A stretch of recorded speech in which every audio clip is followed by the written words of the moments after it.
for NASA's boldest test flight in a generation. This crew could be the first humans to journey around the moon in more than half a century. The Artemis II mission is a test mission of the Orion space capsule. Artemis II will be the first time we put humans on this rocket. We're going back to the moon because it's the next step in our journey to Mars.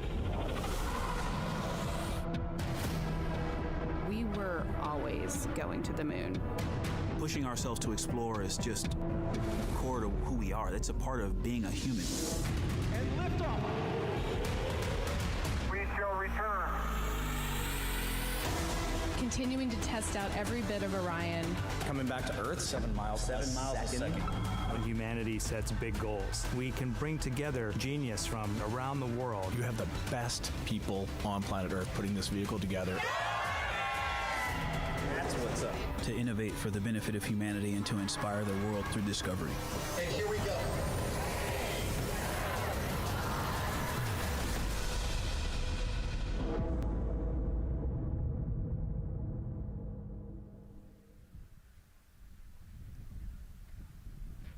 Welcome, and thank you for joining us live from NASA's Kennedy Space Center, where we are beginning a new chapter in America's human spaceflight story. We are so humbled to have thousands of people here in person to witness this, and the many more watching online from around the world. I'm NASA's Megan Cruz, and this is NASA astronaut Nicole Ayers.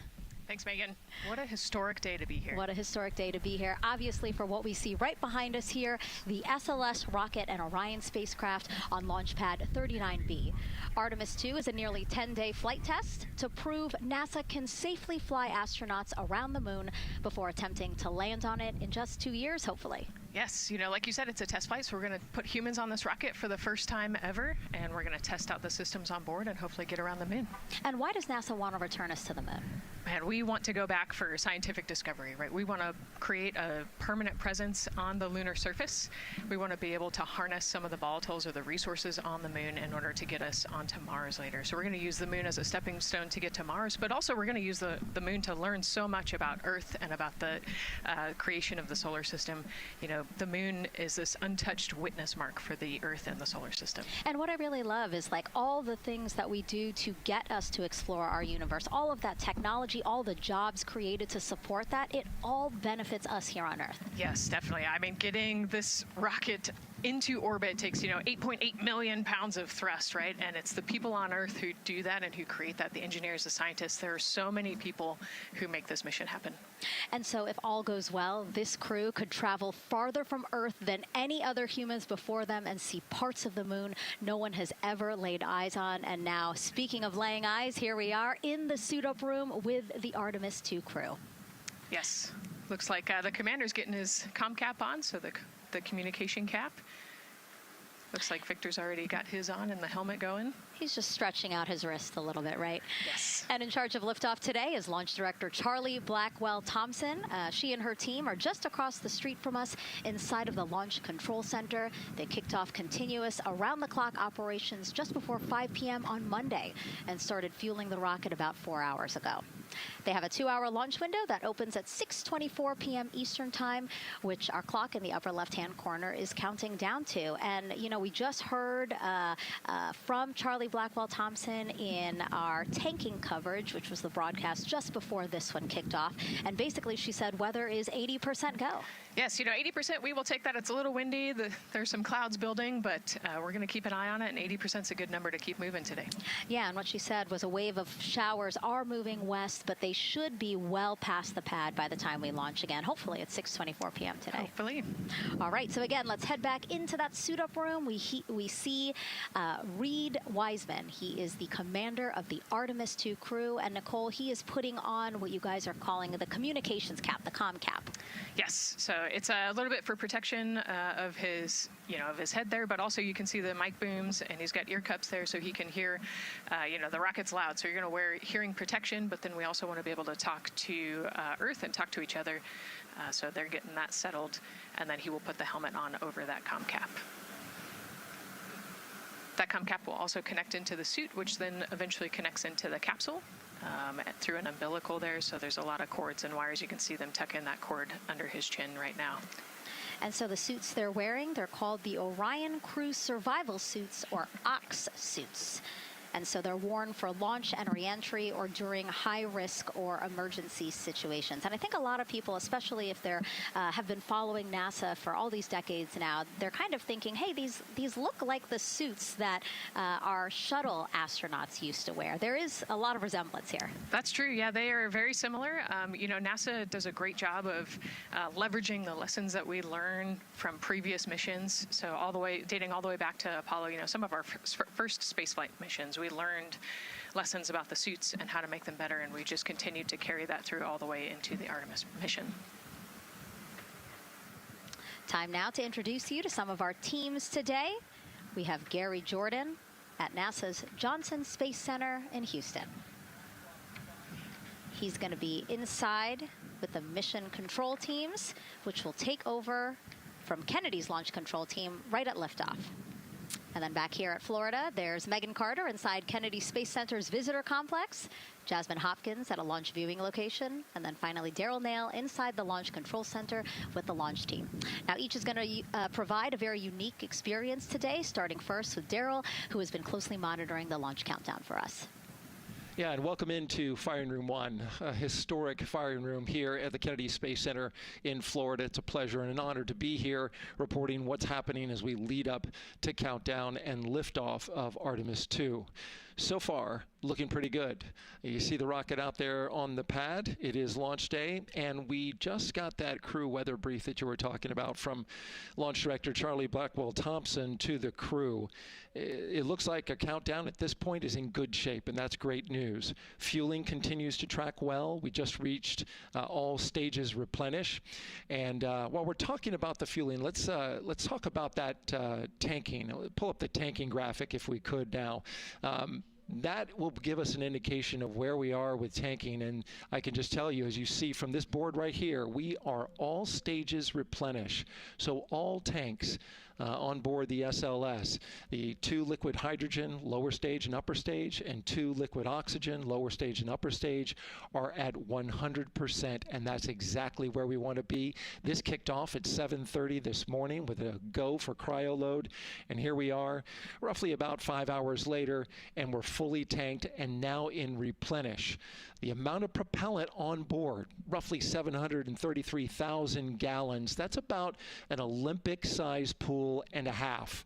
Huge amount of propellant. It's all flowed in there. The great news there, no leaks, no issues, and we're looking good at this point. So let's talk weather now.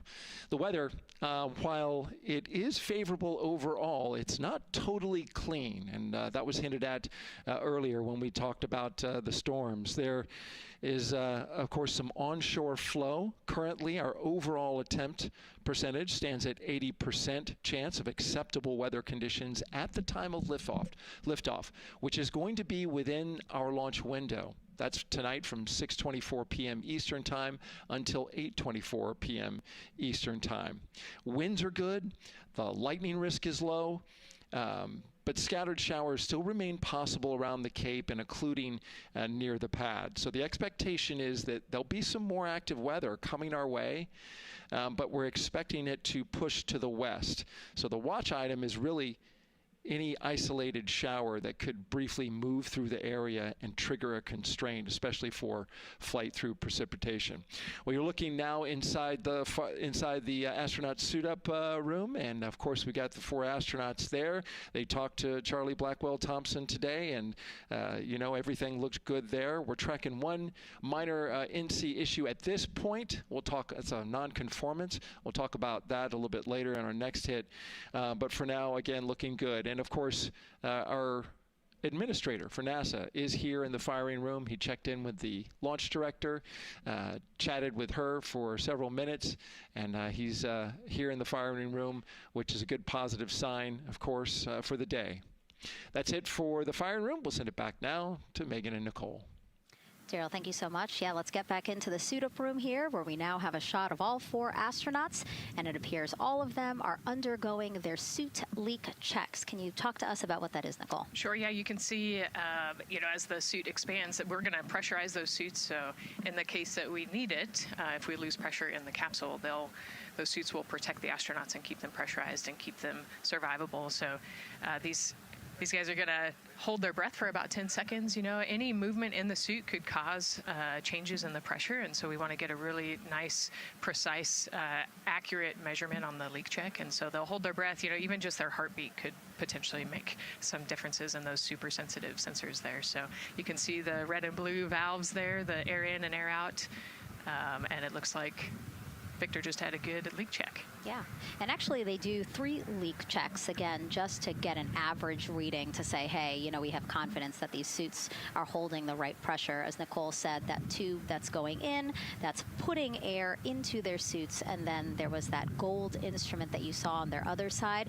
That's how they can control how much pressure is being released in order to do these checks. Yep, and they will do the leak checks here in the suit room, and then they'll do more actually in the capsule as well. They'll do another leak check. So we're going to make sure the suits are ready to go before we even step out the door, and then we'll check them with the entire system on the capsule once they get out to the rocket. And you might also notice that some of the astronauts, while they're doing their suit leak checks, you might have seen Victor gave an OK sign. You might also see a thumbs up, and that's because concurrently, while they're doing these suit leak checks, they're also doing comm checks. Yes, yeah, we talked about the comm cap earlier and the umbilical and how they plug in. So yeah, they're going to test the comm, they're going to test the suit, make sure everything. They're actually probably testing the cooling system as well right now. They're going to plug into the portable cooling system and make sure that all of that is working. So like I said, we want to make sure that we've got 4 healthy suits before we go out. Yeah, this suit, 3 layers, so obviously it can get hot. Yes.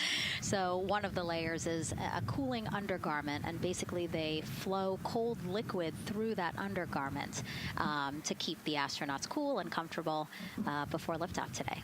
Yeah, it's like a onesie with a bunch of tubes running around it, and the water flows through there to cool you down. All right, lots of information to share with you all today. If you have any questions, we'd love to hear from you. All you have to do is send your questions our way by tagging @NASA Artemis, and we'll try to answer as many of your questions live. And we'll also have some questions for you throughout the broadcast, so we hope you can participate in those opportunities as well. Okay, as we continue to be inside the suit-up room here, why don't we learn a little bit about each of our crew members? Right now, we are looking at pilot Victor Glover, but hopefully we can get a shot here of our commander, Reed Wiseman.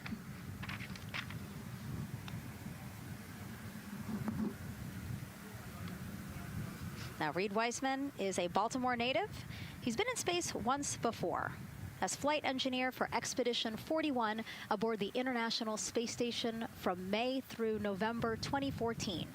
During the 165-day mission, Reed and his crewmates completed, get this, more than 300 science experiments in areas like human physiology, medicine, physical science, earth science, and also astrophysics. They actually set a milestone for station science by completing a record 82 research hours in a single week. He also served as chief of NASA's Astronaut Office from December 2020 to November 2022, and Reed has 2 daughters. Yeah, I love, Reed is such a great leader. He was the chief of the Astronaut Office when they hired our class of astronauts. And so, I think I have to publicly thank him for my job here today. But yeah, he's a family man, he's a good leader, and he's a great pick for the commander of this mission. Yeah, I think, in talking through some of his other accomplishments, obviously he has leadership qualities that makes him prepared for commander of Artemis II. Yes, he does. He's a well-experienced naval officer and now NASA astronaut. And so now here we are, pilot Victor Glover. NASA selected the California native as an astronaut in 2013. At the time, he was actually serving as a legislative fellow in the United States Senate. His first trip to space was in November 2020 when he launched as pilot of NASA's SpaceX Crew 1 mission. That was the first operational mission of NASA's Commercial Crew program, which resumed launching American rockets from American soil to the International Space Station at the end of the shuttle program. Victor is a U.S. Navy captain and naval aviator who served as a test pilot, racking up more than 3,500 flight hours in more than 40 different aircraft. He and his wife, Deanna, have 4 children. Yeah, 4 children, a lot of energy, but that checks, right? Because when I think of Victor Glover, I think of a lot of energy, smart guy who's always excited and ready to go. And there you go, he's smiling in the suit room this morning. Oh, yeah, he's a great guy. All of them are. This whole entire crew, they're just a good group of human beings, of leaders, of friends, family. You know, I have never heard anybody say anything bad about any of these 4. They're all so well accomplished, and they're also deserving of this opportunity to return to the moon. Yeah, and they're also humble, right? They're just standard humans going to the moon, but you would never know that when you talk to them in a normal conversation. And so it looks like Christina here has completed her suit leak checks as well, her communication checks too. Yep, they've already got her gloves off. They're getting ready to kind of hang out and relax a little bit, I think, before they walk out. She is a mission specialist for this mission, native of Grand Rapids, Michigan. Was selected to the Astronaut Corps in 2013, so actually same class as Victor. She served as flight engineer on the International Space Station from March 2019 to February 2020.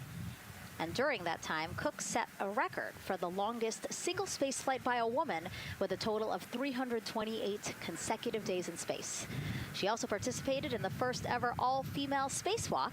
And before becoming an astronaut, Christina helped build space science instruments and led scientific field work in some of the most remote environments on the planet. Her hobbies include surfing, rock climbing, community service, yoga, travel, and photography. Again, so much. When does she find the time? That's a great question. You know, one of the things I love about Christina is that she's broken records and she's achieved all these milestones. But one of the things that she talks about is, you know, she just wants people to set goals and go work hard and do something that's meaningful to you. And she really hopes that her records are broken as soon as possible. She does it for her family, and she'll talk about all of her nieces and nephews quite a bit. So just, again, another example of just a humble human who's got a great support system in her family and excited for the mission. Yeah, she's always saying that she just wants the opportunity to push people farther, to push humanity farther, see what we can accomplish together. So, yeah. Again, all 4 of them say that. They're really in tune on what they think or what they feel like their role is in this mission. Yeah, I think their legacy is going to be, you know, providing the shoulders for others to climb on. Mm-hmm. And last but not least, first-time flyer, Canadian Space Agency astronaut Jeremy Hansen will fly to the moon as a mission specialist on the Artemis II mission. The London, Ontario native was selected as an astronaut in 2009. After that, he worked as Capcom at NASA's Mission Control Center in Houston. Capcom stands for Capsule Communicator, and that's the sole direct voice communicating with astronauts in space. He also participated in training exercises such as living on the ocean floor off the coast of Florida to simulate deep space exploration for 7 days. In 2017, he became the first Canadian to lead a NASA astronaut class. He also enjoys getting out on a sailboat, rock climbing, and mountain biking. Jeremy and his wife, Catherine, have 3 children, and he actually got to hang out with them over the weekend. So the crew arrived here for launch at Kennedy Space Center on Friday, and then their family members arrived Saturday. Yes, yeah. They, as long as their family can quarantine with them, then they will stay, you know, quarantined in Houston, and then they all fly down to Kennedy Space Center, and then you get to spend the last few days with your close family and friends. We actually do a behind-the-glass visit with some of those other maybe extended family members that couldn't quarantine with you. But yeah, it's a quaint time here once you get to Kennedy Space Center. A great sign here, all 4 astronauts have removed their helmets. And that indicates again that all 4 have completed suit leak checks. And so, Nicole, what they're doing now is they have these pockets on their forearms. That's just somewhere where they can put personal items that they might want, right? Yeah, just kind of stowage pockets. You know, there's always something that you might need or want while you're in the capsule, and then also last-minute personal items if you want to put a couple things in there. So everybody kind of has their own unique stash in their pockets. And then another pocket has emergency equipment that they might need, right? Like a signaling mirror, things like that. Right, yeah, the suit is basically all in one. You know, it's got the oxygen bottles there on their right legs. You'll see in a different shot, they've got pockets with survival gear in it, and that is to keep them safe. So if they had to egress the capsule, either from the launch pad or from the water, then they will have all of the survival gear with them. They'll have about 10 minutes of oxygen as well from that bottle so that they can get to safety quickly and safely. We are now 5 hours, 3 minutes and counting from the opening of our 2-hour launch window, and we have our first questions from social media.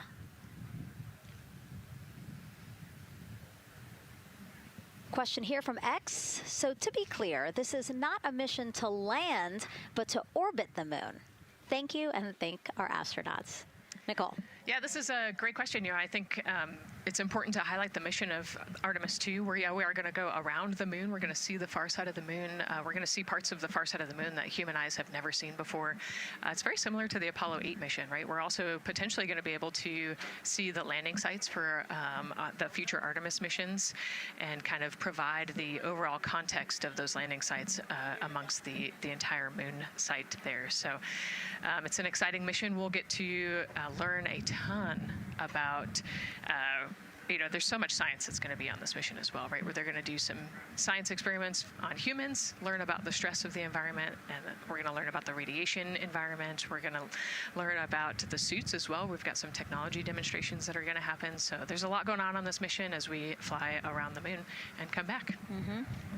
We always say it's about increments, right? Like we're making that next giant leap to Mars, but in order to do that safely and to do that thoroughly, incremental steps. Exactly. And, you know, like we said, this is the first time that we've put crew on this rocket. And so actually before we even head to the moon, right, we're going to stay close to the Earth, and we're going to check out all of the systems on Orion, make sure that it can handle 4 humans, make sure it can handle people sleeping, people exercising, you know, all of the environmental control systems are working. So we want to make sure that the capsule is safe for the crew before we send them, you know, almost 250,000 miles away. Yeah, that was a great question. And we actually have another one that we'll pull up on screen here.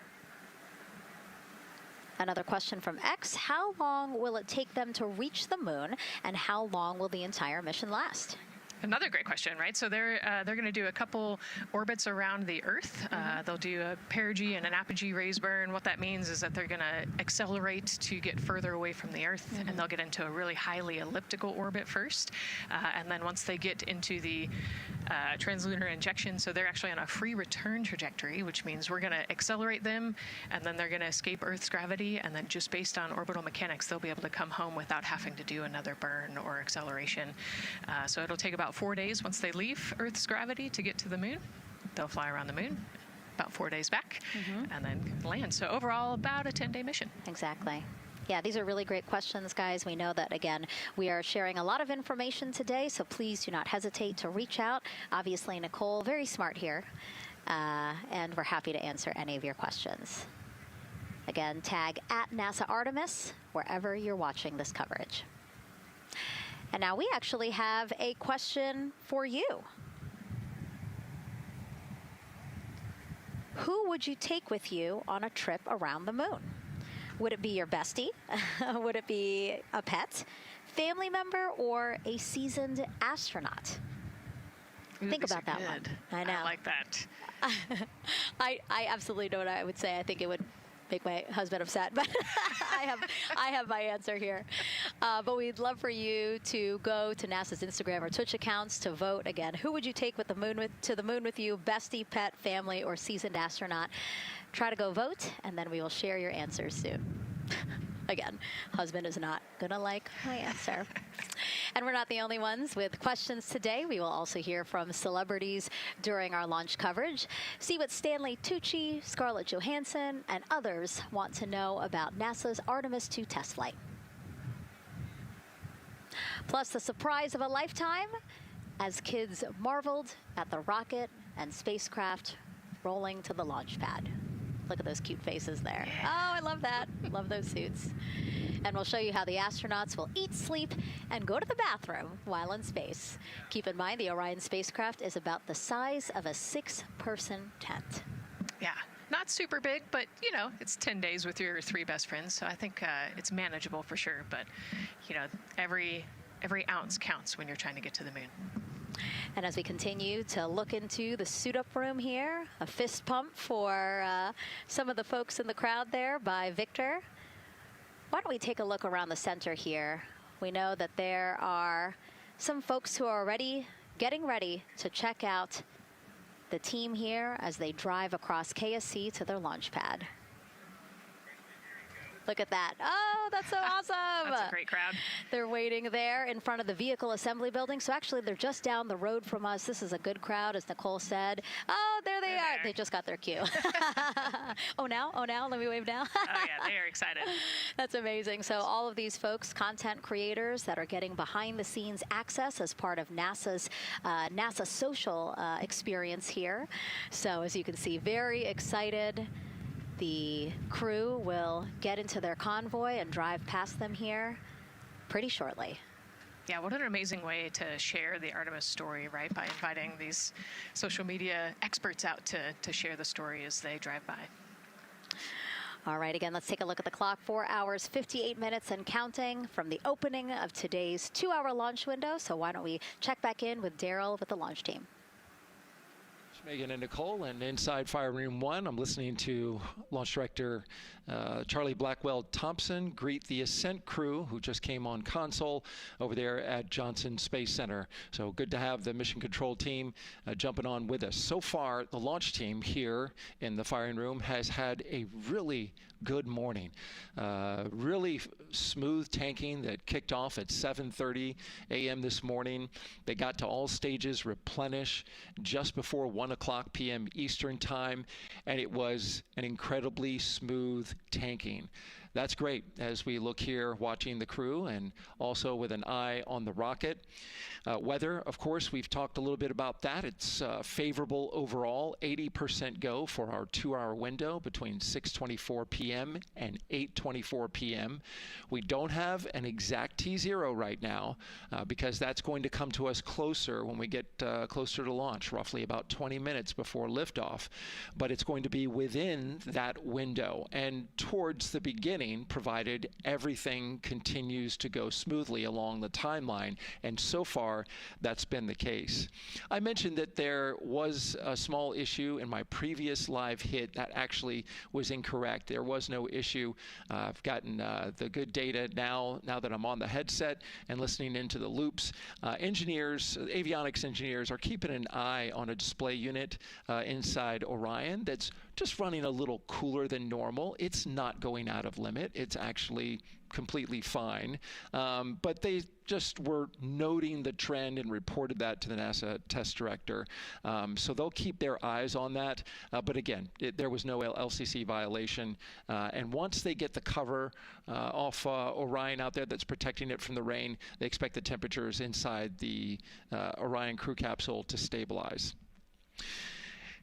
And with that, we'll send it back to the host desk with Megan and Nicole. Thank you so much, Daryl. Now, Daryl is inside Firing Room 1 in the Launch Control Center, or LCC, as you might hear it referred to, which was built in 1967 to support Apollo missions. In fact, Apollo 11, the mission that landed on the moon in 1969, that was called from the exact same firing room. NASA then upgraded the LCC to support shuttle missions, and now Artemis. You can see there a shot from when we supported shuttle. Now with Artemis, the primary launch team for today is in Firing Room 1, but there is actually support staff in Firing Room 2 as well.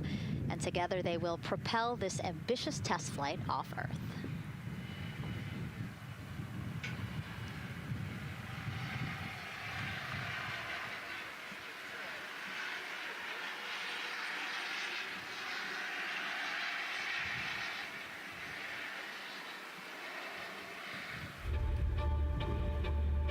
We're going back to the moon because it's the next step in our journey to Mars.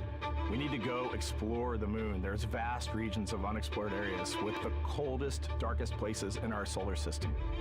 This is a test mission, and when we get off the planet, we might come right back home. We might spend 3 or 4 days around Earth. We might go to the moon. That's where we want to go, but it is a test mission, and we are ready for every scenario as we ride this amazing space launch system in the Orion spacecraft. But another reason we're going back to the moon is to fulfill NASA's mission, which is to explore the unknown in air and space, to innovate for the benefit of humanity, and to inspire the world through discovery. And when we succeed and when we accomplish the things that we set out to accomplish, that inspiration not only can set up new things to happen, but it also is a reminder in tough times that we're capable of doing great things when we work together.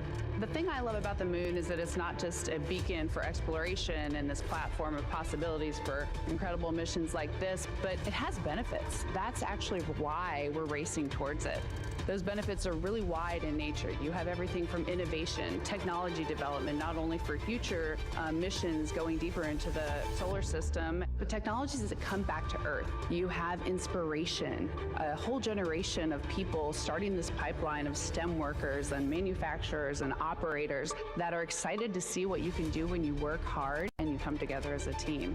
When I think about the 4 of us flying around the far side of the moon, seeing that Earth rise, taking images and video and sending them back to you, the feeling that I have inside is hope.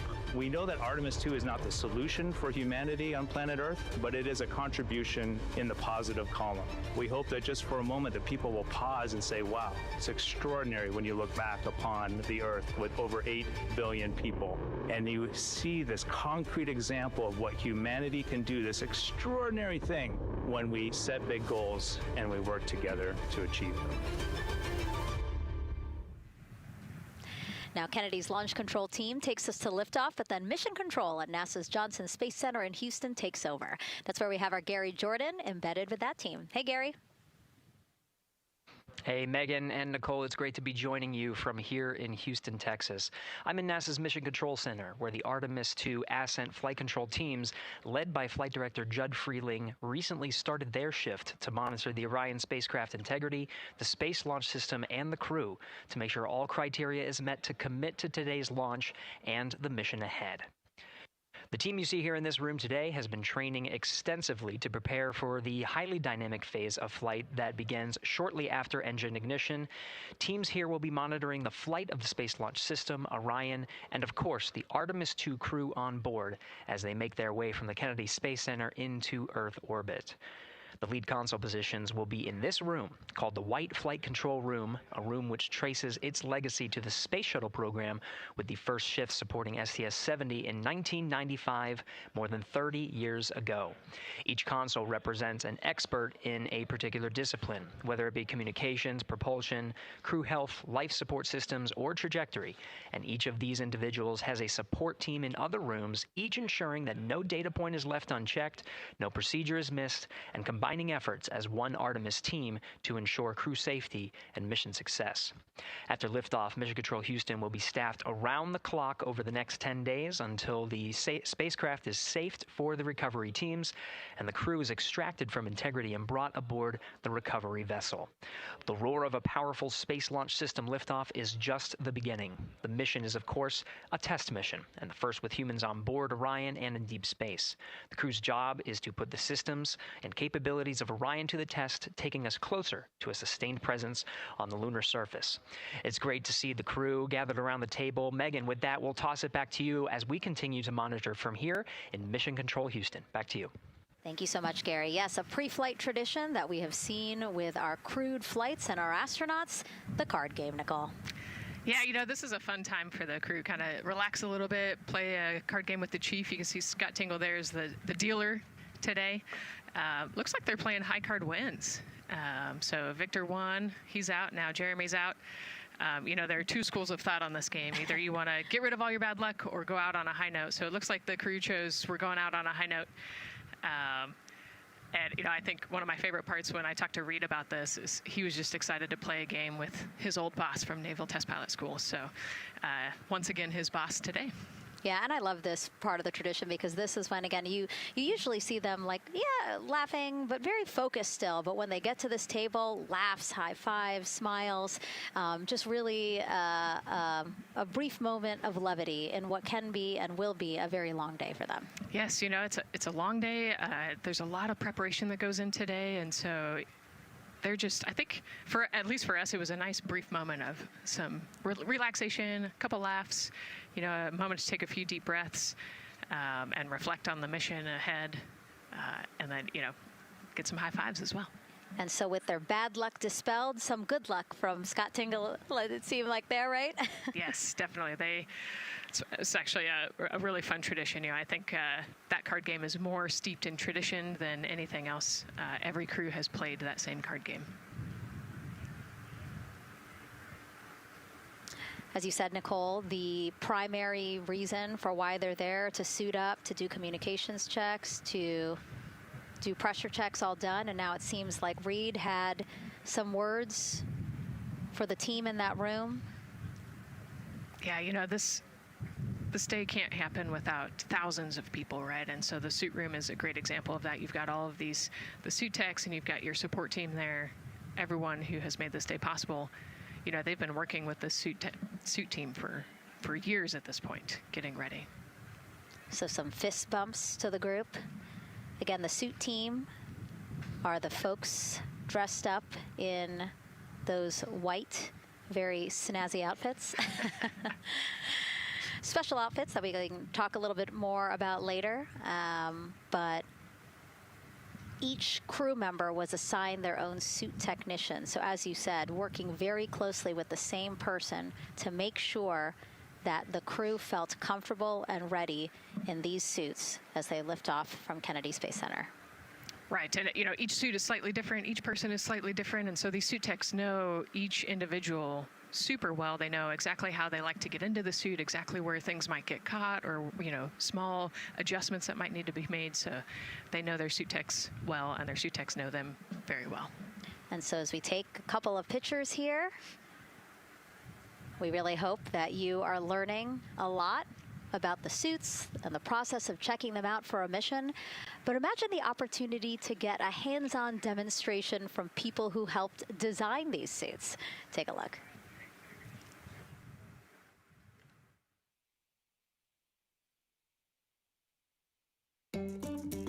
Anyone want to try on one of the gloves? I love showing the kids the suit. I love how excited they get about space. Oh! So that would be... It just goes in there? We got to bring some stuff for them to actually put their hands in, and some of them were very excited because they want to be astronauts when they grow up. I would love to be an astronaut. That would be incredible. I'd like to be like an engineer that like maybe designs the suits. Whether it's the comm, the orange color, every aspect has an important function for our astronauts in space. It's going to be amazing seeing astronauts up close to the moon again. And that was a special event at Johnson Space Center. What we just saw there, obviously a big part of why this mission is so important to NASA, really just an opportunity to inspire everyone, especially kids, right, Nicole, to dream big and be curious. Oh man, yeah, the kids are so important, right? I love talking to kids. You know, they are the future of spaceflight. They are the Artemis generation. And, you know, if we could just inspire even one of them to go on to be a scientist or an engineer or maybe even an astronaut someday, that's a win. And now let's turn our focus to the rocket for a little bit. Powering liftoff will be, again, NASA's Space Launch System rocket right behind us. And to learn more about SLS, let's go to Megan Carter, who's at Kennedy Space Center's Visitor Complex at an exhibit dedicated to Artemis and the future of spaceflight. That's right, Megan. I am so excited to be over here at the Visitor Center, but not just because of launch. I get to introduce you to the moon board. This is obviously a very complex mission, lots of moving parts and pieces. So the moon board is going to allow me to break some of those things down for you just a little bit more in depth, starting with that SLS rocket. Now, the SLS, or the Space Launch System, very big, very powerful. It is going to be producing 8.8 million pounds of thrust at launch. And like I mentioned, mentioned, very large, as you can see here, going to stand about 322 feet tall with Orion there on top, just a little bit taller than the Statue of Liberty. Now, there are many components that make up this rocket, so I'm going to point out just a handful that you're going to hear about a lot throughout this broadcast, starting with our boosters. These two twin solid rocket boosters are going to be very powerful. They are going to burn for the first 2.5 minutes of flight, and each one is going to stand 17 stories tall. They weigh in at about 1.6 million pounds each. Now, I am going to jump back out and I'm going to show you a little bit about our core stage. That's going to be known as the backbone, essentially, of our rocket, and it is made up of around 5 components, starting with this engine section down here. This engine section is where our 2 propellants are going to be funneled down through our pipelines, and they are going to be mixed at 2 different temperatures, very complex processing, and they are then going to go on to feed that fuel to our 4 very powerful RS-25 engines. These are going to produce about 500,000 pounds of thrust each at launch, and they will burn for 8 minutes. All right, now jumping up here, we are going to take a look, because I just mentioned those propellants. Obviously, we do need fuel, and that is why we have around 535,000 gallons of that liquid hydrogen. That's approximately about the same amount that you could fill an Olympic-sized pool, just to give you an idea. And then we're also going to have that liquid oxygen, and like I mentioned, there's going to be about 200,000 gallons for that one, and they are going to be funneled down through those lines that you see here on the side. All right, jumping up real quick, this is going to be our upper stage. That is where our core avionics are going to be stored, essentially the brains of the spacecraft. And then jumping out super quick, let's see if we can zoom in here, and we can. Those propellants I talked about are going to be stored at cryogenic temperatures. That means thousands of degrees below Fahrenheit, so they have to be kept very cold. And that, all those bumps and ridges there that you see, those are actually going to be an insulation spray that's going to help keep that rocket nice and cool, keep the propellants ready to go, and get us set up for success. Now, obviously, that was a very quick overview of our rocket. I have so much more to show you here on our moon board, but for now, I'm going to turn it back over to you, Megan. Thank you, Megan. A very impressive demo of the moon board, but also an impressive system, obviously. She mentioned 4 RS-25 engines on the core stage, and actually we have one right behind us here, used during the shuttle program, and I got to get a closer look at it with Space Launch Systems Engines Deputy Manager Philip Benefield. Okay, so Philip, in terms of size, shape, and function, what we see here behind us, exactly what we see on the pad. Absolutely, Megan, absolutely. So this is the RS-25 engine. Impressive. We have 4 of these on the bottom of the SLS rocket to propel the SLS rocket in Orion into low Earth orbit. And we've been seeing views of the pad throughout this broadcast, but you mostly only see the bell here. What's happening over here? Right, so this is generally what we call the power head section of the engine. So the purpose here is that it takes in the propellants from the vehicle tanks, the liquid oxygen minus 297 degrees, super cold stuff. The liquid hydrogen even colder, minus 423 Fahrenheit. There's 4 turbo pumps on the engine that pressurize that propellant up to 9,000 psi in areas. It is all directed into the main combustion chamber, where it is burned into hot gas that then is accelerated out the nozzle to produce thrust. When you say hot gas, what are we talking about? We're talking 6,000 degrees Fahrenheit gas. Wow, so we're talking really cold as liquids coming into the combustion chamber, and then it comes out as really, really hot gas. How do you design, how do you engineer something to control both extremes?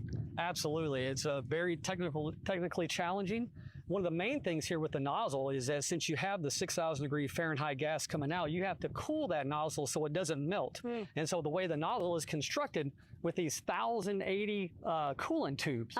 And so each of these coolant tubes flows a small amount of hydrogen. It keeps it cold, and so it doesn't melt during operation. Wow. I mean, all of this science that you're talking about, it is truly amazing that you guys designed this for shuttle, and yet you've reconfigured it, retooled it to be able to now support Artemis. What do you think about that? Yeah, I think that's really amazing, the fact that we were able to use the heritage hardware on the Space Launch System. The engine itself, developed through the Space Shuttle program, many upgrades to make it more reliable and improve the thrust as well. Perfect. Philip, thank you so much. I can't wait to see all 4 function. Same here. Thanks, Megan. Enjoyed it. And again, another idea and way that we are learning from what we've built upon and figured out all into this moment. Yes, with so much more thrust and capability. Like we said, we learn all those lessons from previous missions, and we get to involve them here today. And here we are, the closeout crew in the White Room getting ready for the astronauts who have just left crew suit up and are now walking down a hallway to greet some family and friends downstairs. Commander Reed Weissman, Pilot Victor Glover, Mission Specialist Christina Cook, and Jeremy Hansen. Looking excited, ready. Now in that elevator to take them 3 floors down. Thumbs up, one more photo, one more photo. Oh, nope, a couple more people in that elevator. Those are important folks. They're going with them to the pad. Yeah, Bye, Reed. This is a fun elevator ride. Yeah. And actually you couldn't see them because they're off camera, but the support crew that's actually in crew quarters with us is right there waving goodbye and saying goodbye to you. So it's a really special moment to say thank you and say goodbye to the support crew at crew quarters. That's amazing. And so again, they will ride down 3 floors. And then soon we'll walk out the doors that you see underneath the banner there that says their names. These doors, the same doors that astronauts who have launched from Kennedy Space Center have walked out of since the Apollo program. Yes, and you can see another tradition is putting your patch on that archway as well. So I'm sure they did that over the last couple days. They did. It's actually it's so hard to see because there's so many of them, which is also great, but it's on the door frame on the right-hand side, the very, very bottom. Awesome. Great crowd here.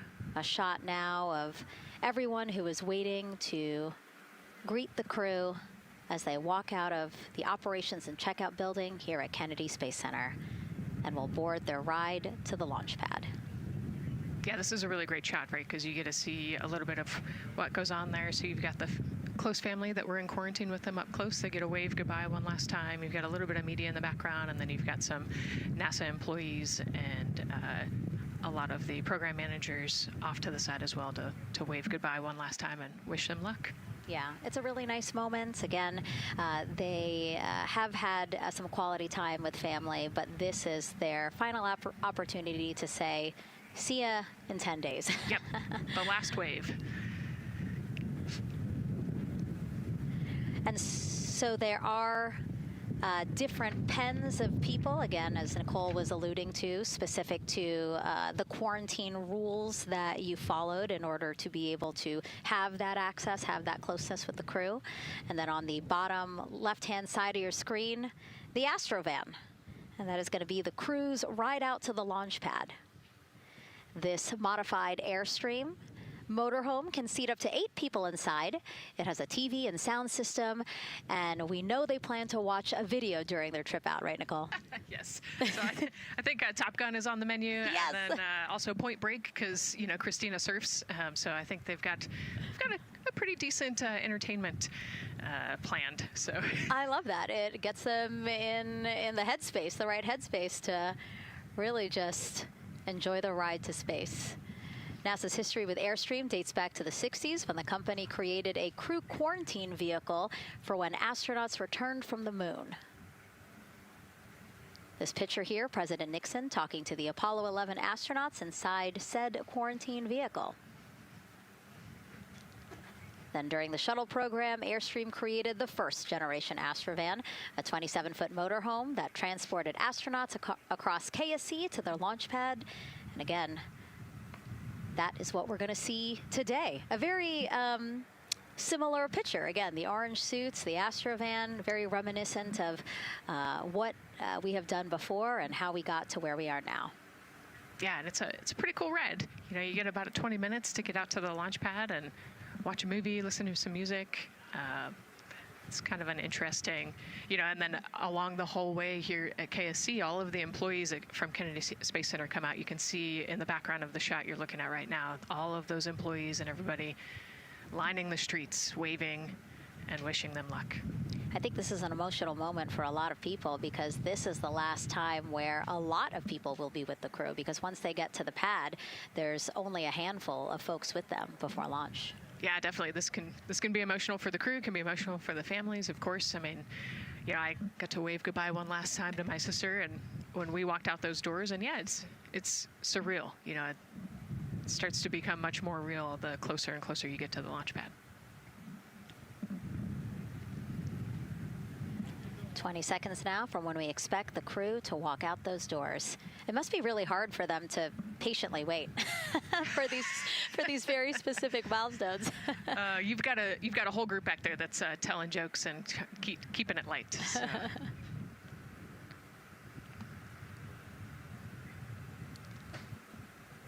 And here they are, NASA's Artemis II crew. Commander Reed Weissman, pilot Victor Glover, and mission specialist Christina Cook and Jeremy Hansen taking their first steps outside for their historic test flight. To a wonderful applause from the crowd. They're looking really excited Some and big really smiles. ready. I love that. It's a great day for us. It's a great day for this team. A few words from Reed.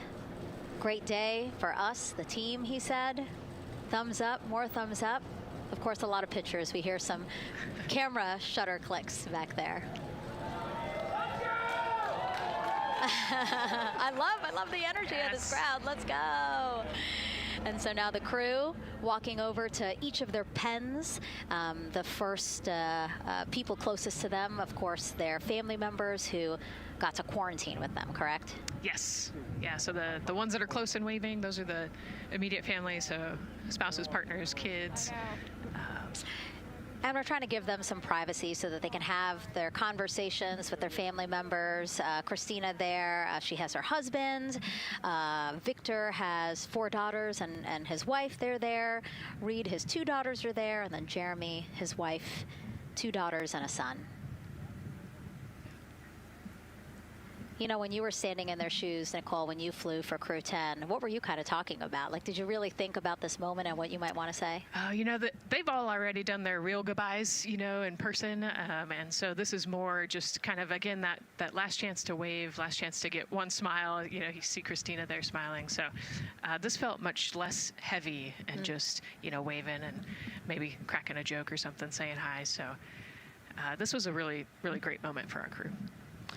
Reed's 2 daughters there. Reed spoke about when he told them that he was selected to be the Artemis II commander. And he said he was worried. He's a single dad, didn't know how they would react. And actually, he said he was overwhelmed by their support. He woke up the next morning with cupcakes baked by one of the daughters, moon cupcakes. Yes, I love this story. Moon cupcakes the next morning. Like, how awesome is that, right? Everybody needs their support system, and clearly he has that in his daughters. Christina said she took a bike ride with her husband and wanted to tell him when the moon rose, but that it was too foggy. But she said he was still very excited and happy for her. Yeah, the moon's still out there. A close-up now of, again, Commander Reed Weissman and Mission Specialist Christina Cook. To the right of your screen, as we pan left, we have pilot Victor Glover. Victor told his wife, and they told their 4 kids together, and he said that one of them just started yelling, "Let's go!" Yes, I love that. Again, the support from the family is awesome. And Jeremy said his wife and 3 children, super excited. He felt very supported. You know, he did have that tough conversation, obviously, of talking about the realities of this being a test flight, but he said they were super supportive. And now as he walks away, some kisses from Victor Glover to his family, hearts to Christina. Jeremy being a gentleman, pausing so that Christina can take a nice photo without him. Hearts too from Reed there.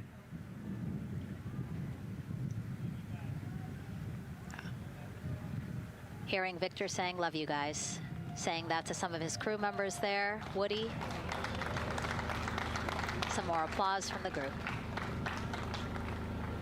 Quick wave to some of the NASA program managers, and I think Norm Knight's out there, the FOD Flight Operations Director.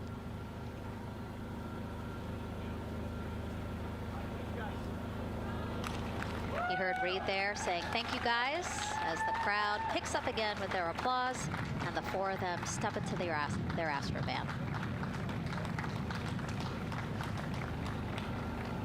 Looking at the clock, very on schedule right now.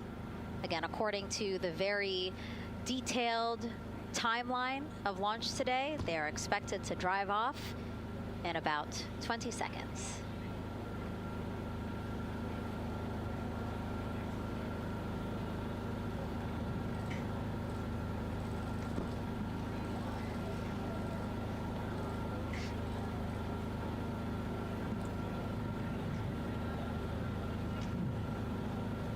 So far, we're marching toward the launch smoothly.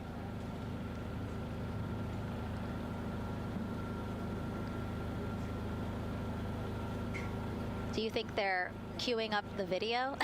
Definitely. And that's why they haven't left yet? They're like, we can't go without Gotta get our your point snacks and movie break. ready. Yeah. Where's the popcorn?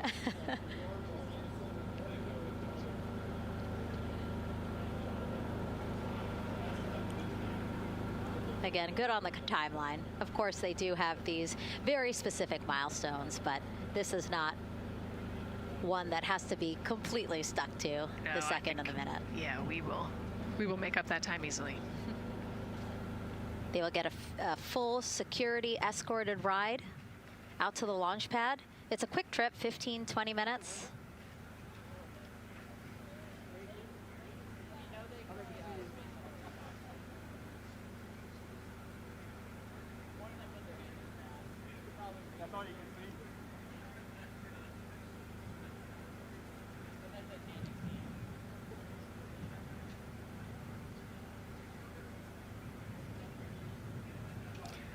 The closeout crew at the pad, still just getting everything ready for their arrival. Configuring Orion, right, Nicole? Yes, so they're probably laying out the seat restraints and getting all of the umbilicals set and ready to go so that when the crew gets there, they can ingress and start getting strapped in and connected to the capsule. And in our smaller box there, we have a shot of our administrator, Jared Isaacman, bouncing around quite a lot today. Was in the firing room right after the crew weather brief, saying to the crew that they are good for them to start suiting up, and now here to wish them well as they drive out to the pad. Yes, he's so invested in this mission. I love it. You know, he's been an active participant today, and exciting to see him there at the walkout.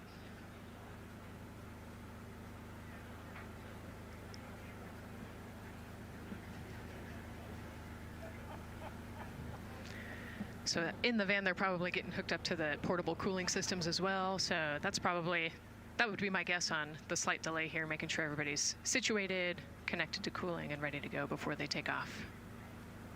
Right, because the orange boxes, we didn't talk about it when we were in the suit-up room, but if anybody noticed, there are these orange boxes, and that's what provides the cooling to those thermal garments. And so those boxes have been staged inside of the Astrovan so that once they got there, they can connect up again so that they're cool and comfortable on the way out. Right, so they were off cooling from the walkout, you know, said hello to their families and the 80-degree weather here in Florida today. So it can get really warm in the suit quickly if you're not careful. So you want to make sure everybody's comfortable before we drive off.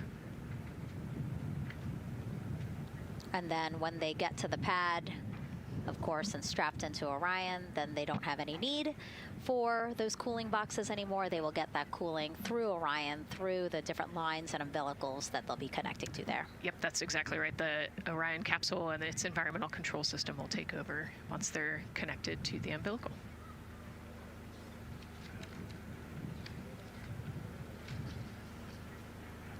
And so when we were watching them get into the elevator, I said, oh, there's a couple more people going in there. And they were, again, those folks in the white suits that we saw. Again, suit technicians. Yep.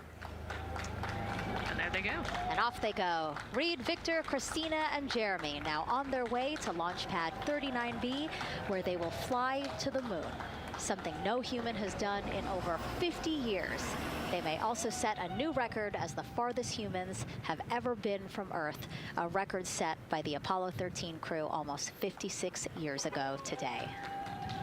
We still hear cheers as they drive away from the operations and checkout building here at Kennedy Space Center. Now, while the crew make their way to the pad, let's get to know each of them even better. First, Commander Reed Wiseman. The moon, to me, it's the thing that connects me together with all the other humans in my life. I remember being a little kid lying in bed at night and just looking out at the moon in whatever phase it was in, and I was thinking, man, my friends that live like 20 miles away, they can probably look out and see that same exact moon. And then when I was in the Navy and I would look out at the moon and I'd be halfway around the planet, I would think, man, my brother can see that moon where he is and he's halfway around the planet from where I am. To me, it's a connection of life on Earth. We can all look up and see that moon, and it's always changing. The moon is never the same 2 days in a row. I love that. My name is Reed Wiseman. I'm the commander of NASA's Artemis II mission around the moon. I grew up in a little town just north of Baltimore, Maryland, about 20 miles north of the city. There was a National Guard base nearby my house, and there were A-10 aircraft that would fly over every now and then. I just would look up at them and be like, man, I want to be up there. I want to go do that. And then my brother went to the Naval Academy, and I would go every year and watch the Blue Angels fly during commencement, and that just started to grow and grow and grow. For a while, I wanted to join the Air Force, and then I realized Navy flies as well, and they fly from ships in the middle of the ocean, and that was it. Like, done deal for me. That is exactly what I wanted to do for my career. Flying is freedom to me, especially when you're in a jet aircraft coming off of an aircraft carrier in the middle of the Pacific Ocean. Nearest land is over 1,500 miles away. So when you come off of that aircraft carrier, you are truly just alone with yourself out there. It is a magical experience to be out there all by yourself in an aircraft over the Pacific. It's free. I think anybody who accomplishes something that they set their mind out to, there's no one thing that does it for them. It's a combination of everything. I mean, the way my parents raised me, the way my brother and I, the way our relationship developed over time, my friends, being in the marching band, going to college, setting my own course, learning how to live on my own, being mentored along the way, being, kept on the path to success, but being given the freedom to, make excursions and fail every now and then and regroup and carry on. I think all those things come together in the end to get you where you are. I've had to overcome, I'm a human being. I've had to overcome a lot of fears. I'm pretty scared of heights. I joked about that on the International Space Station, but it turns out I'm only scared like at the edge of a building. When you're up on the International Space Station, even though you're 250 miles up, I never had that feeling of falling or that I was, at risk up there. I just kind of loved the feeling of floating and looking down at Earth. There have been challenges all throughout my life. By far, the biggest challenge was losing my wife in 2020 to cancer and now raising two daughters who are grown up now, but that's been the biggest challenge by far I've ever had to face. It is not easy. Being an only parent, trying to work a full-time job, and raising two kids is something that I think about every single day. I'm very proud of the work I've done. I haven't always done it well, but I've always shown up and tried as hard as I possibly can. And now Artemis II pilot Victor Glover and his journey to this history-making moment. I do wonder what it's going to be like when we are really far from Earth and can see it. The sensation of being so far away from everything that you know. I had that sensation on the space station the first time I got to sit in the cupola for a really long time. So I can only imagine what that's going to be like from 200,000 plus miles away. My name is Victor Glover, and I'm the pilot for NASA's Artemis II mission around the moon. When I was in 4th grade, I was 10 years old, and that's when the Challenger accident happened. And it helped me understand how the general public felt about the astronaut corps, right? Like, these are the people that we want to be, and that just gave me an easy thing to strive toward. The biggest fear that I've had to overcome in my life is doubting myself. Going to college when no one in my family had gone to college was a huge risk. I had more confidence in my athletic ability than in my academic abilities. I could play football with those college students that I saw on TV, but my classmates that I saw in the lab and around the University Union, I didn't know if I had what they had. I think addressing that self-doubt was a part of, swinging for the fence and trying to go get an engineering degree, not just go to college, but get an engineering degree and then go do something challenging and technical like flying. Apollo is known for sending humans to the moon. Artemis has an opportunity to continue the Apollo story, but I actually think it's important for for this story to stand on its own. Artemis is a new program, and we're trying to do new things. And it's great to compare and contrast. When you look at our spaceship, you can see parts that were designed, built, and integrated in another country. When you look at our crew, you see that our crew is international. There are also men and women. And I just think that that comparing and contrasting makes the story even richer. The piloting role specifically, I will have an hour and a half or so where I get to fly the spacecraft by hand. We haven't flown that many spaceships. And so the ability to fly one actually in space on a test mission is just a really unique opportunity. I can't tell you how I'm going to feel when we fly by the moon and see the moon up close and the Earth from 250,000 miles away, but I don't use the word excited because I'm focused. You know, what we do, this is very serious and it's very risky, and we are all intimately familiar with that risk. And so if we go out there and we're successful and we can pass that baton on to Artemis II, that's something to really be excited about. Great to hear from Reed and Victor in their own words about how they feel about this mission and their role in it as the convoy turns this corner here onto the road where the vehicle assembly building is and where the group that we showed you earlier today, ready with their flags. Wow, that group has expanded exponentially. Love this. Yes, this is great. So many people. Flags, oh my gosh, I love it. Oh, this must feel so special to the crew to see all of these people here to wish them well. Yes, this is heartwarming. Look at how many people there are. Everyone is so excited about this mission. Signs, people have made signs. I feel like the Astrovan has slowed down a little bit, you know, to really take in the moment. Wow. That's amazing there. Again, crowds continue going as we are now passing the historic vehicle assembly building. This is where the Space Launch System rocket was assembled and stacked with Orion. Its history, of course, goes back to the Apollo days, but today it is home to the Artemis missions to the moon and beyond. Gosh, still people lining the route. Yep. I love that. I do too. It leaves me kind of speechless, you know, just to see all the support, all of the people who want to know that they're thinking of them, they're with them, and the fact that this crew specifically has always said we are going for all by all, this must be really special to them. Yes, and that's just here on Kennedy Space Center. Imagine the rest of Florida right now. Yep. Mission Specialist Christina Cook, who holds the record for the most consecutive days in space by a woman. Let's take a look at what she has to say about this mission. I tell a story, which is one that my dad told me before the Apollo missions when he was just a very little boy. He was looking up at the moon with his mom, and his mom said to him, "Don't worry, Ronnie, we'll never get there." Fast forward maybe 70 years later, it's his daughter that's actually going there. And I think that long arc is something that we can all learn from. The idea that the seemingly impossible becomes possible if you just believe in it and are willing to work hard and come together to achieve it. My name is Christina Cook, and I'm a mission specialist for NASA's Artemis II mission around the moon. When I look back at my dreams as a kid, I definitely never thought I would actually get here. I was very pragmatic. Even though I'm a dreamer, I knew that the odds were way against me again, so I might as well do something I'm loving in the meantime. I definitely loved science and math in school and, you know, did pretty well in those things, but I also loved being active. I was always outside.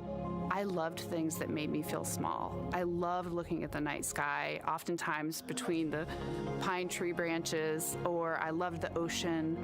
North Carolina also has mountains, and when we go there, I just loved the vastness of all of those things. I loved how they made me feel and what they made me think about, and the vastness of the universe and how much out there was to learn. I'm drawn to exploring. I'm drawn to challenges that involve both mental and physical, and I'd much rather be solving problems wearing a whole lot of equipment and in a harsh environment, and that's just something I've carried with me ever since I was a kid.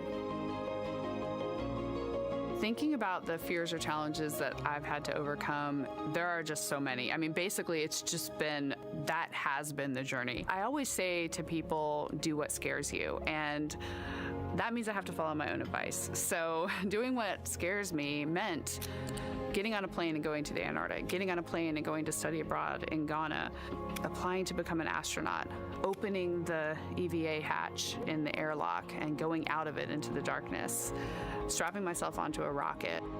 And so for me, I think that no matter what the challenge, recognizing that if people believe in you and you believe they believe in you, the challenges seem always a little bit easier. To me, the moon, it represents history. It is a witness plate. Everything that's ever happened to the moon is still written on the moon. Every single person has looked at the moon their entire lives.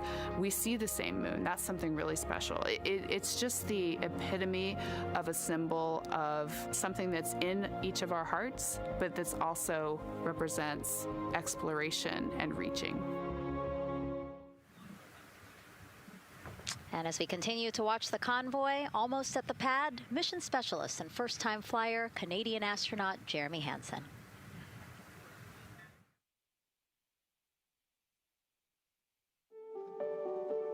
I have this very distinct memory of seeing an image of an astronaut standing on the moon. It's burnt in my brain because I went back to it so many times in my childhood, and I would look at that image, and I know it had a huge impact on me that humans had walked on the moon.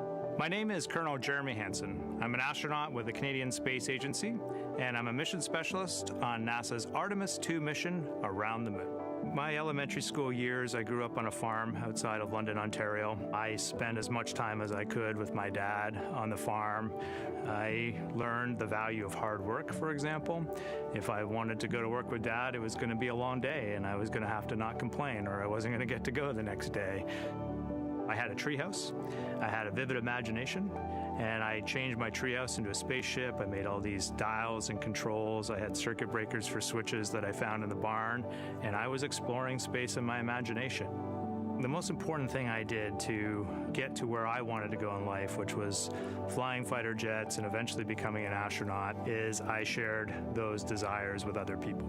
And it turns out, just like you don't go to the moon on your own, if you could, I would have done it a long time ago in my treehouse as a kid. You have to go as a team. I think the biggest impediment to achieving my goals was, of course, myself. And I think that's a common human experience. There are many times where just little things would get in my way, and my immediate interpretation of that was, well, now that goal's out the window. You know, people must have lifted me back up, and somewhere in the back of my head, that persistence came through. And I think that's a common human experience, to doubt ourselves. I've come to this, I guess, realization that I believe that we all have gifts to contribute, and the goal is to figure out how to use your energy towards adding positively to humanity's existence on this planet. But I love it when humanity sets big goals, like sending humans to the surface of the moon with an eye to eventually going to Mars, because when we do that, we can bring together genius from not just even in one country, but around the world. I've also learned from my indigenous mentors that they refer to the moon as Grandmother Moon. So you've probably heard of Mother Earth. They use Grandmother Moon because Grandmother Moon is responsible for the water in their community, just like the moon moves the water around the planet, affects the tides. And I think that's a really beautiful thing for us as we go back to the moon, to think about all the different cultures around the world and how they view the moon differently. And that's really neat because we all share that same moon in the night sky. What's really neat, too, was that drive to the launch pad, that point of view to see what the crew is seeing as well, as their Astrovan rides up the pad slope and are now on the surface, about to walk up to their vehicle. Yeah, you know, we talked about how tall this rocket is earlier. Wow. Look at that. Yeah, look at that point of view, yeah.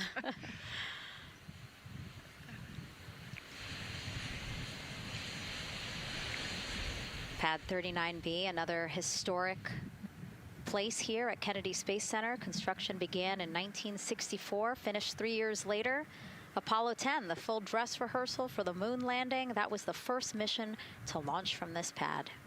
Yeah, you know, we've used this pad for a lot of missions. You know, we modified the pad in the 70s and 80s, and then the shuttle missions actually launched from here as well.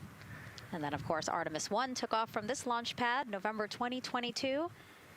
And now here we are about to see the Artemis II crew get out of the Astrovan and make their way up the mobile launcher to the 274-foot level, where they will embark on their first crewed test flight of the Artemis program.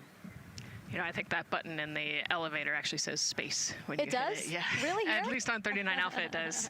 So I imagine it says something similar here. Again, let's take a look at the clock as we wait for the crew to get out. 4 hours, 10 minutes and counting until the top of our 2-hour launch window today. Let's head back across the street to Daryl, who's following the launch team every step of the way. All right, thank you, Megan and Nicole. And here inside Firing Room 1, we had a nice moment. The launch director, Charlie Blackwell-Thompson, NASA's first female launch director, standing up from her console, taking her cell phone and snapping photos as the Artemis II crew that she had just given the go to leave the astronaut crew quarters, driving by, and of course going up the causeway until they got there to the pad. And now we see them coming out of the Astrovan there and getting ready to ascend the launch tower. Well, we got a weather brief before they went out to the pad, and of course LWO gave a go. There could be some rain out there at the pad. It's already rained out there already. If you're in the area and you're watching right now, well, certainly you know that there's some rain in the area. There's going to be spotty showers that are going to be coming ashore here, and we expect that throughout our rest of our countdown. But we also are getting forecasts that there'll be some clearing as we get closer to our launch window. Big wave from Reed Wiseman there, and a thumbs up as the crew goes into the elevator to ascend the launch tower to go up to the level where they'll walk across the crew access arm and get into the white room. One of the things that you're going to start to hear now is from the crew themselves. We're going to be airing the Orion to Earth loop, which is the communications that's going between that crew and the launch team here as they walk them through configuring their various consoles as well as getting ready. A nice moment here, and I'll just pause to just look and see as the crew walks across the zero deck, as they call it, which is the deck that's right there even with the engines, and they're taking a moment to go over there and stand up and gaze up at the 322-foot tall SLS rocket. This was part of the plan for the Artemis II crew, and potentially a rocket that could help them make history to go farther from Earth than any crew has before. The farthest distance from Earth when they launch will be roughly around 248,000 statute miles. They're expected to go about 4,000 miles farther than the Apollo 13 crew did. And now they've headed to the elevator to go up. Again, I was talking about the loops. You're going to be hearing from the crew as they discuss with the launch team getting various systems ready to go. And then closer to liftoff, we'll hear the operational launch team loop brought forward ahead of the critical pre-launch polls and then the start of terminal count. And that should be right around L-25 minutes, right before the NASA test director gives their poll and the launch director gives her management poll, which happens at L-17 minutes. Right now, a lot of focus is on, of course, the closeout crew. They've made the way for the crew to get inside the spacecraft now and walk across that crew access arm, and there they are. They have been working on a tight timeline, but they are ready to go, and they are ready to receive the crew and start putting them inside their Integrity spacecraft. That's it from the firing room. We'll send it back to Megan and Nicole. And Launch Director Charlie Blackwell-Thompson, again, we mentioned her a second ago. Her team have been training extensively for this moment since Artemis I launched in November 2022. Today, they have a message for Reed, Victor, Christina, and Jeremy.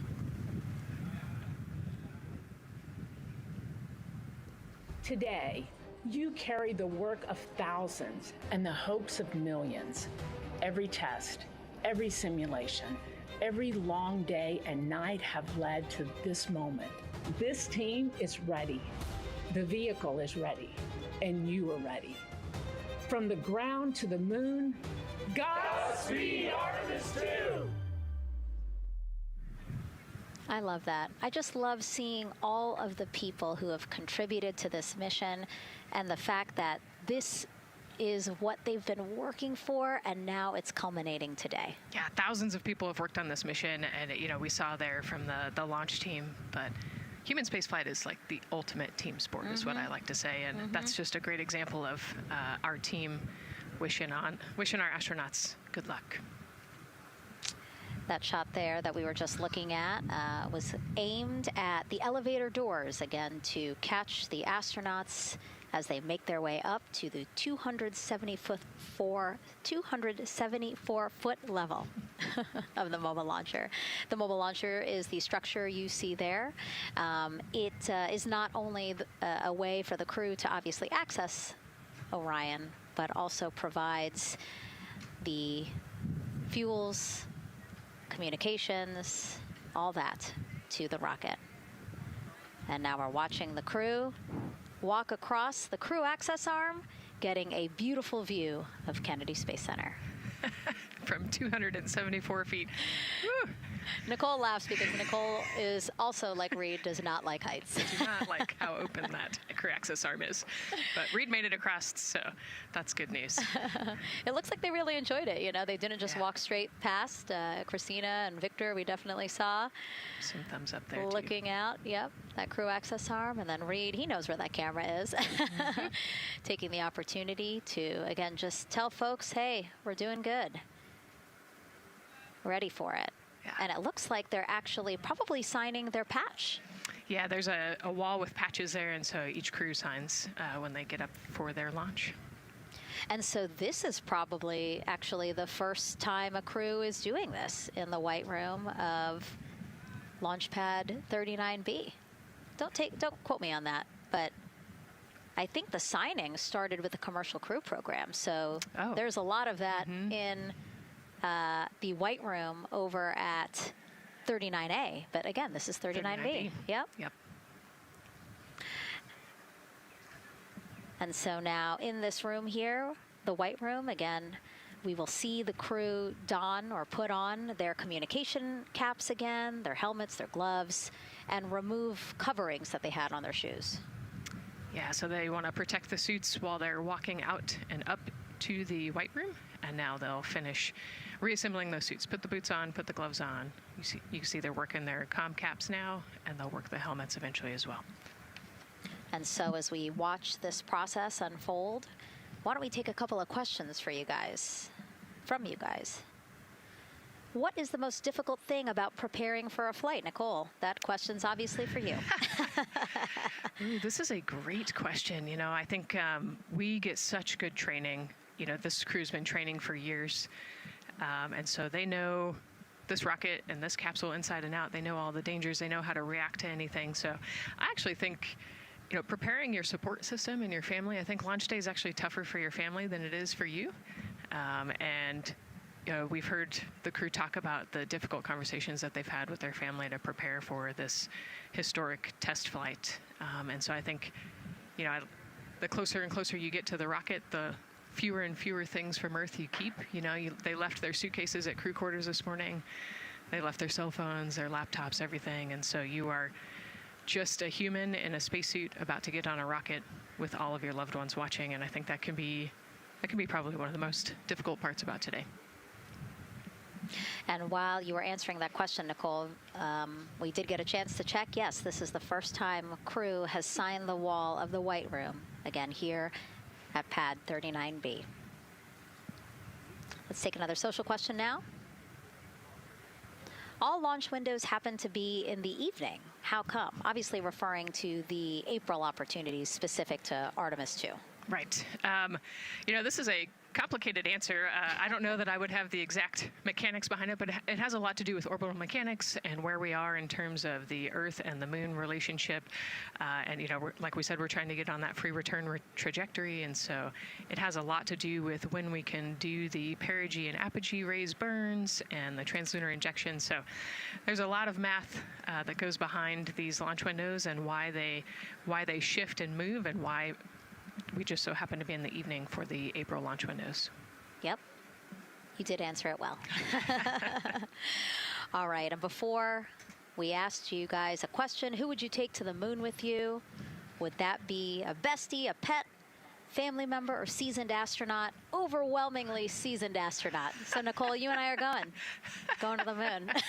Was that your answer as well? That was totally my answer. Again, like I thought my husband would not like that answer because he'd want to come along too. But I think if asked, he would also say seasoned astronaut. So that's fair. Yeah, like we said, there's a lot of training that goes behind it. These guys can react to anything that comes their way. And so, yeah, if you don't have all that training, maybe you do want someone that's a little bit more experienced. Yep. So correct answer, everyone. And now we have another question for you. What do you want to know about living in Orion? What the crew eats, how the crew sleeps, how to fly the vehicle, or how free time is spent? Another great question. Ooh, yes, I'm excited to see what they say. Yeah, so head to NASA's Instagram or Twitch accounts to vote, and we'll share the results as soon as possible.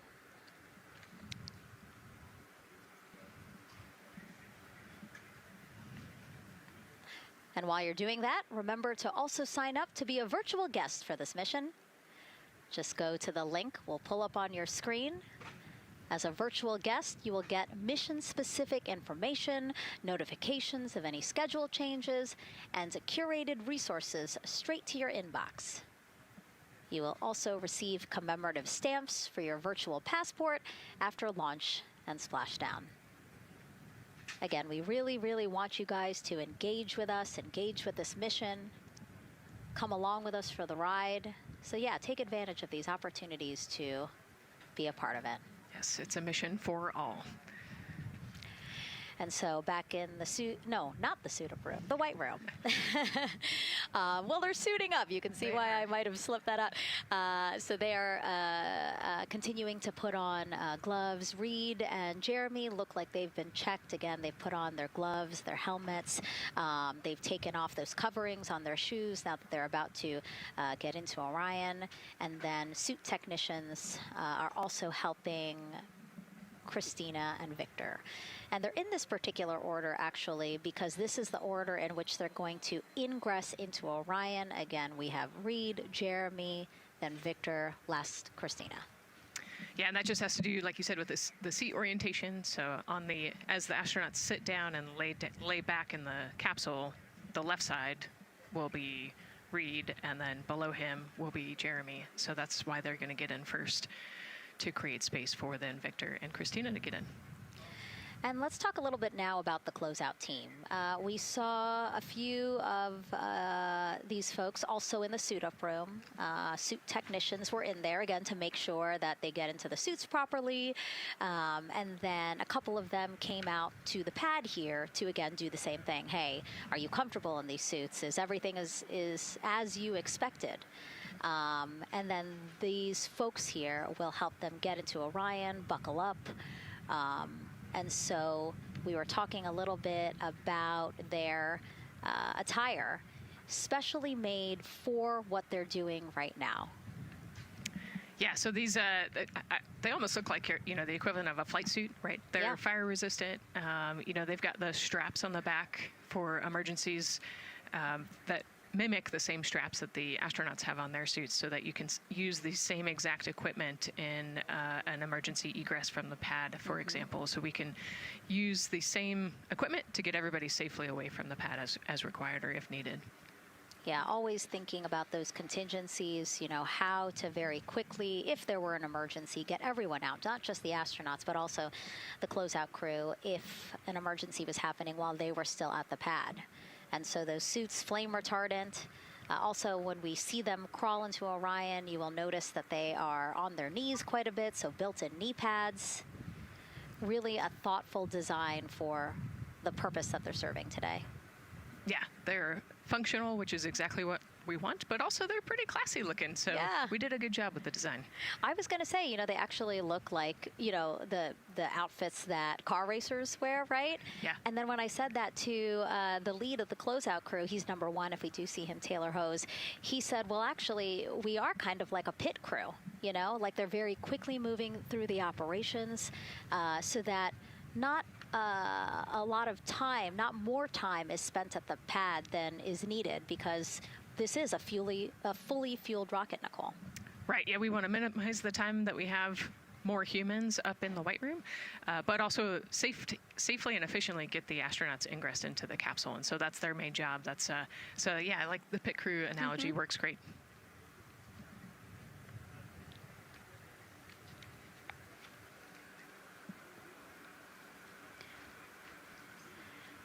And so, Nicole, as we get ready to see them ingress, I know you'll be, again, an invaluable source as we talk through this part of the launch countdown, because you've been inside a mock-up of the Orion spacecraft. And I know that because you texted me a photo that you took, this selfie in the mock-up, and little did you know I was going to put it in this broadcast.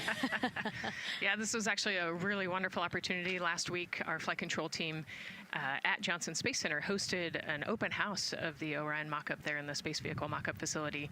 And so I got to spend some time in the capsule with some of the flight controllers who are actually sitting on console right now and talk to them about everything inside the mock-up. So you can see I've got a bump cap on. It's like a small hard hat. There are a lot of, metal corners and things, and we are still squishy humans at the end of the day. And so they want you to be careful while you're moving around in there. But I got to see, how the crew will ingress. I got to look at the umbilical and the seat straps, and I got to see, the emergency equipment and the stowage and the toilet. I got to see it all. Got to talk about everything. It was pretty cool. It was a really great time. Michael and Bruce were great with me. They answered all of my questions. Yeah, because it's really good to be able to give that perspective because, and as you guys will see, yes, we do have cameras inside Orion and we'll, of course, take you in, but it doesn't give you a true feeling or idea of how big the space is, how things are configured. Again, like when we see them go in, they're actually on their backs. Yep. So, again, it's just hard to really get a sense of the inside there, but Nicole is going to really help walk us through that. Yeah, you said they're on their backs, and, you have to somehow get there, and so they're actually going to almost barrel roll onto their shoulder to get onto their backs and their feet up on those leg rests. Actually, Andre's holding onto right there. You can see Andre number 2's inside getting everything ready for them. And actually, those leg rests for the pilot and commander seat will come off once they get into orbit to create some more space for them. And it looks like we're getting ready to ingress here. Yep, thumbs up from Reed. Everybody configured with their suits, and so in we go. They actually get inside by walking backwards. That's the easiest way to get in, right, Nicole? Yeah, so he will step down right over the flywheel or the exercise equipment that they've got in there. We'll talk to that in a second. And then you actually step down right on top of the toilet area backwards. You can see him going now. Oh, and he's already turned around and walking in. You can see Dre's protecting his helmet and his visor there from all that metal. Yeah. It's a tight squeeze. But they've done this a lot, so Reed's already all the way across the capsule. Yeah, that was fast. Impressive, Reed. Impressive. That's why you're the commander. Oh, a heart there from Jeremy again. Yep, Canada. Yeah. Canada is about to get into Orion. And so you mentioned Dre. Why don't we talk a little bit about him? So that was NASA astronaut Andre Douglas. And he is actually one of the backup crew members for the Artemis II mission. He trained alongside the primary crew and will step in if any of the 3 astronauts are unable to fly. Yeah, Dre's actually a classmate of mine, so fellow fly. Oh, yeah, so we've worked very closely together. It's exciting to see him in this role. Yeah, Virginia native, selected as an astronaut candidate in December 2021. He completed his training in March 2024 and was subsequently named as the Artemis II backup crew member just months later in July. Before joining NASA, Andre worked at the Johns Hopkins University Applied Physics Laboratory, where he specialized in spacecraft systems engineering. His work focused on the systems that help spacecraft know where they are and how to get where they need to go. So obviously critical for missions to the moon. Yeah, he's a wicked smart guy. He's got like 15 degrees, I think, or something. Oh, my. So. And so now here we are back inside Orion, where the closeout crew, each one with either Reed or Jeremy. So it looks like Andre is with Reed, And this is a camera shot of behind Reed's head. So Reed, while Andre is buckling him in, that's a 5-point harness, Reed was configuring his control panel. Yeah, the displays. We're getting the displays ready so that they can monitor all of the systems and monitor the launch as they go. Christina there signing the wall.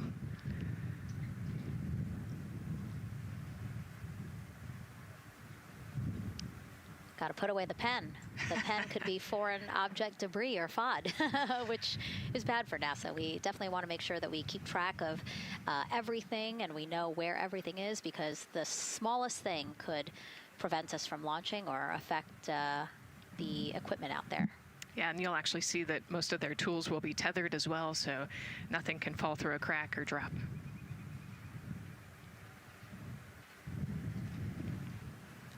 And so as soon as Jeremy and Reed are good to go in their seats and connected to their communication umbilicals, as Daryl had said before, we will start hearing the loops, the audio mission loops, specifically Orion to Earth 1, which is the communication loop that the crew communicate on to the different teams supporting launch today.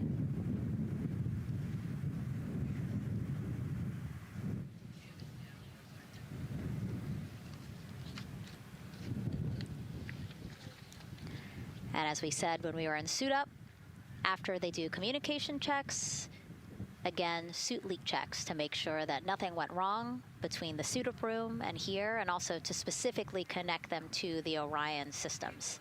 Yes, this will be an integrated test with Orion and the suits to make sure the entire system is working and ready for flight.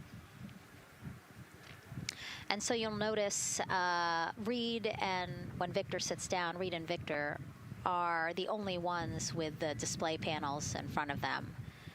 Jeremy and Christina will actually share a personal computer device, and that will be on Jeremy's leg, and that's how they'll continue to follow along with telemetry and data. Yeah, it's actually pretty cool. This is one of the technology demos that we're doing, and so they're going to plug into the system, and it'll be a screen repeater on that that device for them, so that they can see what the pilot and commander are seeing. OTC at MS2 is online for comm. This is OTC. Repeat. MS2 ready for comm checks. The MS2 ready for comm checks. MS2, OTC Orion Earth 1, comm check. OTC, it's MS2. Have you loud and clear on 1. You're welcome, sir.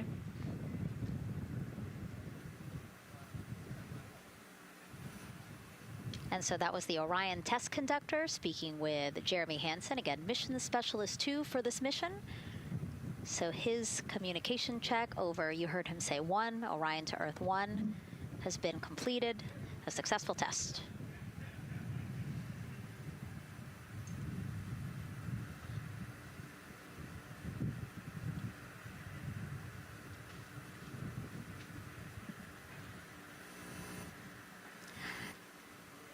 The rest of the crew here waiting in the white room.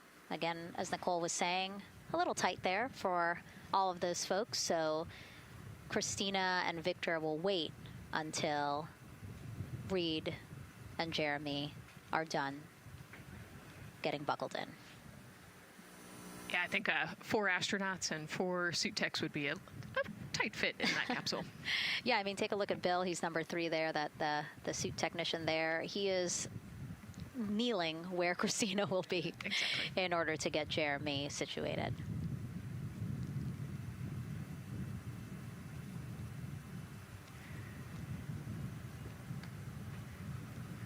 OTC asked, commander's ready for comm checks. OTC copies. Commander. NTD, Misco 212, comm check. NTD, have you loud and clear here as well. I'll catch FTS on 194, thank you. Commander, OTC Orion Earth 1. OTC, CDR has you loud and clear. Good comm, welcome, sir. And there you have it, a successful comm check with Commander Reed Wiseman. And so... And CDR, NTD on Orion Earth 1 for comm check. I got you loud and clear, NTD. And good to have you on board. Good luck today.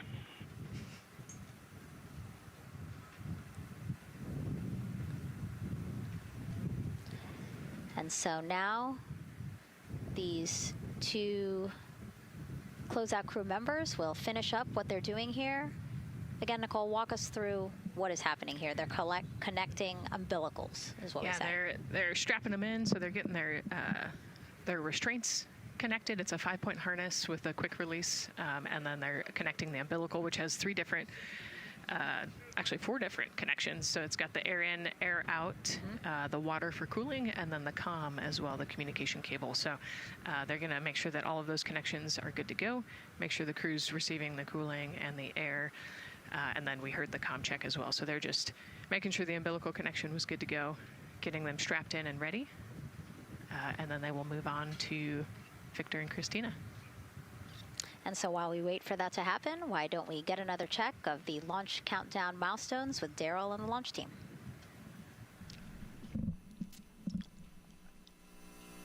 All right, welcome back into the firing room 1 here, where some of the launch team is having some pizza that was brought by the administrator. That was nice of Administrator Jared Isaacman to bring that by for the launch team to enjoy. We're L-minus 3 hours and 44 minutes and counting as you can see the crew ingressing into the spacecraft. There are a number of things that are happening on the timeline. Of course, the closeout crew, they liken themselves to like an F1 pit crew, working quickly, methodically, carefully, as they go through their procedures to get the astronauts ingressed. Overall, there's a little bit of timeline pressure, right? There's only a certain amount of time, as you see the astronauts going into Orion, only a certain amount of time that they can spend on their backs. They will be there for a few hours, right? So we're sitting at 2:40 p.m. Eastern time, and the window opens at 6:24 p.m. Eastern time and runs until 8:24 p.m. Eastern time. So 4 or 5 hours or more on their backs, and then they'll hopefully lift off for a launch. So, of course, the crew is mindful of the time. They don't want to slip into the window if they don't have to. And so they're keeping a tight lock on the margin, the amount of time that they're working there. And there's a heart from Christina Cook. Great to see that as she gets ready to get into the Orion spacecraft, one that they named Integrity. It certainly fits this crew from what I've observed. Now, right now, the rocket's tanks, they're in what's called replenish mode. So another factor for this closeout crew is, and the crew themselves, this is a fully tanked, almost ready to go rocket. It's got all the propellant it needs to go to the moon. It's just a matter of getting the astronauts in, getting them configured, and getting all the systems, the high energy systems, bringing them all online in order to launch this rocket. As they sit there, there is propellant boil off that's happening. All tanks are at 100%, but the propellant, which is liquid oxygen and liquid hydrogen, those two propellants are minus 423 for hydrogen and minus 297 for the liquid oxygen. They are boiling right now. They've been boiling the entire time when they've been in the tank. And that is vented out, as you can see. When we look to a wider shot of the rocket, you can see the venting and the little wisp of clouds that are coming out from the top of the rocket and the middle part of the rocket. And that is because just like you boil water on your stove, those propellants are boiling. Of course, their boiling point is much lower than water, and so it doesn't take much for them to boil. But just as if you were to leave your pot of water on the stove and just leave it there, what would happen? Well, it would completely boil off, and all the water would be gone. Basically turned into water vapor inside your house. Well, it's the same case here. So we are continually replenishing the rocket with propellant, liquid hydrogen and oxygen, running from those propellant lines that you see there going into the rocket. So that continues to go well. Overall look from the launch team here, this has been a very smooth countdown so far. The cryo tanking went exceptionally well. And the launch team is really in a good mood right now. Cautiously optimistic, understanding that with a system this complex, you can have something unexpected happen. But to this point, the firing room is really encouraged by what they've seen so far, and are especially excited to see these astronauts getting inside the spacecraft. L-minus 3 hours and 40 minutes and counting until we open up that window for launch. For now, we'll send it back to Megan and Nicole. Thank you, Daryl. And, you know, he mentioned that the crew decided to name Orion Integrity, and it was not something they came to easily. You know, they really wanted to put in a lot of thought, and what they came down to is integrity is a value that NASA embodies, and also individually they felt like integrity is something that speaks powerfully to them. Yeah, and I think the other part of integrity, you know, it just represents the humility and the professionalism behind the entire team that built this rocket and got us here today. And so it's a fitting name for this capsule. Yeah, like I said, I think the crew said it took them a little bit to decide on what they wanted, but I think they made the perfect choice. I agree. And so as the countdown to launch continues, we are reminded that this is an agency-wide effort to make today's launch attempt possible. We invited people across our NASA family to wish our crew a safe journey. Go Team Artemis! Go Team Artemis! 3, 2, 1, blast off! Have a great flight. Godspeed. We'll get you around the moon and home. If I had a message for the crew, be safe, to have fun, to remember that we're all down here rooting for them. I want to wish my friend and former student, Victor Glover, and the entire Artemis team best wishes and a successful flight. Have fun. Take some really cool pictures. Can't wait to see you when you get back. From the Earth to Sky team, connecting NASA science to public lands, go Artemis. We will see you in the Pacific, and you can count on us being there. Greetings from NASA Langley's historic gantry facility, where Neil learned to land on the moon and Orion learned how to swim. We are with you all the way to splashdown. Let's go fly from the Orion Human Engineering team. Woo! Like a full moon, your future is bright. Have a safe journey from the multimedia team in Cleveland, Ohio. We hope to see you guys back safely in San Diego, maybe singing some karaoke. Yeah, right, maybe. He knows exactly what he wants to do. After he's like, yep, karaoke. I love that people submitted videos. You know, this is something that we actually asked as part of the broadcast. We were like, you know what, I think it'll be really fun. And the overwhelming amount of people who wanted to record something for the crew was really heartwarming. Yeah, you know, this is the first time in over half a century that we're sending people back to the moon, and everybody is excited about it. You know, kindergarten to congressmen and all over the world, everyone is ready for today and excited to see this launch. And so here we are again, still inside Orion with the closeout team, putting some final touches on, it looks like Victor's configuration there. Again, making sure that his harness is set and that he's connected to cooling, he's connected to communications, and he's connected to any other umbilicals that he needs to be connected to for Orion.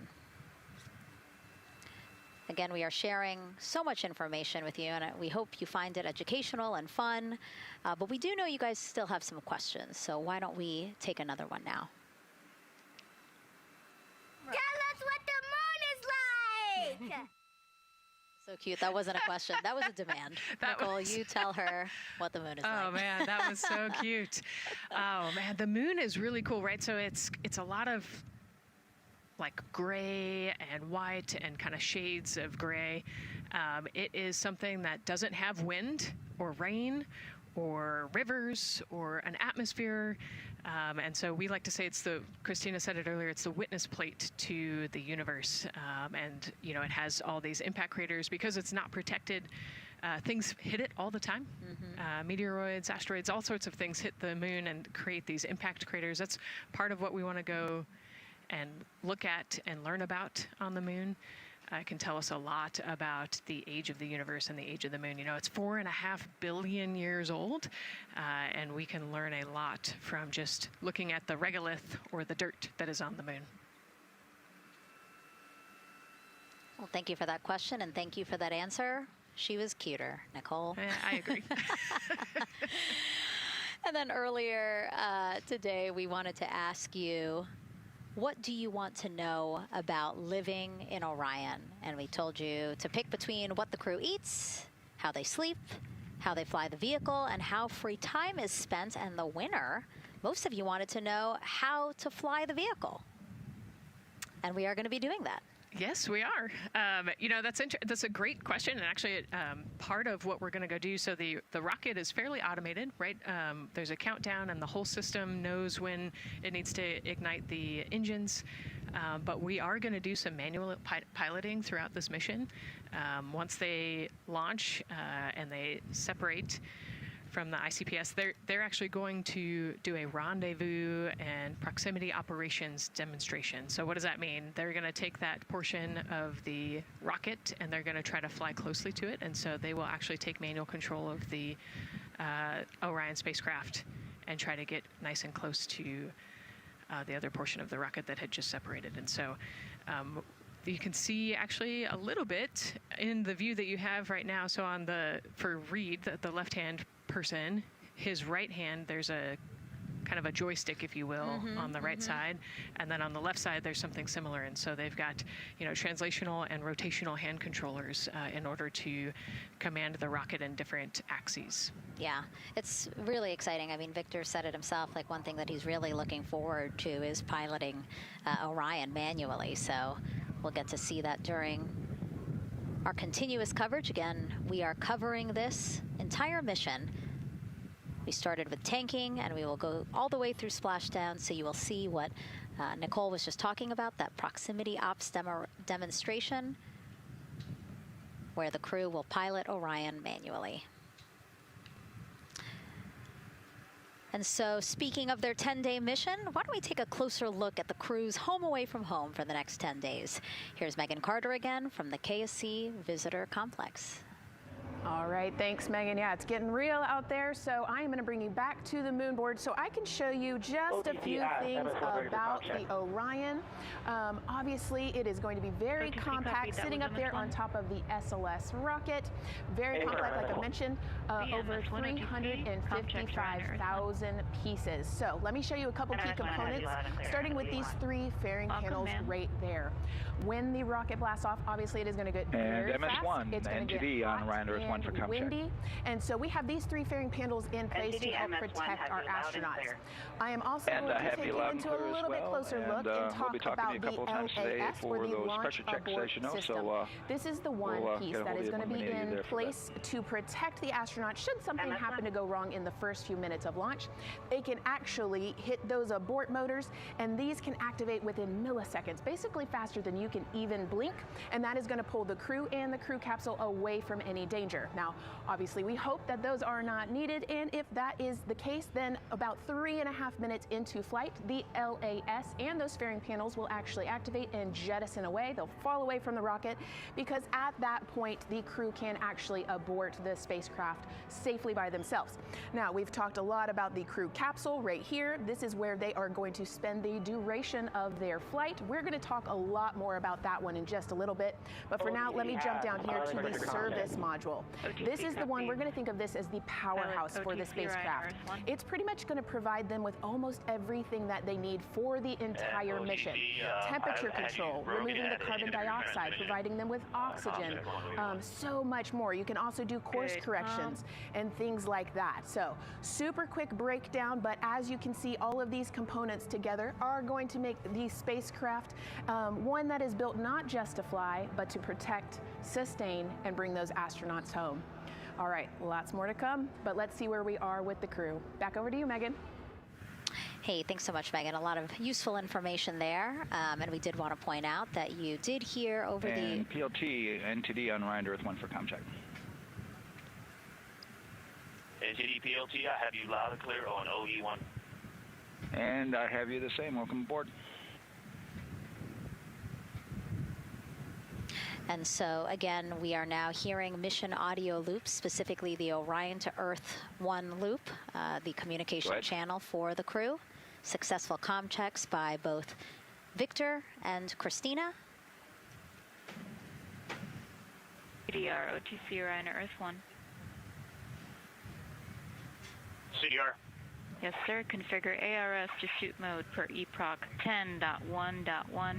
Crew ingress and vehicle pre-launch config. Step 1. 10.1.1 crew ingress and vehicle pre-launch config. Step 1. Going in work now. And so see, now we are privy to some of the countdown procedures that the team is asking for the crew to do. Yeah, so they're going to work through some of these procedures and finish the ingress portion, as you heard in that procedure. So this is where the crew is going to start building their nest, if you will, running some procedures, getting the capsule ready for humans to be on board. And now look at the clock, 3 hours, 30 minutes and counting until the opening of our 2-hour launch window, and we are pretty good on time. We are as we are expecting in terms of when ingress will be wrapping up soon. And so now let's bring Gary Jordan, again, our commentator inside of Mission Control at Houston. Gary, let's check in with you about mission preparations. Hey, Megan, thank you. Yes, we're following along here in Mission Control Houston. OTC copies. And we'll stand by for those comm checks.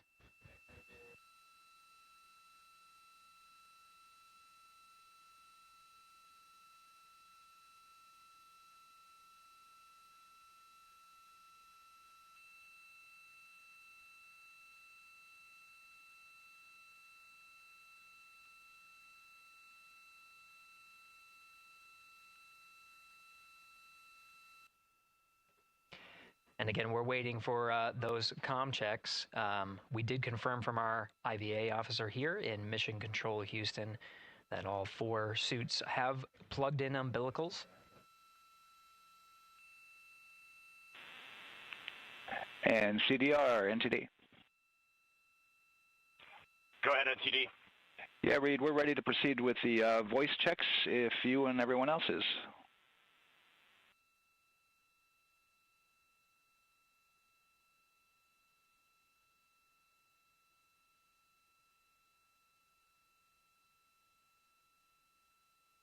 NTD, integrity crew is ready for voice checks. I copy that. And integrity for the entire crew, comm check on Orion to Earth 1. CDR. PLT. MS1. MS2.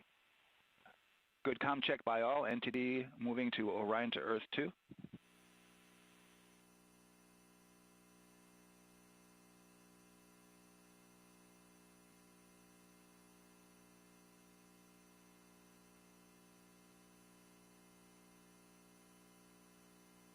CDR.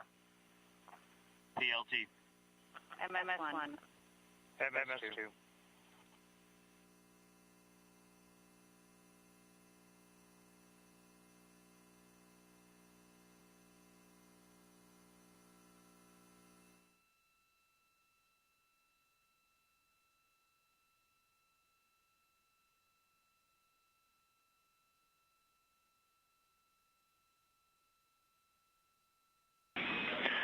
Integrity Houston on Orion to Earth 1. Voice check for the entire crew.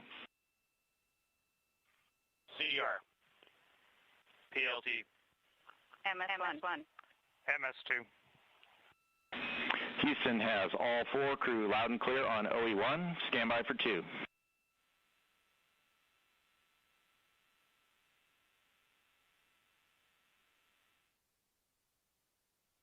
Your initial word was broken.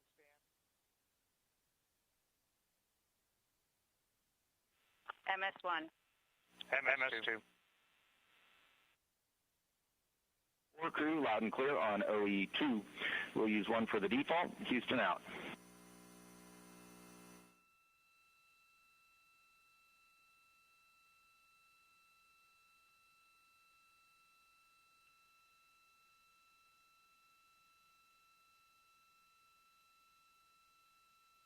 And CDR, NTD?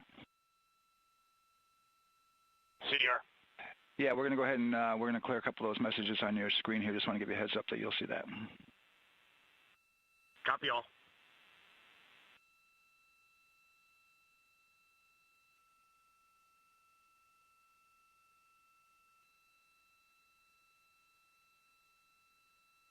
CDR, OTC, Orion to Earth 1. CDR. Yes, sir. Perform crew suit leak checks per 10.1.1.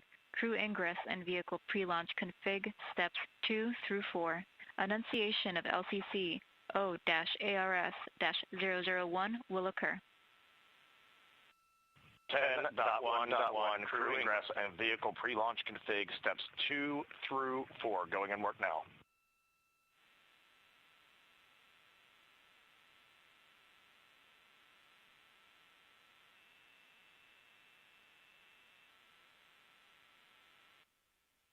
This is Mission Control Houston. We are following along as the 4 crew members of Artemis II work through their voice checks, then the umbilical connections and various pathways to get communications from all of the... refresh on your screen. CDR. Yes, sir. We're going to look to do a quick refresh on your screen if you guys are okay with that. Hey, firm, just let us know when we can continue in 10.1.1. We'll go hands off.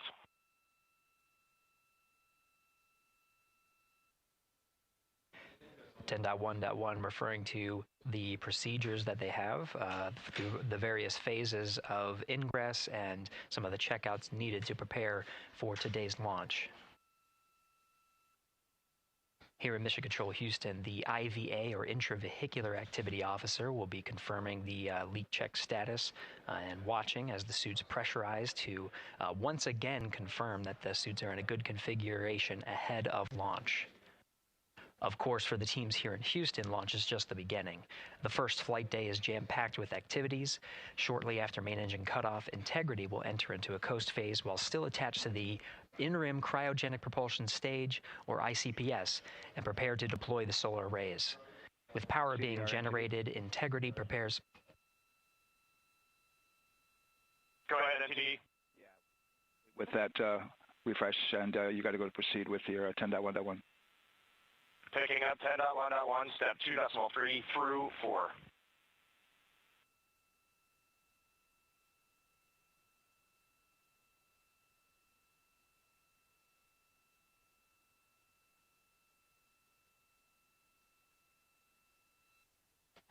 Picking up the procedures, the crew again working through the various steps to prepare for launch, standing by for suit.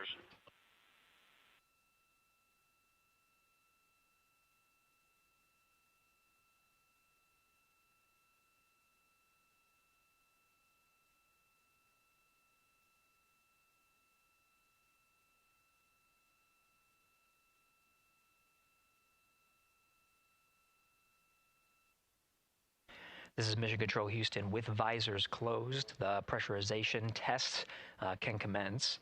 We'll stand by for word of a good leak check on all 4 of the crew member suits for the Artemis II mission. Again, this is the very beginning of a very busy flight day for our 4 crew members. After launch, they have a series of burns to prepare for. The first major burn being the perigee raise maneuver that allows them to continue in low Earth orbit, and the next being the apogee raise burn that puts them in a high Earth orbit. This is an orbit that takes them around the Earth for nearly a day, 23.5 hours to be precise, and allows the teams, including check out critical systems ahead of committing to the next day's translunar injection. But before they even call it a day, Integrity will separate from the ICPS, and the crew will command.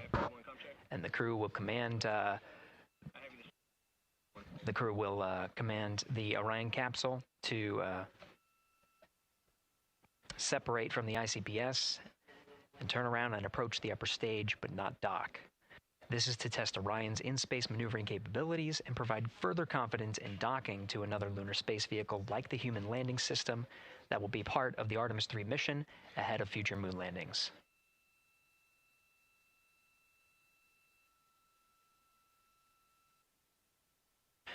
These are just a few of the highlights of the very first of 10 flight days as we await for confirmation of good leak checks inside the capsule Integrity. And there's a lot more to this mission.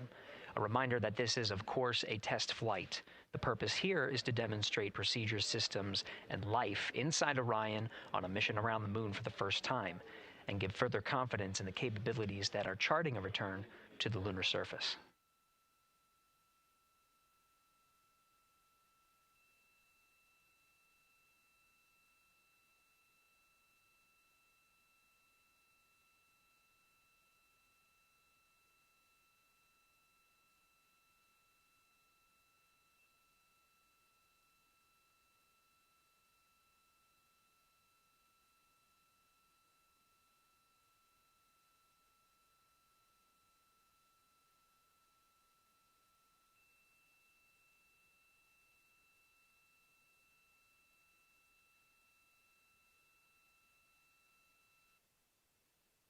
You may be able to see from this view the suits themselves inflating. This is, again, a pressure check, verifying that the suits are leak-free ahead of the ascent portion of today's flight. How you see the crew now with visors down will be the configuration of their ascent all the way through core stage separation, about a little more than 8 minutes after booster ignition.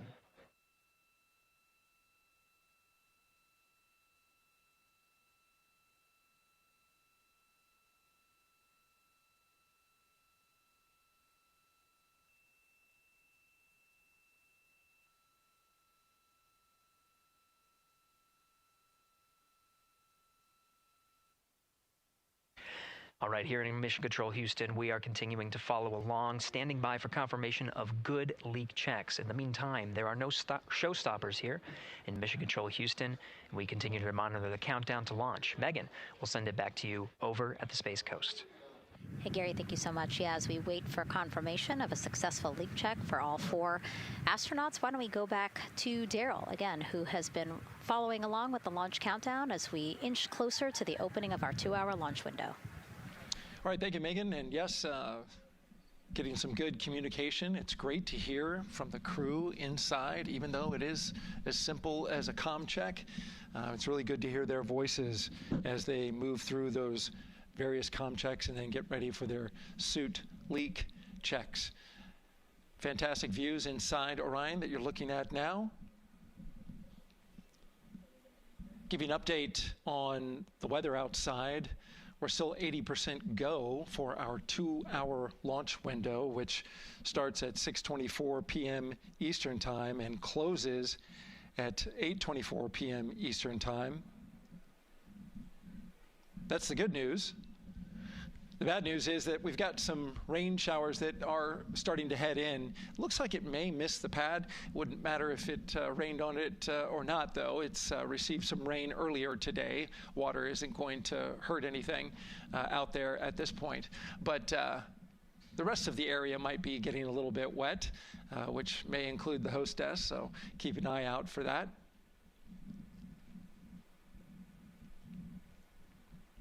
As we're watching with the astronauts inside the Orion Integrity spacecraft, you'll be hearing more and more from them, especially Christina Cook, who is Mission Specialist number 1.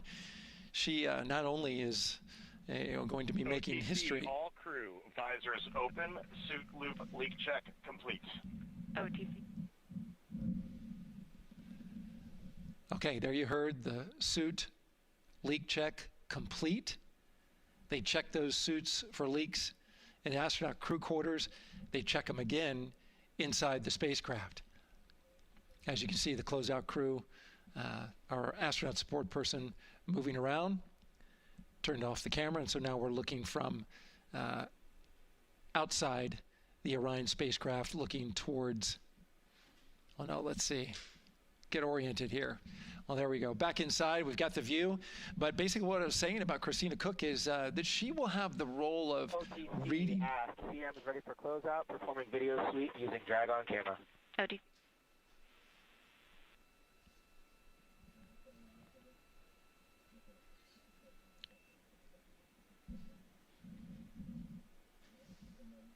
She will have the role of reading out a pressure reading that tells the team that...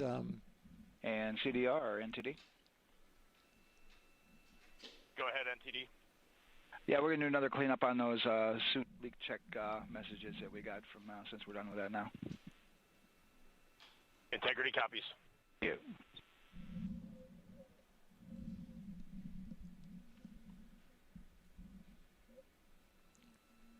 And that's communication going between Orion Commander Reed Wiseman and NASA Test Director Jeff Spaulding. But as I was saying, Christina Cook will be reading measurements from the counterbalance assist arm. So you're going to hear her be asked by the NASA Test Director to read that. That CBA, counterbalance assist arm, it's mechanically latched by the closeout crew using tools, but there's a hydraulic assist. It's pneumatically opened and closed, rather, with a pressure assist that helps open it up. Not only that hatch, but also the last hatch. There's 2 hatches there that we'll see that will be closed. But this is in case of an emergency out there at the pad. If the crew, for some reason, needed to exit quickly, then they would exit the spacecraft by pulling that lever, which would open both hatches. Those hatches are heavy. The Orion hatch is hundreds of pounds. HHP cameras 1 and 2 both set to record. OTC copies.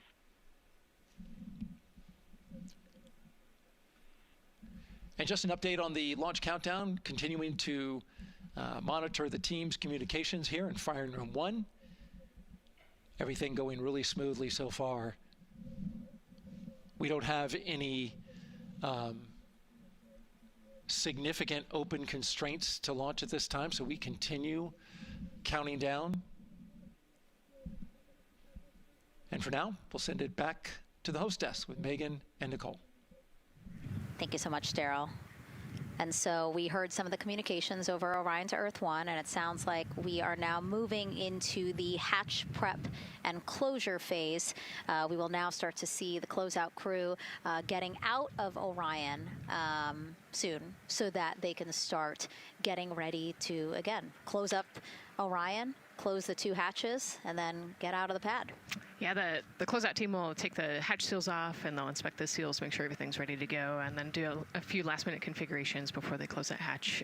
And then, like Daryl talked about, then Christina will have a role in looking at the CBA there. So. Yeah, you might have heard them say over the loops again that drag-on camera. So basically, it's a camera that they can move around, and you might have seen it in a couple of our shots already. But they will take that camera and literally go and inspect the seal that. There's 2 seals, actually, 2 seals that go around the entire area of the hatch just to make sure that everything looks good. And that camera feed is being directly shown to NASA teams who need to monitor that. Yeah, they want to make sure there's not a single hair or piece of dust on those, make sure that there's no damage and everything's ready to go so that the seal, they will do a leak check on this hatch seal as well. Make sure it passes. Yeah, and we'll know they're doing that because we will actually see one of the closeout crew members with a hand pump, and they will pressurize, again, just the seals, and they have to see if it will hold pressure for just a minute. And if it does, then they will go ahead to pressurize the entire Orion spacecraft, and then that again is to make sure that the spacecraft is holding the right amount of pressure. And that one's a lot longer. It'll take them like 8 minutes. Like it takes time to pressurize it, then they have to hold pressure, and then it takes time to depressurize it. Right, and they want to measure the difference in pressures at the beginning and end of that and make sure that it holds the right amount of pressure so that when they get to the vacuum of space, obviously the capsule holds its pressure. Yep. Okay. Well, again, as we continue to watch operations that are happening at the pad inside of Orion, why don't we go over to Banana Creek? It's one of our viewing locations here at Kennedy Space Center. They will have a spectacular view, and we actually have NASA's Leah Martin there chatting with a big group of people surrounded by a lot of folks on bleachers there. Hey, Megan, yeah, tons of people out here today, thousands of people gathering at Banana Creek to enjoy NASA's Next big mission and humanity's next great leap today. It's a gorgeous day, and I'm joined here actually by some people who are probably the only people on center who are a little bit more excited than me to see this rocket lift off. Where are you from, and why are you here? So we're from the University of Tennessee, Knoxville. We're a group of 7 aerospace senior engineering students traveling here with Josh Dobbs, former quarterback of the University of Tennessee, with his extraordinary Dobbs Foundation. Now, you were actually telling me a little bit earlier, you're here local, you're from Orlando. What's it like being an aerospace engineer and then having the opportunity to come back here to the Space Coast and see this mission lift off today? It is absolutely amazing. I feel like the little 9-year-old girl inside me is so excited. Like, I'm from around here. I grew up watching launches in my backyard, and so this seems like such a full circle happy moment for me.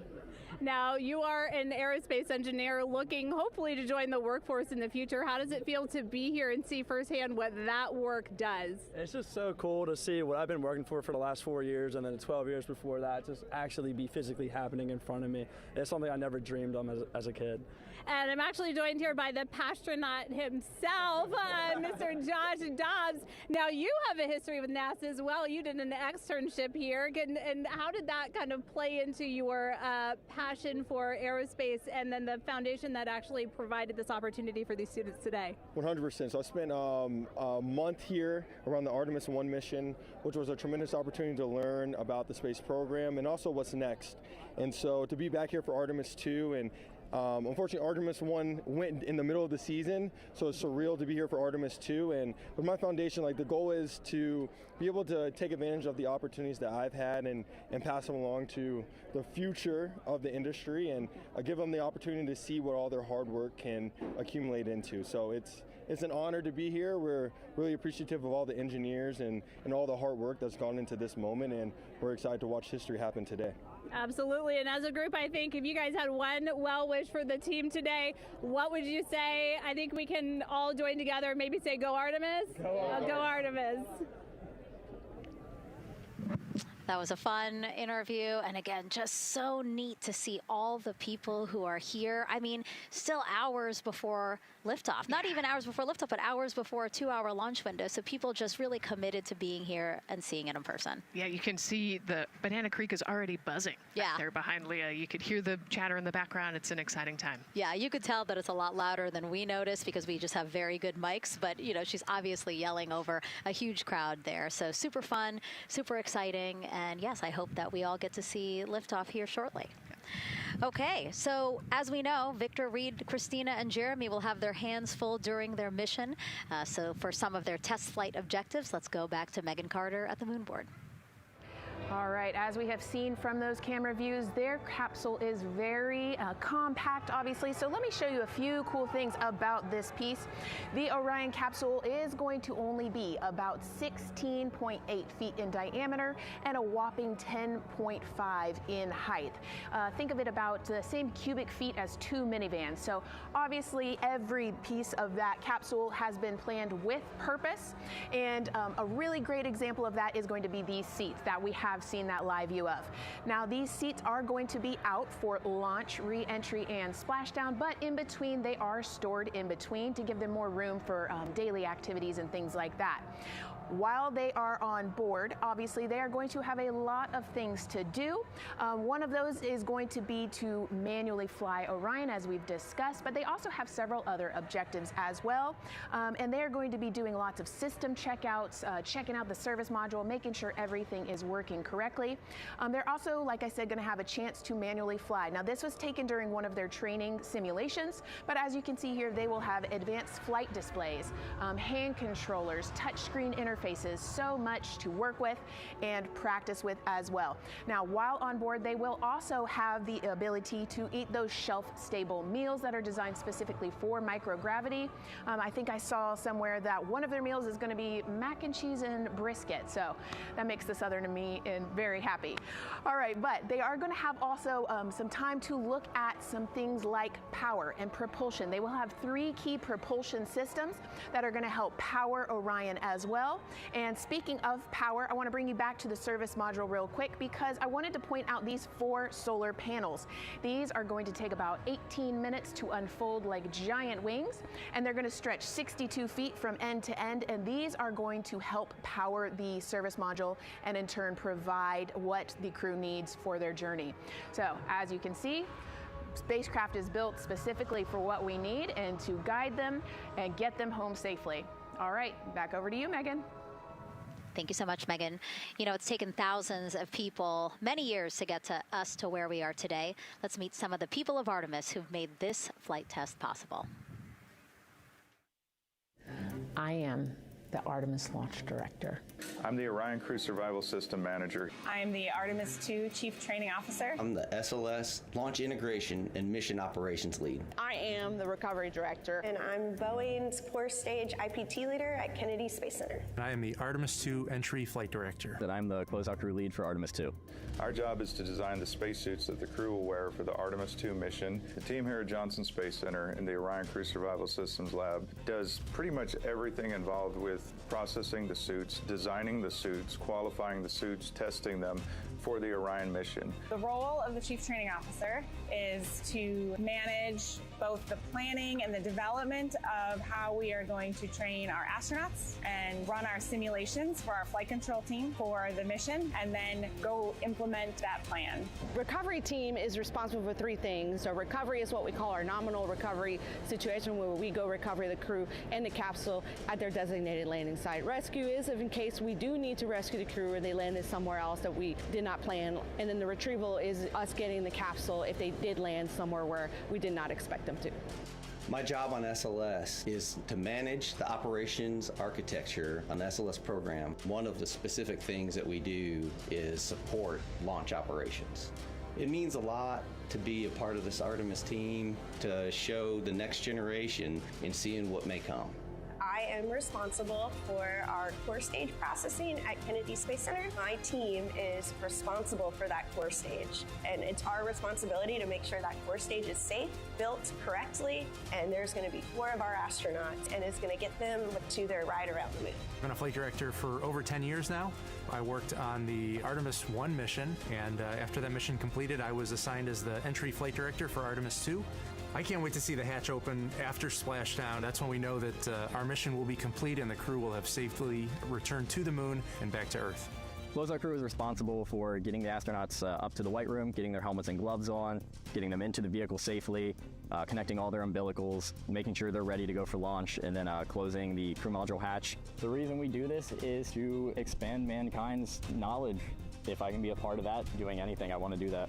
The launch director role really is to step back and kind of take that big picture view of launch. How are we doing on any NCs? How are we doing on our timelines, our procedures? Artemis II is a beginning.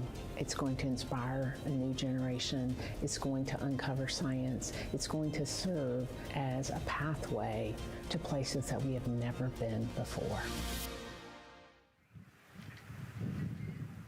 And to meet more people of Artemis, you can head to the link we're going to put up on your screen there. Just, again, really nice to see all the faces that have put in the work, the time, the hours, the dedication to get us to today. Yeah, so many professionals that worked so hard on this mission.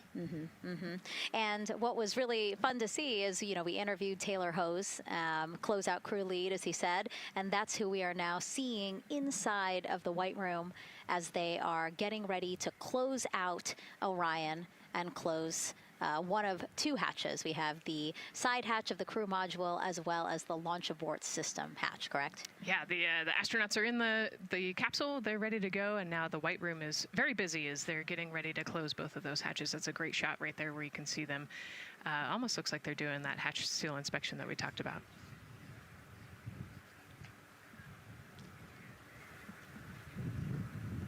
And so, Nicole, as we continue to see them get ready to close that smaller hatch, again, the crew module side hatch, let's take some questions now. Sounds good. A lot has changed since Apollo, and I have a few questions about what's next. What part of the moon are we exploring through Artemis, and what are some of the key points that NASA needs to consider when planning missions like this? Were you expecting to see Scarlett Johansson? I think that took you. Yeah, I mean, took you aback. We've talked about this, but everybody has an interest in this mission. You know, it's humanity trying to explore and go back to the moon. And I love this question. You know, what part of the moon are we going to? You know, eventually we want to get to the polar regions, the South Pole specifically. We think that there are volatiles there, so water ice, something that can be harnessed as a resource as we create the permanent base on the moon and then try to get onto Mars. But getting to the moon is a tricky mission. You know, we're going further than we have in a long time, and you know, on the International Space Station we're 250 miles from the Earth, and so we're pretty close. We resupply that spacecraft pretty often with cargo missions, but the further and further you get away from Earth, the more you have to think about the lack of cargo, the comm delay. You know, there's a communication delay the further away you get, and so there are different and unique problems as we continue to explore further and further out into the solar system. And there is so much to learn about the moon, so it's no surprise that yes, even though our goal is to have a moon base at the lunar South Pole, the lunar South Pole is not the main focus of this lunar flyby. So instead, the crew is going to be focused on observing the far side of the moon. So this is actually an animation of what teams expect the moon to look like if the crew launches today. So this is, of course, the side that faces the moon, and this is the far side of the moon, which when, again, the crew does their lunar flyby on flight day 6, we are expecting this will be their view. What an amazing view and an opportunity. Yeah, you know, there's so much to learn from this particular mission, because obviously we're not landing with this mission, and so they actually potentially could see the South Pole and kind of scope out what our landing regions look like in the context of the entire moon. But also they're going to see parts of the lunar surface that have never been seen before by the human eye, and so they're going to take these detailed notes. They're going to record themselves talking about what they see. You know, we do a ton of geology training as astronauts, especially this Artemis II crew. They did a ton of geology training working with scientists to learn how to pick out the unique portions that we want to go study. You know, what is the context of the moon? What parts of the moon look interesting and look different? You know, the impact craters that we talked about earlier. So really trying to take all the pictures, take all the observations, write down, talk about their observations, and record as much data as we possibly can for the researchers back here on Earth.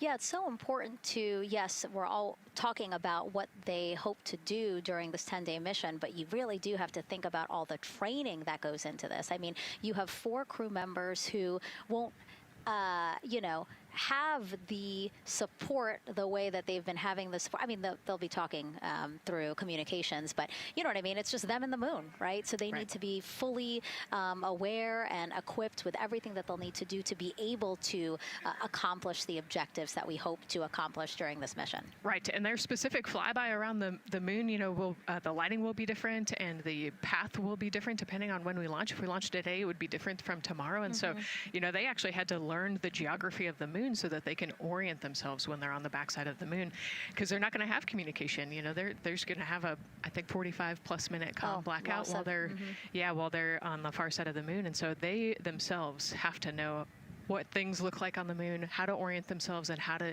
get the data that we're looking for. Yeah, really ambitious mission. Excited to be here at the start of it. All right, so another check of the clock, 2 hours, 57 minutes and counting to the opening of our 2-hour launch window for Artemis II. This pivotal test flight comes 250 years after America began its journey as a nation. As we celebrate that milestone, a special live performance now of our national anthem by singer Ann Wilson.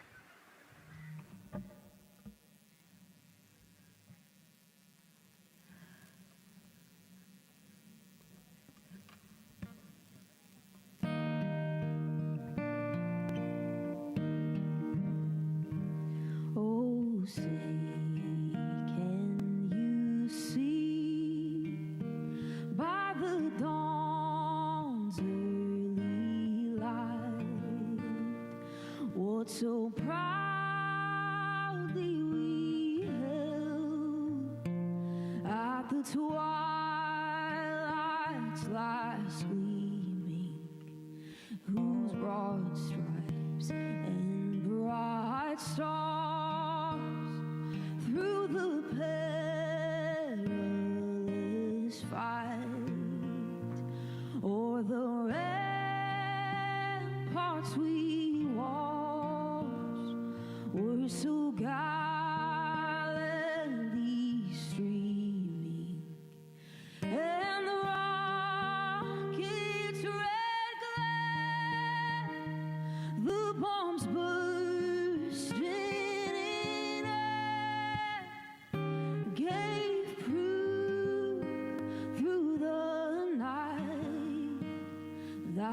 flag was still there.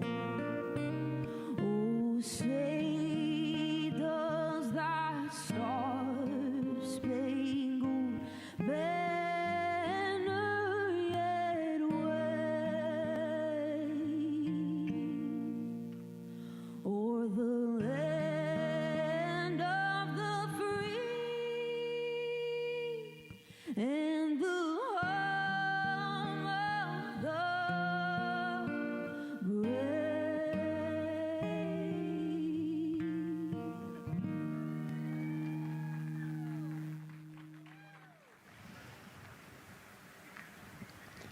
A beautiful rendition. Honestly, I'm a little emotional, a little speechless. Yeah, that was gorgeous.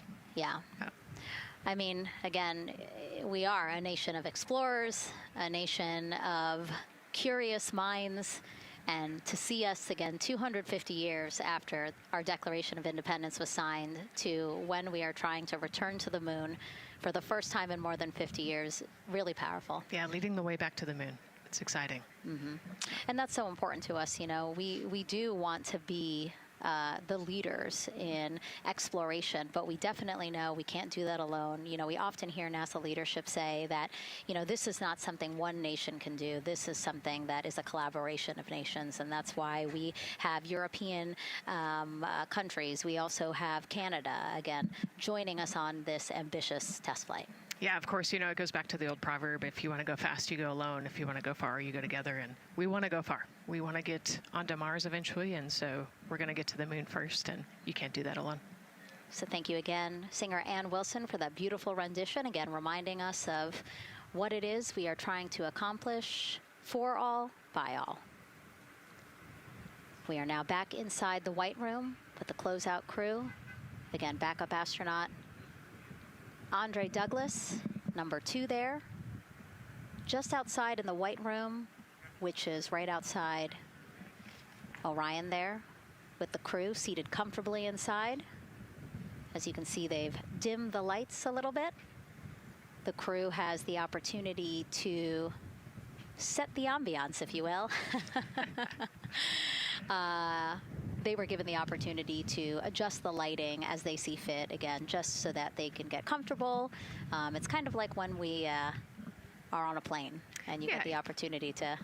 Sure, yeah, you don't want the bright lights in your eyes. Also, you want to be able to see the screens well, or see the, you know, the tablet on Jeremy's knee well, so they're going to adjust the lighting to what makes sense for the mission.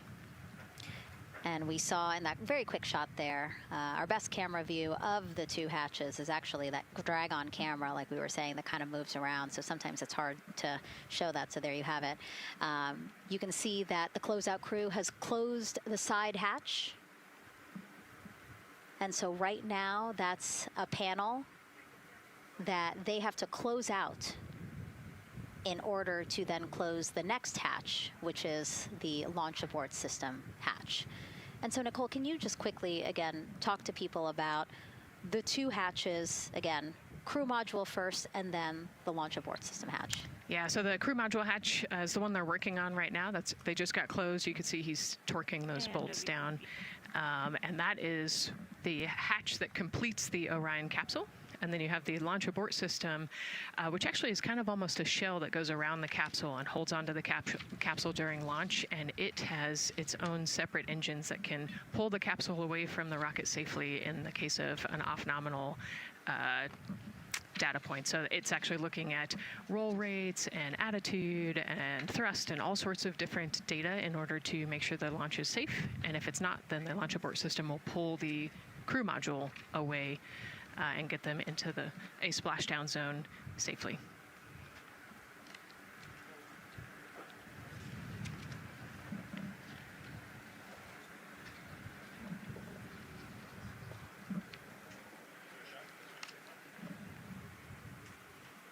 And as we wait for the crew to complete closing that side hatch of the crew module, let's head over back to Banana Creek, where we have Leah Martin standing by with the person who designed this mission's zero gravity indicator, named RISE. It was 2nd grader Lucas Yee from California. Hey, Leah.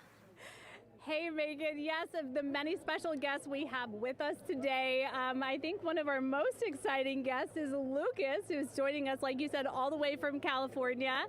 He and his family actually worked this as a group project to design the zero-gravity indicator. Lucas, can you tell us a little bit about your design? Yeah. So you named him Rise. Can you tell me why you picked that name? It was very remote, representing the Artemis II launch and Earthrise. And yeah, that's pretty much it. So were you really excited to find out that you won the competition and that your zero gravity indicator would be going to space? Yeah. So how does it feel? We're actually just across the river right now from Artemis. We can see it from where we're standing. How does it feel to know that design you created is actually currently on that rocket just a couple hours away from going to space? Really, really, really, really, really, really, really surprised and very happy. And very happy. Now, Mom, you were telling me on the way over here that it was kind of hitting you what was happening. Tell me a little bit about that. It's definitely very surreal to be here in person. That Commander Weissman said that it's for all and by all. That we couldn't have said it better. We're just very grateful to be here. Super, super excited. And we're so excited to have you here too. Now, Oliver, this is your first launch too. Is that right? Yeah, that's right. And how does it feel to be here just a little bit away from watching the first group of astronauts in your lifetime on their way to the moon? It feels like very, very happy and surprised. So if you had one word of encouragement or something to say to the crew who's sitting on that rocket right now, what would you say?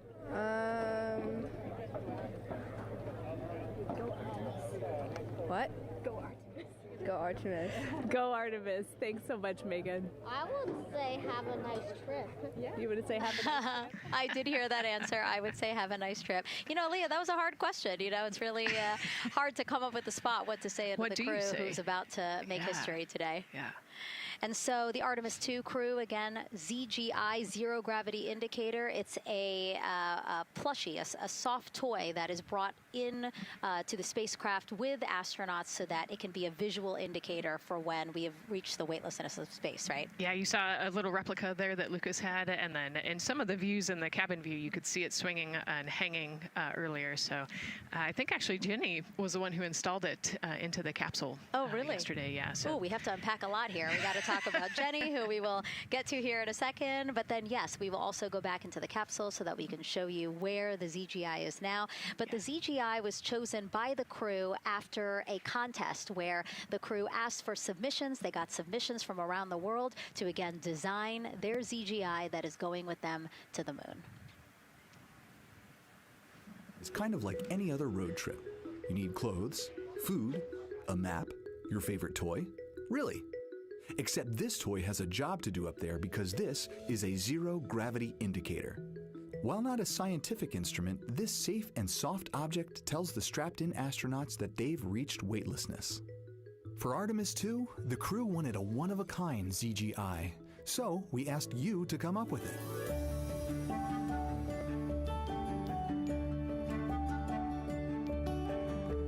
Thanks everyone for sending in your entries from around the world. Over 2,600 of you submitted. And we loved seeing all of your contributions. It was a really difficult decision because each design had a unique quality that stood out to our crew. In the end, we were able to narrow it down to a top 5 from Finland, Canada, Peru, and 2 from the United States, Kansas, and California. In the end, we went with one called Rise. It was a design inspired by the Earthrise photo taken on Apollo 8, which is very special to our crew.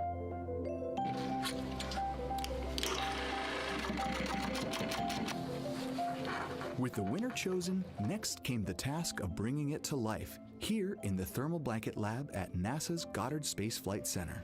This lab specializes in custom materials to protect sensitive spacecraft equipment and is perfect for creating a ZGI that meets the rigorous safety standards of NASA. Because you have to be concerned with whether the thread's going to outgas or if it will hold up, if it's flame retardant. This is the Rise ZGI doll. All I have left to do is to close the opening here and hand sew the hat on, make sure stuffing is stuffed in there, and we have our pocket here for the SD card. And on that tiny SD card will be millions of names submitted to virtually join the crew aboard Orion. Got Rise. Not the real one, obviously, but this is a replica. I mean, so clever for Lucas and his family to design. Yeah, I love that he replicated the famous picture that we all love of Earthrise, and then I love that the bill represents the space in between the moon and Earth. It's just such a cute and wonderful way to represent this mission. Yeah, and again, Earthrise, very important to this crew. It harkens back to the picture that was taken by the Apollo 8 crew where they saw Earthrise, and so very appropriate since, again, now here we are going to see Earthrise again with this mission. Yep. So yeah, so this is little Rise here. And then you heard in that video that there is an SD card that is zipped inside with the real ZGI with the crew. So get this, more than 5 million people submitted their names as part of NASA's Send Your Name to Space campaign. And actually, Christina said that her niece and nephew's names are inside that SD card. How cool is that? Her nieces and nephews are going to go with her. Yeah.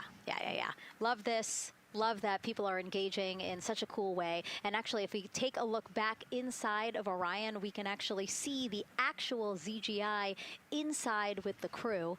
As we said, the purpose of a zero gravity indicator is to show when we've reached the weightlessness of space. Now, I know that it's probably dark in there because, as we said, the crew decided to just dim it a little bit for them. But here again, as we see, Reed on your left, Victor on your right. Below Victor, or next to Victor, again, because they're on their back, it's a little weird. It's a little hard to explain their orientation. But between basically Victor and Christina is where Jenny Gibbons has placed the zero gravity indicator. And Jenny, who, again, Nicole just brought up, Jenny is one of the backup crew members. So we mentioned how Andre is the backup crew member for the NASA astronauts. Jenny is the backup crew member for Jeremy. Yeah, Jenny's one of our Canadian astronauts, and yeah, so she's been also helping with preparations for today and helping get the white room ready, get the capsule ready, and she's actually going to be a Capcom for Artemis II as well. Yeah, she's from Calgary, Alberta, completed astronaut training in 2020, mechanical engineer, combustion scientist, and actually before becoming an astronaut, she was an assistant professor. So again, another very well-accomplished person on the team. And I know the Artemis II crew has really enjoyed working alongside both Andre and Jenny. Yeah, actually, Jenny was our EBQ mentor when I went through our AskCanner initial training, so she helped us with all of our spacewalk training, which was kind of cool as well. Okay, and there we have Andre again, number 2, with the rest of the Closeout crew team there. Why don't we get another check with Daryl and see how the launch countdown is going.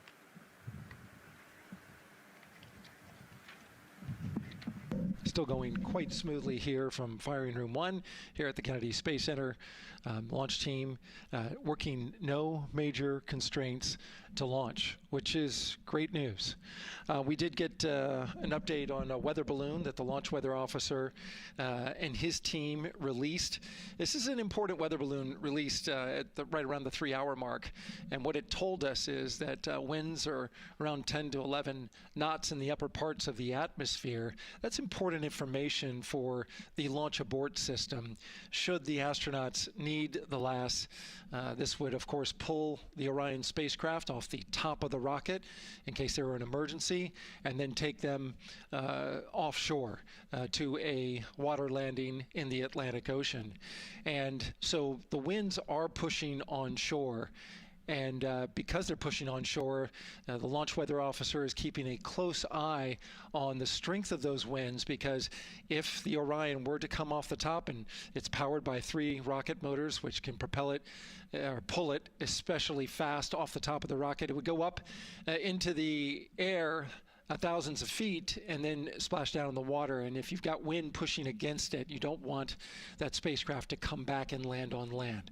So they're watching that very closely because of the onshore flow.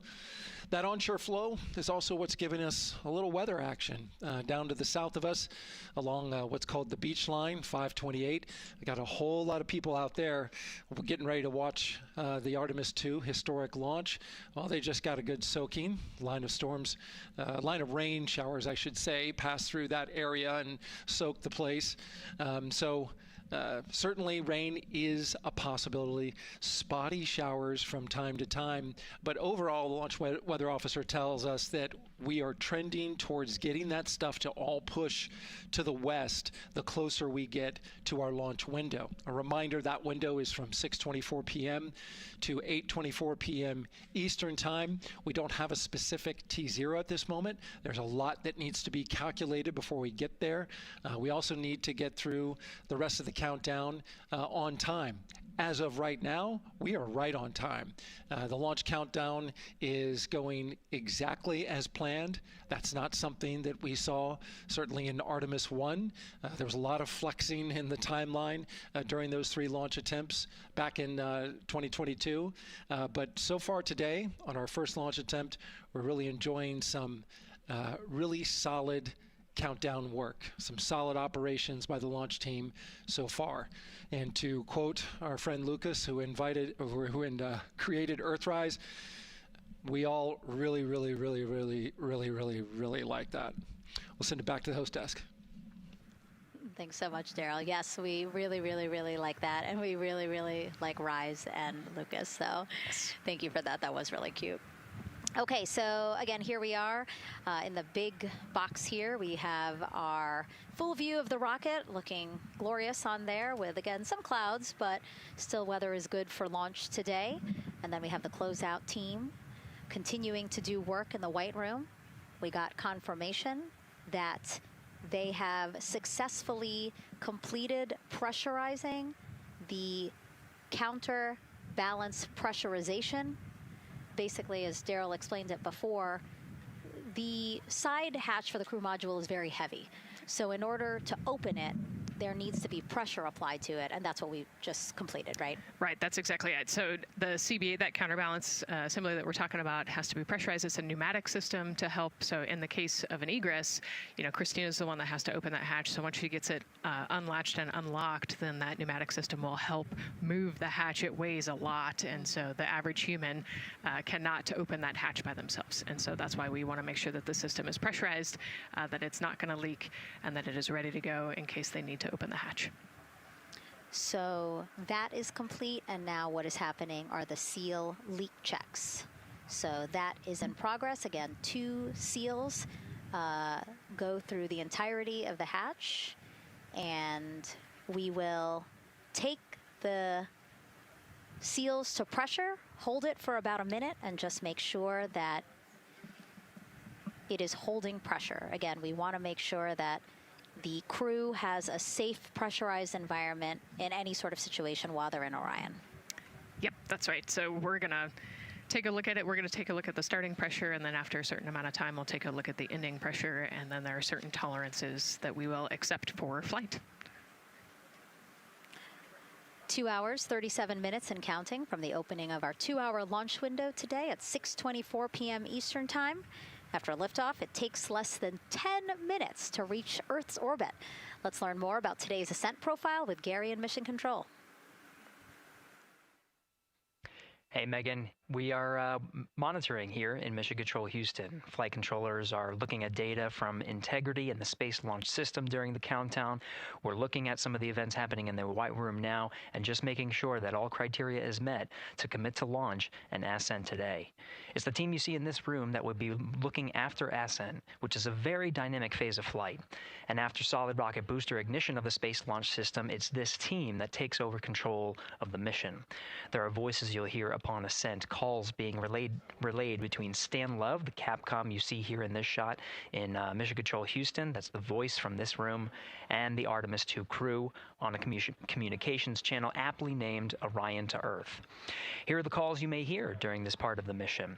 Capcom Stan Love his first call after responding to the crew's successful roll pitch maneuver at 30 seconds is AMT high. This notes that should we lose just one of the main engines, an alternate mission in low Earth orbit can still be achieved. At 1 minute 25 seconds, you'll hear max Q on PDL. This notes that reaching the moment of maximum dynamic pressure on the spacecraft. This event happens to be in line with a communication switch to another ground station, the Ponce de Leon Inlet Tracking Annex, located about 35 miles north of Kennedy. At 2 minutes 45 seconds, you'll hear SM primed, upper stage RCS ready.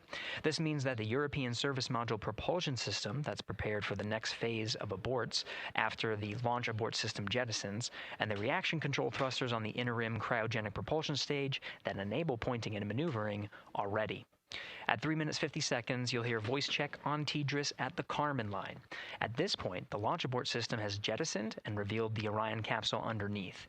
This check verifies that the now exposed Orion antennas have a good signal over the tracking and data relay tracking and data relay satellites, which is part of a geosynchronous satellite network and the same assets that are used aboard the International Space Station. This communication switch happens to be at the Kármán line, a widely recognized boundary about 62 miles, statute miles, or 100 kilometers above the Earth's surface, where the air is too thin for conventional aircraft to fly and marks the point where our astronauts leave Earth and enter space. At 5 minutes 16 seconds, you'll hear the call 3-engine press. This notes that if one of the 4 main engines on the SLS core stage were to fail, 3 engines can carry the crew to a nominal main engine cutoff and proceed with the expected mission timeline. This is an important call that gives more assurance of continuing today's moon mission. At 7 minutes, you'll hear expect nominal shutdown. You'll hear this call should the main engine performance be as expected up to this point. Shutdown plans can vary and may impact G-forces experienced by the crew or future burn plans, but a nominal shutdown is more indicative of continuing the mission on the expected timeline. At 7 minutes 30 seconds, you'll hear AOA open. This notes crossing into a new abort profile. At this point, an abort would use Orion engines to escape the core stage, and the altitude and velocity are enough to make it 1 lap around the Earth and aim for a splashdown in the Pacific Ocean instead of the Atlantic. And then, of course, shortly after 8 minutes, you'll hear nominal MECO. You won't hear MECO right away. Teams here wait until the core stage has separated and the trajectory is confirmed as expected before that call to the crew. Now, this ascent profile is approximate, as there may be calls that move a few seconds depending on the trajectory, and of course these are the calls and times for a nominal trajectory. Teams in this room have been training extensively to prepare for any and all scenarios, and they are confident and ready to take this crew into space today. In today's pre-brief, the flight director Judd Freeling expressed his confidence to the team, citing the hundreds of simulations to prepare for this very moment. These are the calls you'll hear during ascent less than 3 hours from now, but now we'll turn our attention to the countdown to launch and send it back to you, Megan, at the Space Coast. Thanks so much, Gary. Now, one of today's 4 astronauts, of course, Canadian Space Agency astronaut Jeremy Hansen. Let's go now to Jasmine with her next guest. Thanks so much, Megan. Yeah, we're joining you live now from the Operations Support Building here at Kennedy, where crowds are starting to gather, and we're honored to have Lisa Campbell of the Canadian Space Agency joining us. Lisa, Jeremy Hansen is about to make history as the first Canadian to venture to the moon. What does that milestone mean for your agency? Thanks so much, Jasmine. It's wonderful to be here. It's such a special moment, both for our astronaut colleague Jeremy Hansen, but also for Canada. We're here because of decades of public investment in space robotics, in space collaboration, and so for our country, we're very proud. He's so ready. He's been waiting for this his whole life, preparing, training, and he's a wonderful example of Canada. Yeah, and that's a perfect way to capture Jeremy. He really has been prepping for this his whole life. This will be his first space flight. So what has it been like watching him become part of this Artemis II crew? Well, as I mentioned to you, I've known Jeremy since 2020, and he's a colonel, a fighter pilot, a father, and he really is a very dedicated, passionate human being. So both for him to realize this goal of being an astronaut and flying, he also is hopeful that witnessing that will raise awareness about the value of a space program, of the benefits here on Earth, of exploring the universe and our place in it. Wow, that's beautifully said. And really, this international collaboration has been going on for quite some time now. We've worked together in low Earth orbit and now going into deep space together. So why is it so important that we have these international partnerships? It makes us stronger. We can go faster and further together. Canada is one of the original signatories of the Artemis Accords, and Canada and the United States have been partnered for more than 60 years in space. Wow, that is phenomenal, Lisa. And this really is a team effort in many ways. We also have Jenny Gibbons. Yes. She'll be listening in on Capcom. What is her role going to be like? So Dr. Jenny Gibbons has been training all along as the Canadian backup with the Prime crew. Last night, she was in the Orion capsule checking out all of the communications, making sure all of the systems test out and work perfectly. And then she will be among the first lunar Capcom, helping the astronauts navigate during their mission. Wow, Lisa, that is so exciting. Any final words for the nation of Canada before today's mission? Just, we are so proud, so excited, and we can't wait to welcome Jeremy home. Fantastic. Lisa Campbell, thank you so much for being here today. Thank you, Jasmine. Of course. And with that, let's get back to NASA's Megan Cruz.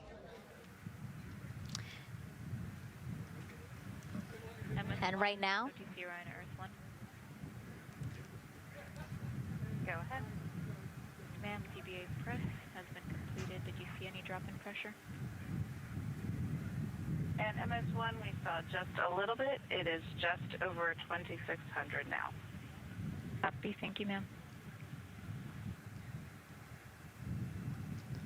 again, a call out to mission specialist Christina Cook. Again, it was her responsibility to monitor the pressure on the counterbalance system that will help open the side hatch. And she did report a drop in pressure, but it seems like it's within nominal limits. Right. They might have had a small drop, but you know, we have a starting pressure and an ending pressure, and as long as the difference isn't too high, then we will take that. And the engineers know exactly what they're looking for in terms of that delta pressure. And so again, that milestone on the checklist of things that have to happen before they launch today, that is complete. The crew, again, still inside comfortably as the closeout crew team work to close the side hatch. Again, a separate seal leak check, followed by a full cabin leak check, and then they will close the last abort system hatch. Lots to do still in the White Room and marching down the countdown timeline well. And so Bill, again, number 3 there, he is holding a silver flex hose. That hose is what will be connected to Orion in order to do that cabin leak check. So again, it does seem like we continue to march down through the milestones in this countdown. Hopefully lifting off today within our 2-hour launch window that opens at 6:24 p.m. Now, right now, people inside the Kennedy Space Center Visitors Complex are learning about this mission. There are great exhibits there about the rocket and Orion, and of course, our Megan Carter with the moon board. All right, Megan and Nicole, yeah, you mentioned that checklist before launch. That checklist is going to continue during the mission, as well as there are several vital objectives that we are hoping to accomplish with this mission. So we've talked about the rocket. We've talked a little bit about Orion. Obviously, during Artemis I, we had that test flight, and there were no humans on board. That is our one big difference for this one, and we are going to have that crew this time. So what are they going to be up to during this mission? Let me tell you just a little bit. Now, for Artemis I, like I mentioned, we were really focused on the SLS, making sure it had the power and capabilities that we needed. We were also checking out the Orion spacecraft in deep space environments, making sure that it was good to go. Now for Artemis II, we are going to be taking the testing for Orion to the next level by adding that human component. So those test objectives are going to start even before launch. Like you mentioned, they are out there making their way through that checklist. But these objectives are going to start now. And that includes safety. So one really great example of safety is going to be something called the egress baskets. They're out there in the spacecraft, obviously, and should a situation happen to come up, they are going to have something called the egress baskets they can get in, and those are going to zip line them essentially down to the ground within seconds to safety. Another great example of those safety procedures are going to be the LAS, or the launch abort system that I mentioned earlier. Just a reminder, that's the one that can pull the crew and capsule away from any danger within a few minutes of into the launch. Now, those are just a couple quick examples, but our recovery teams have been training extensively, quite a lot, to make sure that they are ready and prepared for any challenging situation that could possibly arise. All right. Several other objectives that we are going to be looking at are also going to be communication checkouts. That is going to be vital. I know we talked a little bit earlier about all the maneuvering that they're going to be able to do, but we want to make sure that they have full communication ability from space to ground so that we can fully support them here. We are also going to be checking out those life support systems. Obviously, we've talked a lot about the service module and what it is going to do for the crew, but we want to make sure that those life support systems are fully functioning, obviously, before we send them farther into deep space. That's going to be critical for them. So on top of being able to maneuver the spacecraft and check everything out, we are also going to be making sure that everything is fully functioning. So as you can see, big part of this mission is to make sure that the spacecraft, the hardware, and all the operations are working and that the data is going to make sense. And speaking of recovery, we are also going to have the opportunity at splashdown to recover that launch or that flight data, and we're going to be able to take that back, analyze it, and make sure there are if there are any enhancements we need or changes we need to make before our next missions, we'll be able to do so. So lots to do. They're going to stay very busy, obviously. And with that, I will turn it back over to you, Megan. 2 hours, 25 minutes and counting, and the crowd, check it out, continues to grow at our Banana Creek viewing location. They will have a great view of launch, and we will go back now to Leah Martin, who's standing with her next guests. Hey, Megan, yeah, we're surrounded by thousands of people, some here local from the Space Coast, but we actually have quite a few people who have traveled a pretty far distance to be with us today. I'm actually joined here by a group from the International Space Station Ambassadors Program who have come from all over the globe. Saku, you're here from Japan, you've come Val from Mexico, and then we have brother and sister Cosma and Jesco here who are visiting from Germany. You actually told me that you participated in the NASA Rover Challenge in Huntsville. How was that experience, and how is it kind of participating there in Alabama and then being here today? So it is an amazing experience because you meet so many young people with visions, with dreams, with ideas, which inspire you and motivate you. And it's even better to be here now to see the SLS launch because we are going back to the moon, and that's what we're working for. Absolutely. And, you know, the Artemis missions, we talked a lot about the Artemis Accords and this being an international effort. You were actually telling me, Saku, that you're interested in becoming an astronaut with JAXA, pursuing your PhD to be able to do that. Tell me a little bit about that. Yes, actually, I applied for Japanese Aerospace Agency, the astronaut selection like 2 years ago, and then I didn't make it all the way, but I'm still working on it, and hopefully I can be at the launch pad sometime, and then I hope to go back to the moon and Mars, and yeah, I'm working on it. Absolutely incredible. And Val, you're here from Mexico. We were talking a little bit about women in space. This is a team who, you know, is predominantly made up of women. What is it like knowing that Christina is on that rocket right now, about to be the first woman to travel around the moon? I think that's such an amazing news. It's just so inspiring that we are taking the first black person and also the first woman to the moon. It's just the first step in humanity and a big step in equality as well. Megan, a lot of excitement here, not just in Florida, but from around the globe, and we're keeping our eye on that rocket, and we're ready to see it lift off. Thanks, Leah. Yeah, a lot of excitement, but also a lot of inspiration. Again, this is part of, or a big part of the reason why. 130.6.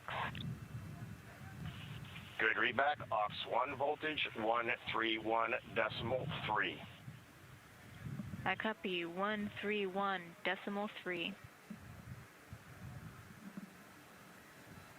Again, those numbers you hear, they're referring to specific steps in the launch countdown that the crew have to step through in order to get us to launch today.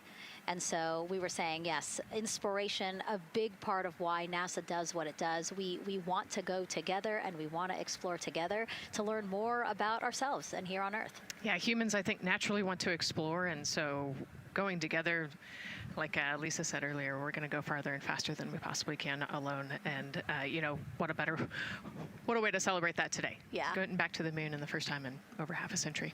And we have that great shot there in our small box of the rocket on the pad. And at the very top there, our Artemis II crew. Right now, we know that the crew has begun the Closeout crew has begun doing that cabin leak check. So they are currently pressurizing the cabin, and it sounded like it would take about 6 to 8 minutes for them to get to pressure, and then they have to hold that pressure for 5 minutes, right? Yes, that's correct. Yeah, so there's quite a bit of volume. You know, we talked about it being a 6-person tent. I think it's 330 cubic feet. Don't quote me on that number, but you know, they have to, like we talked about, take that initial pressure, wait 5 minutes, and take the second pressure. Yeah, and then it takes about 6 to 8 minutes again to depressurize the cabin. So this process will take a few minutes. OTC ascent switch configuration complete. OTC copies. Thank you. And then after the cabin leak checks, then they will finally close the last abort system hatch. So again, chugging along in the countdown, really excited to, again, continue to hear the crew's voice inside Orion, stepping through all the procedures. Yes, it's exciting to hear them making progress, right? It's all good news hearing the crew talk to the ground and working together to get to the launch. And what I think is really cool is that this is the first time NASA is going to have astronauts in low Earth orbit, but also in deep space at the moon. So here's a message from some of the crew aboard the International Space Station right now. Hello, Megan, and a big hello to everyone around the world counting down together to the launch of this historic flight test. If we weren't in microgravity, we would also be on the edge of our seats. Here on the International Space Station, all of us are honored to have the chance to wish our fellow explorers Godspeed. Throughout human history, the moon has sparked our imagination, curiosity, and wonder. With our return to the moon, we're not only going to be learning about its history, the history of our solar system and of our planet, but also about our place in the cosmos. We are so proud of the Artemis team and so excited for what you will see and learn on behalf of all of humanity during your trip around the moon. As we push the boundaries of exploration and expand our knowledge with scientific discovery, we advance our collective civilization together as one.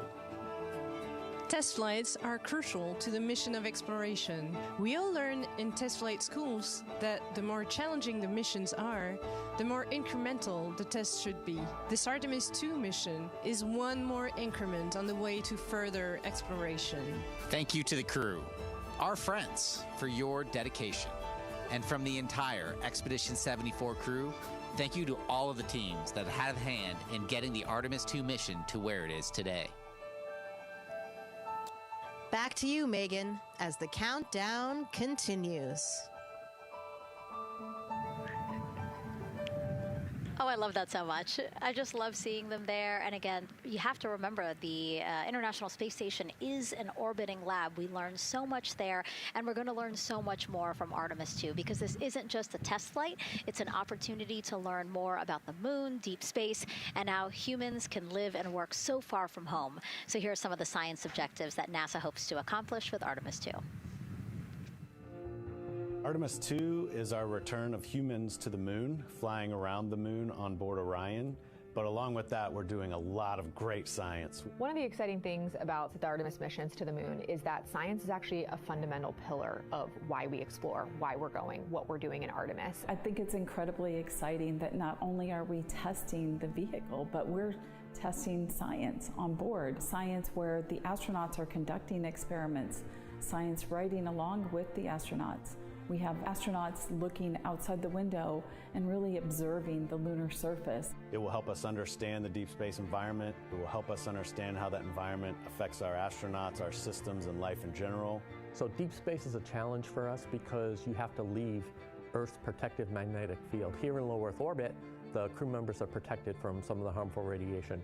Going to the moon, they'll no longer be protected, so they'll have a higher radiation exposure. Much like Artemis I, we have so many radiation sensors and detectors that are inside the capsule so that we can fully understand and appreciate the radiation environment for protecting our astronauts. In my hand here, I'm holding a tissue chip model. This is the exact design that's going to be flying alongside the astronauts. We'll be collecting samples from each of the crew members, and we can make these organ chips out of the astronauts themselves. So every crew member will have their own avatar on board, and then upon return, we can evaluate that deep space radiation environment and what that compares to the astronaut themselves. Not only are they going to help change the course of medicine for the astronauts, but revolutionizing that on Earth as well. We're looking at sleep, we're looking at team dynamics, we're looking at how you interact with the environment. We're also looking at the immune system, so what are the biomarkers? We're using saliva as a method to study hormones and different things in your body that may change during a mission like this. And then finally, how do we function after microgravity, being close to the moon, then returning to Earth. Which will ultimately help us achieve our goal of getting humans to Mars. And then on top of that, we have an opportunity to look at the moon from deep space on the far side for the first time in over 50 years. Having human eyeballs and brains back around the moon is going to unlock a new generation of lunar science discovery. The human eyeball is capable of taking in so much data in just a split second. They'll be able to tackle impact history, volcanic history. They'll be able to look at how the albedo, or kind of the shade and hue of the moon and the color of the moon, can tell us something about how that terrain evolved over time. We're integrating science in ways that have never been integrated into human exploration before. We have a front room mission control flight controller position called the Science Officer. We have a brand new science back room where it's basically our brain trust of lunar scientists and geologists supporting the crews of the future. And Artemis II will allow us to really test how this works so that future missions are really set up for success. We'll also be deploying some CubeSats. They're small shoebox-sized spacecraft of their own. They're each provided by another country, one of our partners. As they conduct their research, they'll complement what we are doing at the moon with Orion. It is so incredibly exciting to be a part of this mission. And it has been, really one of the privileges of a lifetime. I can see the work I'm doing benefit crew members right now and benefit the crew members in the future. So it's incredibly exciting and it's very rewarding. As this rocket launches humanity off of the Earth, we'll be setting the stage through our science to prepare humanity to leave Earth and explore the solar system. And what we learned during this and future Artemis missions to the moon will eventually get us to Mars. Here's Jasmine Hopkins again, now with Nikki Fox, Associate Administrator of NASA's Science Mission Directorate. Thanks so much, Megan. Yes, we're back on the balcony now, joined by Dr. Nikki Fox. Nikki, in this nearly 10-day mission, we are covering a lot of science, from CubeSats to tissue chips. What are you most looking forward to learning? Oh my goodness. I think for me, the most exciting thing is actually being able to interact with the crew while they are flying, doing this historic journey on the far side of the moon. They are going to be seeing pieces of the moon that no human eyes have seen before, which is really spectacular. It's going to be an interesting trajectory. Some of it is in darkness. Then at the terminator, so in darkness, they'll be able to look for like impact flashes and things when micrometeorites pummel that poor moon. And then at the terminator, they can see shadows and interesting things, which kind of gives you depth perception. And then, of course, in the sunlit, picking out everyone's favorite craters. Also, if we launch today or tomorrow, they will see a total solar eclipse from the Orion capsule. How cool is that? That is very cool. We are thrilled for this Artemis II crew to be able to see the moon in a way that we've never seen before. What is so unique about that far side? Why are we going there? I mean, honestly, it's just, it is unique. It's very different to the near side of the moon. The actual sort of terrain, the morphology, it's very, very different. And so it will be very exciting to see that as we're going past that.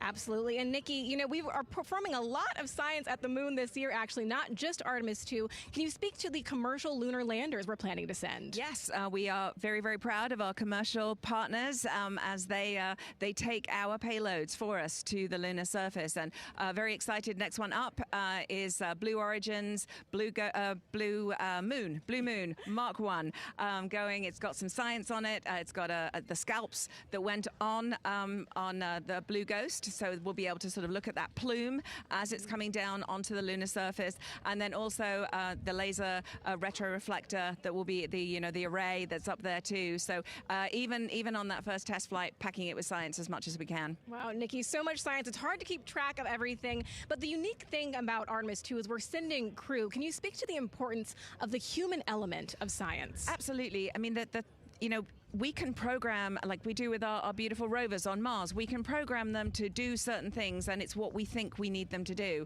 When you have an astronaut up there, they can make that sort of like really unique split-second decision. The thing I'm most looking forward to is when they think they're going to be looking here, is hearing one of them say, "Oh my goodness, look over there." And I think that's just incredible about how we do that. Also, flying our tissue chips with the astronauts, our Avatar experiment. Here we go, Avatar. Oh, wow, look at that. And that's got the tissue chips samples that matched to the crew, so we'll be able to monitor the effects of microgravity and radiation on that human tissue as we prepare for more and more missions to the moon for longer and longer durations, and then off to Mars. Wow, Nikki, so much science ahead of us, but first we have to launch. Thank you so much for being here today. Thank you so much. Go Artemis. Oh, of course, go Artemis. And with that, let's turn it back over to the countdown with NASA's Megan Cruz. Nikki is so fun. She has so much energy and so much passion about the science. And again, yeah, it's just so important to remember that so much science is happening with this mission. It's not just to test out the hardware and the life support systems. Yeah, you saw the science video, and then we talked to Nikki. Man, there's so much going on, right? We talked a little bit about the lunar observations that we're going to do. And then, she talked about, made a really great point about, the human eye can pick things out that a camera or a robot can't necessarily pick out. And so that's why we're sending humans. But also, we're not just doing the lunar observations.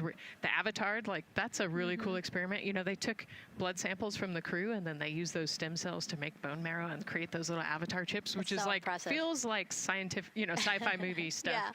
Yeah. But, we're going to look at radiation. We're going to look at all sorts of different scientific experiments. We got the little CubeSats. We're going to go look at space weather.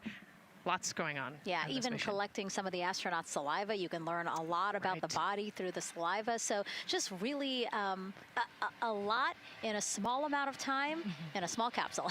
Yeah, scientific discovery. That's why we go back to the moon. Yeah. And so, again, her energy just so... oh my God, I can't find the word. So wonderful. Awesome. Yeah. I don't know why I couldn't find the word. So anyway, yeah, just really, again, thank you, Dr. Nikki Fox and Jasmine. And so, Nicole, what about answering more questions? Let's do it. Okay, great. First one, what was the word I was trying to get at? No, I'm kidding. Let's have the first question up on the screen now.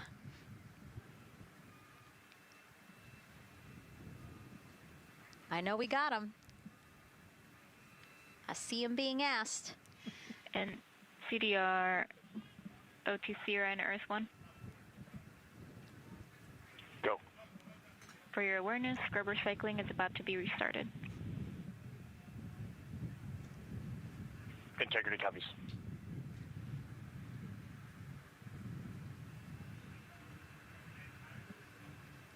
All right, let's try that again. Can we get the next social question, please?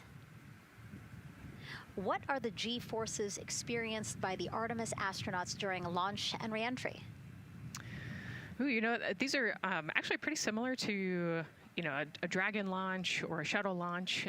We have to accelerate to get out of the Earth's atmosphere, and then we talked about the secondary burns that they will do to get away from Earth. But, for me personally, it kind of felt like we got slingshotted off the Earth is how I like to describe it. So, you get set back in your seat and the G forces are into your chest. CDR OTC Orion Earth 1.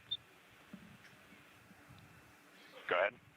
Moon leak check complete. The cabin is going to be vented to flight pressure momentarily. Integrity copies.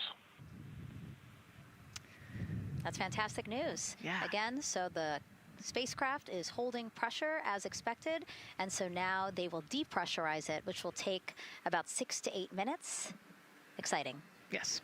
Yeah. Go ahead, Nicole. Like we sorry. talked about, continuing to march towards the launch. Yeah, so the G-forces are into your chest, and it's kind of a slow build, and you can get all the way up to 4.5 Gs into the chest during the launch. And often they have to back off on the thrust a little bit so that you don't get too high in the G-forces, and especially as we go through kind of max Q or that max aerodynamic force, so as they get through the thicker parts of the atmosphere. And then very similar G-forces on the way home, so slow, steady build up to about 4.5 Gs as the rocket actually decelerates. You know, you heard in one of the packages, when they come back, they're going to be going 7 miles a second. Gosh, that's and incredible. So you have to slow down somehow, and to do that, you have to actually, you know, when you brake in a car, you feel those G-forces, and so for the astronauts, it'll just be, again, into the chest based on the orientation. Great. Thank you so much for that answer, Nicole, and for that question. We're going to continue to try to take as many as possible. Again, you know how to send them to us at NASA Artemis. But now we again have another question for you, for our audience. We want to know, what part of Artemis II are you most excited for? Liftoff, Earth views from Orion, lunar flyby, or splashdown? Tell us again on NASA's Instagram or Twitch accounts, and we'll share your answers a little later in the broadcast. That's a tough one. I don't know what my answer would be. I know. I don't know either. I'm excited for it all, but that's a cop-out. All right, now let's head back over to Banana Creek. Again, the crowds there, really excited. People coming from all over the country, from around the world. Why don't we get another check with Leah Martin to see who she's caught up with now? Well, Megan, we were a little while ago talking to some students from around the globe. Today, we're actually talking to some local students who are from right here, locally, Merritt Island in Titusville. We talk a lot about the Artemis generation and about the students who are going to become the next generation of dreamers, of engineers, of scientists and technologists. And I'm actually standing with a group of those students here today. Our local high school has actually implemented a really neat new program in the spirit of being able to create these pipelines for employment and engagement. Can you tell me a little bit about what Merritt Island High School is doing? Sure. Well, this is a new program, first of its kind here at Florida, and basically what we're studying is astronautics and aviation, kind of blended the two together. We have flight simulators in our lab, but students are also learning about engineering, aerospace engineering, and we're trying to make all kinds of pathways available for them, trying to give them opportunities to see which pathway they might want to be interested in. So, yeah, it's just a great opportunity for them to learn about space. We just finished doing a whole model rocket build where the students took CAD software, developed their own rockets, put them together, and launched them right from our school. So it was very exciting. Incredible. And then another local high school, Titusville, you guys also have a similar but slightly different program. Yes, we do space mechatronics with advanced manufacturing, preparing students to build and manufacture things to automate, do automation to build things on Mars and things like that, or locally too. Now, you told me that you're actually trying to figure out a little bit what you want to do when you're done. You're a freshman in high school. What things are you learning in your class here that are really kind of tweaking your interest in the aeronautics field? So we're building a lot of things with like metal and how we're supposed to do it on the rockets. We're also doing computer programming, which would help with NASA and like programming and coding. Absolutely. And you were actually telling me that I think were telling me that you're interested in becoming a pilot. We talked a little bit about the pilot who is on board the rocket right now. How is this program preparing you for your future? I mean, it's teaching me everything that I know about aviation, and it's really inspiring that I get to learn it in a classroom, like locally as well. It's amazing. I love it. And then you were also telling me you're taking this class. What's the most interesting thing you've learned? I really like the whole design part of it, like actually like engineering, like because I want to be an engineer. Engineering the products we use when we build stuff, that's definitely my favorite part, learning how to use those kind of softwares. Absolutely. Well, Megan, when they're seasoned NASA employees, you'll be able to say that you saw them here first when they were still in high school. Back to you at the desk. I can also say that they have fans. Nicole Ayers here. As soon as that girl said that she wants to be a pilot, Nicole went... Yeah, Yeah, why is that something that's so thrilling for you to hear? I mean, I love when kids in high school have goals and they set their goals high and they want to go do something. You know, the kid who wanted to be an engineer or a pilot, like, I love that. You know, find something that you're passionate about, go work hard at it, and go get good at it. Yeah, and speaking of passion, I mean, we definitely have a whole bunch of people here passionate about what NASA is doing here. Again, the lawn behind us just filled with media from around the world, making sure that they can help tell our story to everyone who is interested in hearing it. So back here in Florida, of course, we have NASA leadership also keeping a close eye on launch operations. Let's go now to Jasmine Hopkins, who is standing by with Lori Glaze, Acting Associate Administrator of NASA's Exploration Systems Development. Thanks so much, Megan. Yeah, we're honored to welcome Dr. Lori Glaze to the balcony now. Lori, this is our very first time having crew on an Artemis mission. How does that feel, and how does that change our overall approach to the mission? It's a really good question, and it really came home today when we were watching the crew walk out, and then we saw them get into their van and go out to the pad, and we've been watching them getting into the crew module. And so we've really put an enormous amount of rigor into assuring the safety of our crew. One of the most important things on this mission, different from Artemis I, is we now have environmental controls and life support systems. One of the most important things we're going to do on this mission is test those out and make sure that we can keep our crew healthy and safe throughout their mission. We also on this mission have an activated launch abort system, which we had the system for Artemis I, but it wasn't active. But we definitely had that active on this mission. We want the ability, again, if something goes wrong, to be able to have that ability to abort and get them back to the ground again safe. Absolutely, Lori. I mean, as you're driving home, safety is paramount here at NASA, and your program is responsible for all of these Artemis elements. We have the Space Launch System, Orion, ground system. So how do you get everybody cohesively on the same page for a day like launch? And that's a great question, and it's really been wonderful to watch our teams working together. We have the ground systems, which are kind of the bookends of our mission. The ground systems help prepare us to get the rocket ready to take off. They're doing all of the loading of the tanks right now and getting the crew into Orion. And then at the back end, they'll be there to recover the crew when they land in the ocean. But they know that their job is to make sure that that rocket is ready to go and that the crew module is ready to go. And then the rocket itself, the space launch systems, they know that their job is to deliver the crew module to the right point in space so that they can conduct their mission. And then again, they have to make sure that everything is ready, that they set them on the trajectory that is going to bring them around the moon and set them up to land in the right place in the Pacific Ocean. And that's their job, and they know how important that is.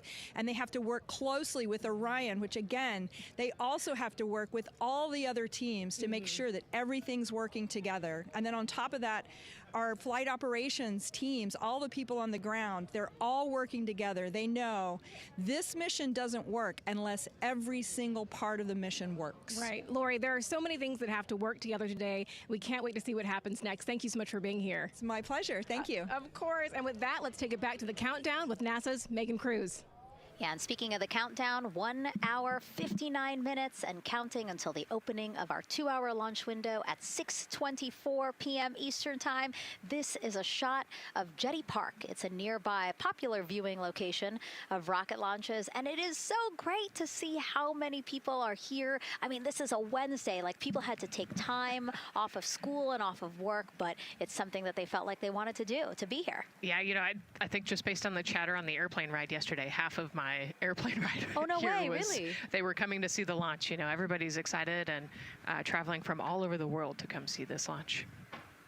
And it really is a great day. We had some sprinkles here in the crowd, but for the most part, I mean, it's just a beautiful day to witness history.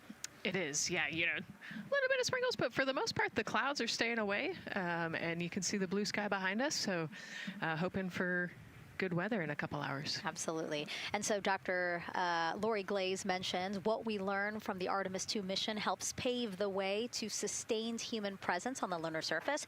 So what are the objectives of this mission to eventually accomplish that? Let's check in with Gary in Mission Control for more. Thank you, Megan. Yes, the ascent teams are here in Mission Control Houston, working through their steps to prepare for a go for launch. Right up here on the front board, we're watching the teams in the White Room work through their checklist and closing the hatch as we verify ours, working as one NASA team. What Dr. Glaze said about working across the teams throughout the nation is true. It takes one NASA team to bring everything together and accomplish the mission objectives. The Artemis II is designed as the first crewed test flight of NASA's Artemis campaign, sending astronauts into lunar space to validate systems, operations, and human performance ahead of a more complex lunar landing missions. NASA has identified an extensive list of mission and flight test objectives that serve as a checklist to verify the capabilities needed to land humans on the moon. For the Artemis II mission, there are 5 overarching priorities that cover the mission and flight test objectives. First is, of course, the crew. As the first crewed mission inside the Orion spacecraft, this mission serves to demonstrate the capability of safely sustain the flight crew throughout the mission, including launch, the deep space component, and return. Number 2 is systems. This mission brings it all together to validate the performance of all ground and flight systems needed for a long-term lunar campaign, from launch infrastructure to spacecraft operations in deep space. Third is hardware and data. We'll be gathering performance data as much as possible over the Deep Space Network, but we also aim to retrieve onboard data and hardware after splashdown to gather additional insight and improve future Artemis missions. Fourth is emergency operations. The crew and flight control team will be testing emergency systems such as abort procedures, rescue operations, and contingency responses. During the flight, astronauts will rehearse a number of these procedures to ensure that in the event of a real emergency, the planned procedures and operations are sound. And finally, there's subsystem validation. Engineers will be verifying subsystems across the board to ensure reliability across life support, propulsion, avionics, and navigation systems aboard the Orion spacecraft. Human spaceflight is a complicated endeavor that requires precision and confidence across all disciplines. You may hear the phrase, human spaceflight is the greatest team sport, a few times in today's coverage, and it's absolutely true. Not only does it need mastery of specific components, but the integration extends across thousands of people and facilities around the world to come together and make it all work. A lot of the work from many people has led to this moment, a rocket at the pad with humans on board, ready to put everything we worked for to the test. I'm certainly excited about it. The teams here in this room are looking forward to supporting the mission, and I hope those watching are as excited as we are. We are following the countdown here in Mission Control Houston. Everything continues to look good, now inside 2 hours from the beginning of the launch window. With that, I will send it back over to you, Megan and Nicole. Hey, Gary, thank you so much. We are getting word that the launch team is working something that we would like to give you an update on, so let's get on over to Daryl. All right, thank you, Megan, and we are live in Firing Room 1 here at the Launch Control Complex. Yes, we are currently not working any constraints with regards to the rocket or the ground systems. But the launch team has been made aware of an issue that the range is working. And currently they're monitoring that work that is going on over at the range. We understand that that issue is related to the flight termination system. Now, the flight termination system, just to give you a quick explainer, every rocket has a flight termination system. It's the system that the Eastern Range here uses in order to send a destruct signal to a rocket in case it veers off path. So it's a very critical, important safety component in terms of how the range keeps the public safe here. We understand that the flight termination system, they're working an issue. And so as they continue to work that issue, they've asked for some assistance from the launch team to help verify some of the work that they're doing on their FTS system. And this is where it gets a pretty unique situation here. The assistance they've asked for is to verify what's going on with their system. They want to check it to see that the work they're doing is okay.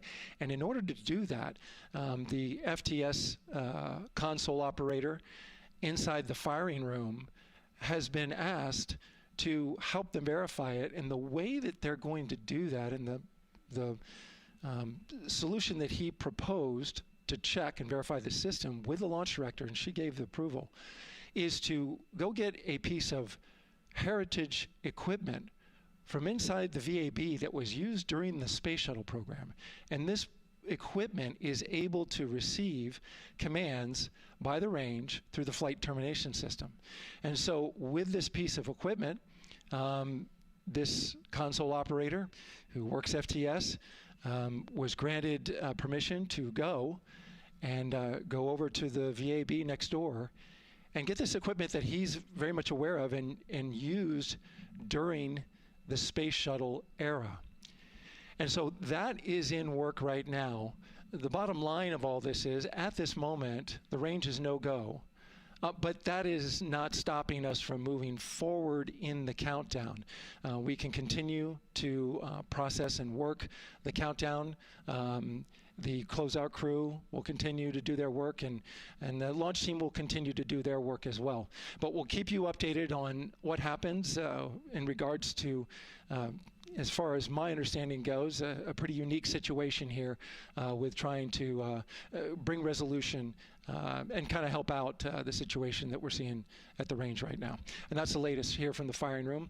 We'll send it back to Megan and Nicole out the host desk. Thank you, Daryl. Yes, very unique, but I think it speaks to the ingenuity of this team, right? To say, hey, we have this equipment at the VAB. Why don't we leverage it to try to solve this issue and work it? Yeah, what a great example of human creativity, right? We know this thing exists. Let's go solve this problem. We have time, you know, like Daryl said, we're going to continue to march down the countdown. So we'll continue to get the rocket and the crew ready, but we still have that 2-hour window. So in the meantime, let's try to figure out what's happening with the range. And speaking of the range, what is the range for people who might not watch rocket launches with us often? Sure, yeah. So anytime that you launch a rocket, you have to clear the airspace, right, in the launch corridor. So where the rocket's flight path is going to go, you have to make sure that that whole airspace is clear. And so we actually have assets, you know, the Space Force helps us out with this one, but, you know, we want to make sure that there aren't airplanes in the way and there aren't other, you know, maritime assets in the way or things like that. So that there's a whole group of people. We talked about, actually, Gary said it great, right? It's a huge team sport, and so there's a whole group here on the ground that is monitoring that launch corridor to make sure it's clear and ready to go. And so if they're having issues, then we definitely can't launch this rocket. We don't want to launch blind into a corridor that we can't see. Yeah, because as Daryl said, I mean, it is very important, the flight termination system, needing to activate it in case of an emergency. So yes, something that we will closely be monitoring throughout the countdown, and hopefully again won't be an issue, that they can fix this issue by going to the heritage hardware that's in the vehicle assembly building. Right, what a great idea. Okay, so again, under 2 hours from the opening of our 2-hour launch window, 6:24 p.m. Eastern Time. The crew, as you can see there, inside of Orion, relaxing, getting updates from the team, but also just getting in the right headspace for hopefully launch today. Let's learn a little more about each of them now. The moon, to me, it's the thing that connects me together with all the other humans in my life. I remember being a little kid lying in bed at night and just looking out at the moon in whatever phase it was in, and I was thinking, man, my friends that live like 20 miles away, they can probably look out and see that same exact moon. And then when I was in the Navy and I would look out at the moon and I'd be halfway around the planet, I would think, man, my brother can see that moon where he is, and he's halfway around the planet from where I am. To me, it's a connection of life on Earth. We can all look up and see that moon, and it's always changing. The moon is never the same 2 days in a row. I love that. My name is Reed Wiseman. I'm the commander of NASA's Artemis II mission around the moon. I grew up in a little town just north of Baltimore, Maryland, about 20 miles north of the city. There was a National Guard base nearby my house, and there were A-10 aircraft that would fly over every now and then. I just would look up at them and be like, man, I want to be up there. I want to go do that. And then my brother went to the Naval Academy, and I would go every year and watch the Blue Angels fly during commencement, and that just started to grow and grow and grow. For a while, I wanted to join the Air Force, and then I realized Navy flies as well, and they fly from ships in the middle of the ocean, and that was it. Like, done deal for me. That is exactly what I wanted to do for my career. Flying is freedom to me, especially when you're in a jet aircraft coming off of an aircraft carrier in the middle of the Pacific Ocean. Nearest land is over 1,500 miles away. So when you come off of that aircraft carrier, you are truly just alone with yourself out there. It is a magical experience to be out there all by yourself in an aircraft over the Pacific. It's free. I think anybody who accomplishes something that they set their mind out to, there's no one thing that does it for them. It's a combination of everything. I mean, the way my parents raised me, the way my brother and I, the way our relationship developed over time, my friends, being in the marching band, going to college, setting my own course, learning how to live on my own, being mentored along the way, being, kept on the path to success, but being given the freedom to, make excursions and fail every now and then and regroup and carry on. I think all those things come together in the end to get you where you are. I've had to overcome, I'm a human being. I've had to overcome a lot of fears. I'm pretty scared of heights. I joked about that on the International Space Station, but it turns out I'm only scared like at the edge of a building. When you're up on the International Space Station, even though you're 250 miles up, I never had that feeling of falling or that I was, at risk up there. I just kind of loved the feeling of floating and looking down at Earth. There have been challenges all throughout my life. By far, the biggest challenge was losing my wife in 2020 to cancer and now raising two daughters who are grown up now, but that's been the biggest challenge by far I've ever had to face. It is not easy. Being an only parent, trying to work a full-time job, and raising two kids is something that I think about every single day. I'm very proud of the work I've done. I haven't always done it well, but I've always shown up and tried as hard as I possibly can. I do wonder what it's going to be like when we are really far from Earth and can see it. The sensation of being so far away from everything that you know. I had that sensation on the space station the first time I got to sit in the cupola for a really long time. So I can only imagine what that's going to be like from 200,000 plus miles away. My name is Victor Glover, and I'm the pilot for NASA's Artemis II mission around the moon. When I was in 4th grade, I was 10 years old, and that's when the Challenger accident happened. And it helped me understand how the general public felt about the astronaut corps, right? Like, these are the people that we want to be, and that just gave me an easy thing to strive toward. The biggest fear that I've had to overcome in my life is doubting myself. Going to college when no one in my family had gone to college was a huge risk. I had more confidence in my athletic ability than in my academic abilities. I could play football with those college students that I saw on TV, but my classmates that I saw in the lab and around the University Union, I didn't know if I had what they had. I think addressing that self-doubt was a part of, swinging for the fence and trying to go get an engineering degree, not just go to college, but get an engineering degree and then go do something challenging and technical like flying. Apollo is known for sending humans to the moon. Artemis has an opportunity to continue the Apollo story, but I actually think it's important for this story to stand on its own. Artemis is a new program, and we're trying to do new things. And it's great to compare and contrast. When you look at our spaceship, you can see parts that were designed, built, and integrated in another country. When you look at our crew, you see that our crew is international. There are also men and women. And I just think that comparing and contrasting makes the story even richer. The piloting role specifically, I will have an hour and a half or so where I get to fly the spacecraft by hand. We haven't flown that many spaceships. And so the ability to fly one actually in space on a test mission is just a really unique opportunity. I can't tell you how I'm going to feel when we fly by the moon and see the moon up close and the Earth from 250,000 miles away, but I don't use the word excited because I'm focused. What we do, this is very serious and it's very risky, and we are all intimately familiar with that risk. And so if we go out there and we're successful and we can pass that baton on to Artemis III, that's something to really be excited about. I tell a story, which is one that my dad told me before the Apollo missions when he was just a very little boy. He was looking up at the moon with his mom, and his mom said to him, "Don't worry, Ronnie, we'll never get there." Fast forward maybe 70 years later, it's his daughter that's actually going there. And I think that long arc is something that we can all learn from. The idea that the seemingly impossible becomes possible if you just believe in it and are willing to work hard and come together to achieve it. My name is Christina Cook, and I'm a mission specialist for NASA's Artemis II mission around the moon. When I look back at my dreams as a kid, I definitely never thought I would actually get here. I was very pragmatic.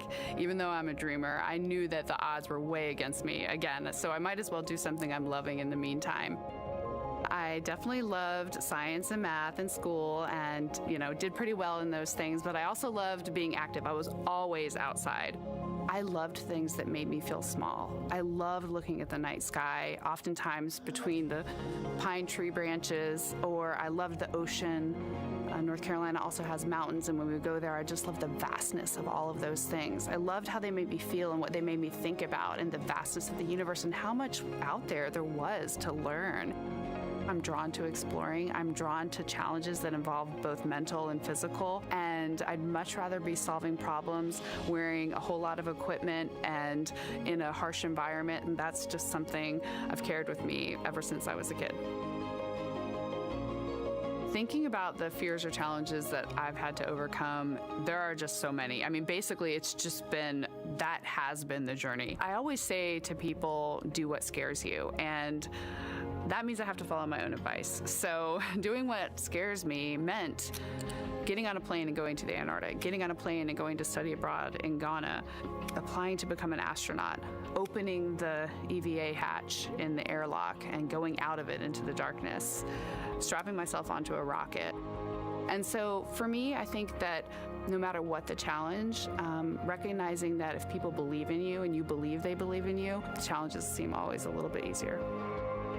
To me, the moon, it represents history. It is a witness plate. Everything that's ever happened to the moon is still written on the moon. Every single person has looked at the moon their entire lives.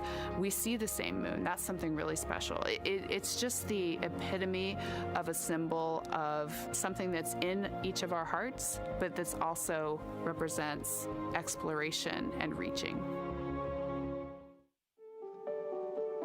I have this very distinct memory of seeing an image of an astronaut standing on the moon. It's burnt in my brain because I went back to it so many times in my childhood, and I would look at that image, and I know it had a huge impact on me that humans had walked on the moon. My name is Colonel Jeremy Hansen. I'm an astronaut with the Canadian Space Agency, and I'm a mission specialist on NASA's Artemis II mission around the moon. My elementary school years, I grew up on a farm outside of London, Ontario. I spent as much time as I could with my dad on the farm. I learned the value of hard work, for example. If I wanted to go to work with Dad, it was going to be a long day, and I was going to have to not complain, or I wasn't going to get to go the next day. I had a treehouse.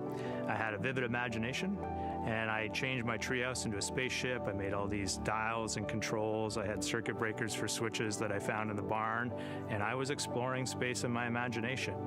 The most important thing I did to get to where I wanted to go in life, which was flying fighter jets and eventually becoming an astronaut, is I shared those desires with other people. And it turns out, just like you don't go to the moon on your own, if you could, I would have done it a long time ago in my treehouse as a kid, you have to go as a team. I think the biggest impediment to achieving my goals was, of course, myself. And I think that's a common human experience. There are many times where just little things would get in my way, and my immediate interpretation of that was, well, now that goal's out the window. You know, people must have lifted me back up, and somewhere in the back of my head, that persistence came through. And I think that's a common human experience, to doubt ourselves. I've come to this, I guess, realization that I believe that we all have gifts to contribute, and the goal is to figure out how to use your energy towards adding positively to humanity's existence on this planet. But I love it when humanity sets big goals, like sending humans to the surface of the moon with an eye to eventually going to Mars, because when we do that, we can bring together genius from not just even in one country, but around the world. I've also learned from my indigenous mentors that they refer to the moon as Grandmother Moon. So you've probably heard of Mother Earth. They use Grandmother Moon because Grandmother Moon is responsible for the water in their community, just like the moon moves the water around the planet, affects the tides. And I think that's a really beautiful thing for us as we go back to the moon, to think about all the different cultures around the world and how they view the moon differently. And that's really neat because we all share that same moon in the night sky.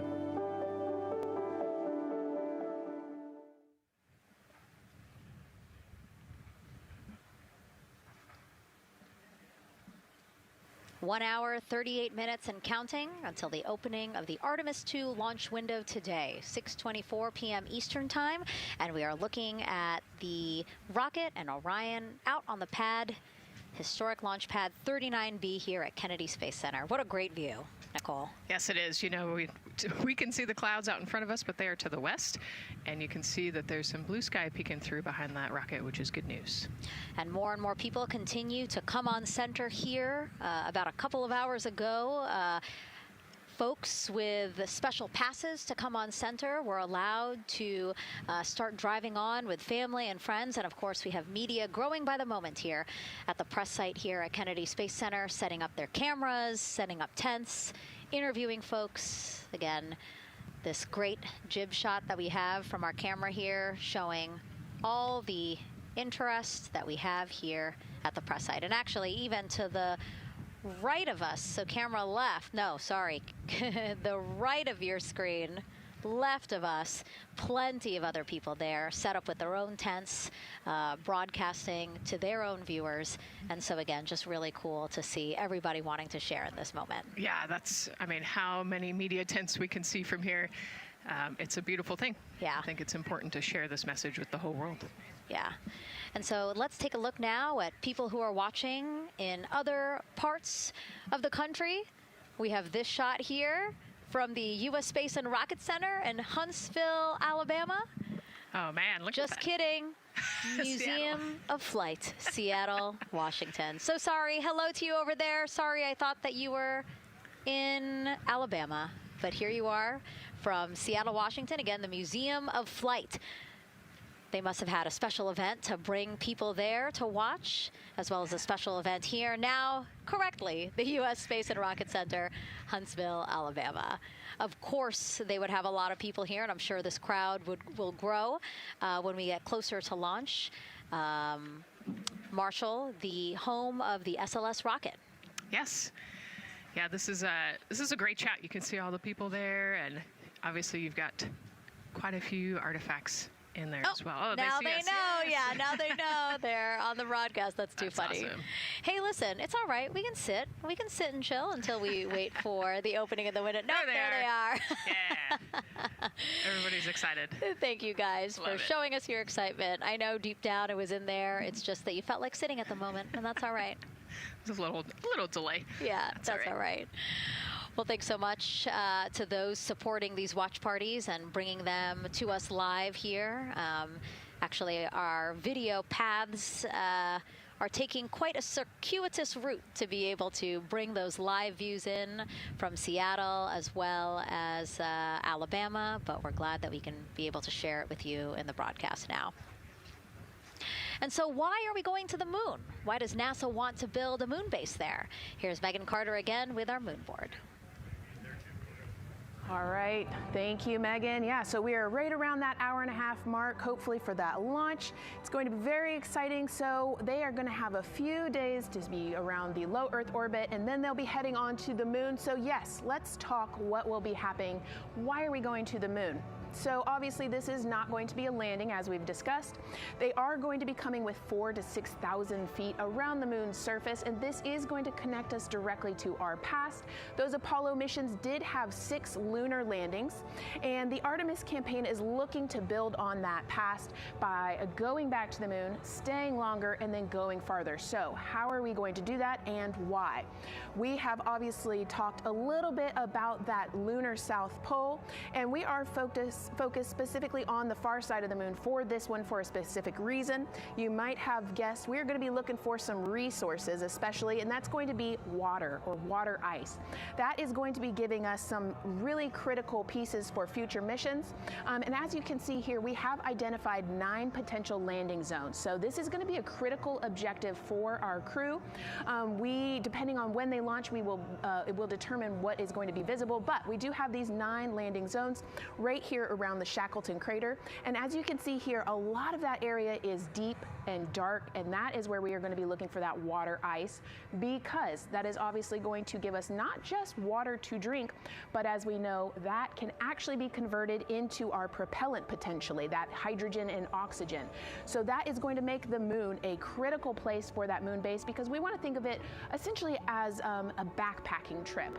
If you have your tent and your hiking boots and your camping stove and all your gear, you don't want to take that out and be on the trail for the first day and then try everything out.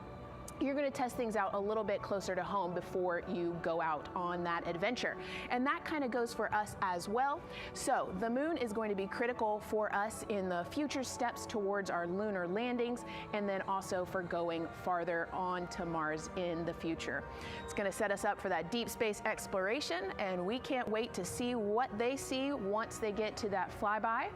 But for now, we are, like I said, getting closer. So I'm going to turn it back over to you, Megan. Exciting stuff. Again, the idea of accomplishing a moon base, like as we've been saying, sometimes things just seem like science fiction, and it's amazing that we're making it science fact. Yes, yeah, we're going back. We're going to scout it out, and then on the future Artemis missions, we're going to put boots back on the moon for the first time in over half a century. But we're going to stay, and we're going to learn from the moon, and we're going to, you know, as Megan talked about, the water ice, and harness that resource, and, you know, not only learn from the moon about Earth and about the solar system, but also figure out how we get to Mars from the moon. And so what we're seeing now back inside the White Room with the Closeout team, they are removing basically fixtures that protected the crew module hatch while they did work around it, right, Nicole? Yep. Yeah, so anytime that you're moving around and working, there are some sensitive sensors and parts of the crew module that we don't want to kick or bump into, and so it's easier to just put a guard up while you're working in there and then take it down later. And so this is a visual cue for us that the team is getting ready to close the last hatch, again, the launch abort system hatch. Can you tell us about what the last is? Yeah, so launch abort system, this is, you know, we have the crew module, and then what sits out basically on top of the crew module is the launch abort system, and it has its own motors, so that we'll arm it about 5 minutes prior to launch, and then it stays with the crew module until about the Kármán line, so that 100-kilometer point in space. Once the crew could safely get to orbit, it will actually be jettisoned, and the crew module will then be exposed. So this is just a safety mechanism that stays on the outside of the crew module, and then as they monitor the attitude and the thrust and all sorts of the roll, all sorts of different data points to make sure the crew is safely getting to orbit. And once they are safely to orbit, then we will get rid of that launch abort system. And it looks like they're putting all these parts that they're removing from around the crew module hatch into a bag, because they have to take this out with them once they leave the pad, right? Yes, yeah, we don't want anything left up there in the White Room, and especially because that crew access arm will move away from the capsule and the rocket, and so we want an empty White Room, no FOD like we talked about, so that we can have a safe launch. And this orange tube that you see on the right side of your screen, that had been inside the crew module providing breathable air to the crew. And now again, with the crew module closed and them getting ready to close the second hatch that has been removed and is out of the way. So again, the Closeout crew can continue to do their work. Yeah, that's just a duct to provide some cooling air and some breathing air to the crew and the Closeout crew while they're in there. That's actually a good point, yeah. And so as we continue to watch the crew prepare to close the launch abort system hatch, why don't we take a look at the crew's mission patch? Now, crews have designed their official mission patches since the Gemini 5 launch in 1965. Reed, Victor, Christina, and Jeremy, they really wanted to play on the abbreviation of Artemis II to all, signifying not only the second major flight of the Artemis program, but also a mission to explore for all, by all. The crew chose the iconic Earthrise photo for a reason. It was taken by the Apollo 8 crew in 1968, the first crew to ever fly around the moon. The mission was to prove teams then were ready to land on the moon the same way Artemis II hopes to fly around the moon ahead of a lunar landing with Artemis IV. This time, as we've been saying throughout the broadcast, to stay on the moon and pave the way to Mars. Yeah, we talk about incremental steps, right? And so Artemis II is very similar to Apollo 8 in terms of that increment. They're going to fly around the moon and set up the rest of the Artemis program for landing on the moon, but also with a nod towards the fact that we do this for all humanity. And I love the thoughtfulness and how much importance they put on their patch design. Another camera angle of inside the Orion spacecraft. I was going to say we might be able to see Rise, but I think it's right behind Reed's foot there. And so to orient people again, so basically we have Christina in your upper right hand, Christina in your upper left hand corner. Then you have Jeremy below her. And then the feet you're seeing, those are Reed's feet. And then next to him, the upper right hand corner, that is Victor, who's unfortunately hidden by Reed's feet, but again, that is the orientation of the crew inside Orion right now. Now, earlier this week, the crew got to stick their patch on a wall just outside the suit-up room. You can play that video there now. You can see that crews have been doing this as part of a pre-flight tradition again. Wow, Reed just making sure that thing won't come off. It's flat. And so now Victor is signing there, followed by Christina, and then Jeremy. That's a fun tradition, and your patch is up there too. It is, yeah, ours is on the left-hand side there. It's a fun tradition. This is a really fun day too. You know, they did this a couple days ago, but it's just another step that makes it a little bit more real that you're going to be launching soon.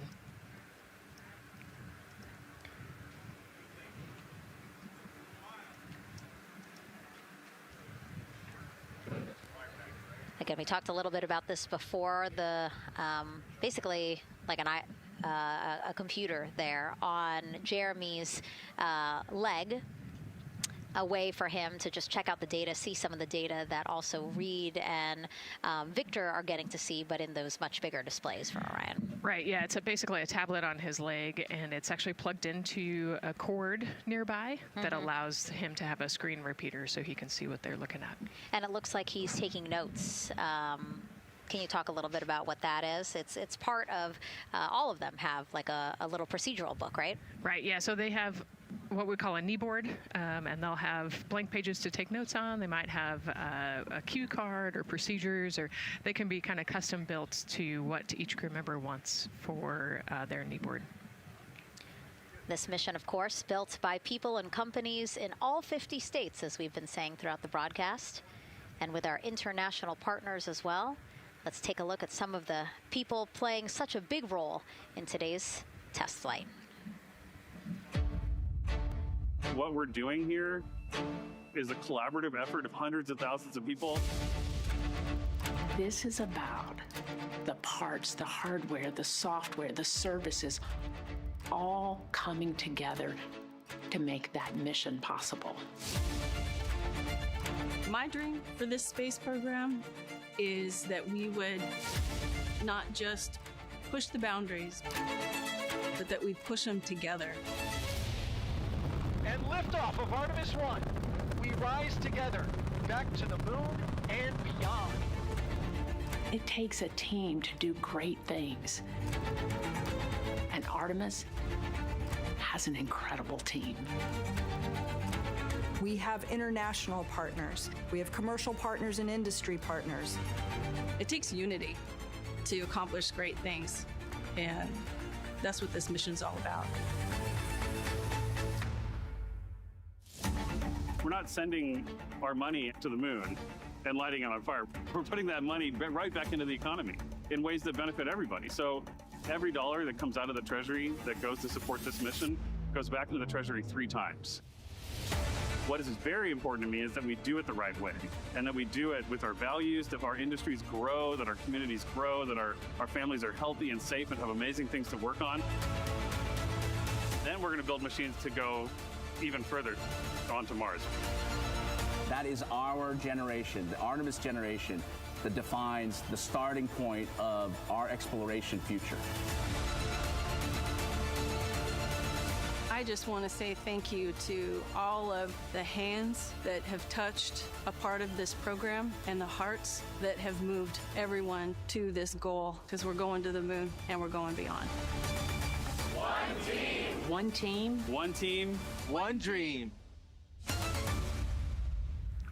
What I really like about that package is, again, just reminding people that this is spurring so many jobs across the country.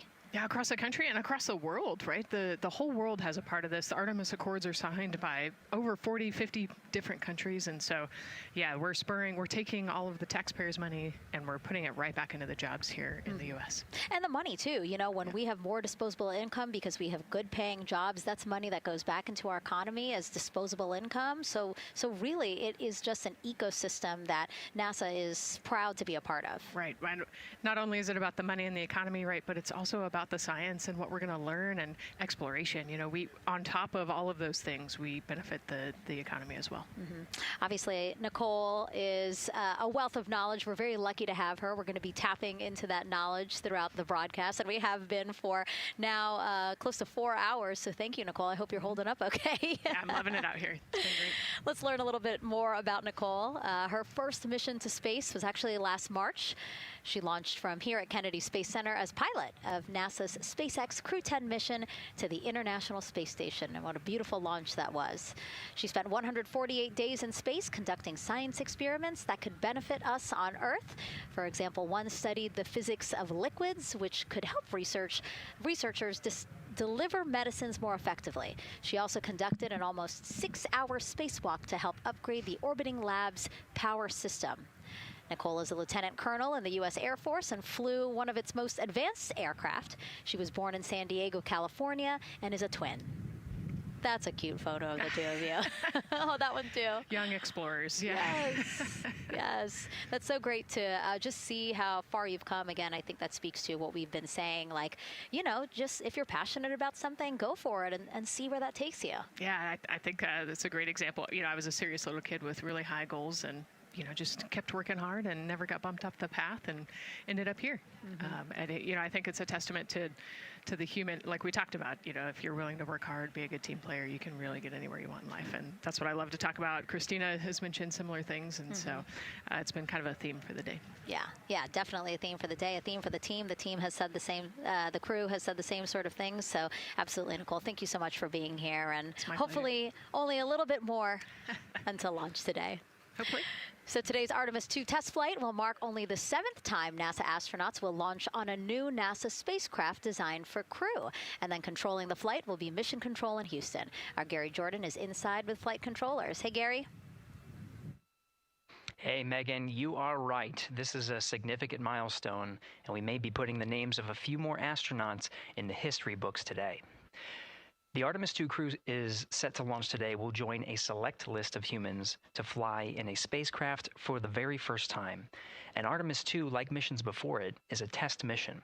During ascent, the crew and the teams here in the room are prepared for a variety of scenarios. Some of these will be called out directly by Capcom Stan Love during ascent, and some are a little more subtle. These calls can be split into 2 categories: alternate main engine cutoff or MECO targets and aborts. First, there are 2 alternate MECO targets, or AMTs. These note milestones to give flight control teams and astronauts an idea of what would happen after that moment should the core stage lose one of the main engines. First is AMT low.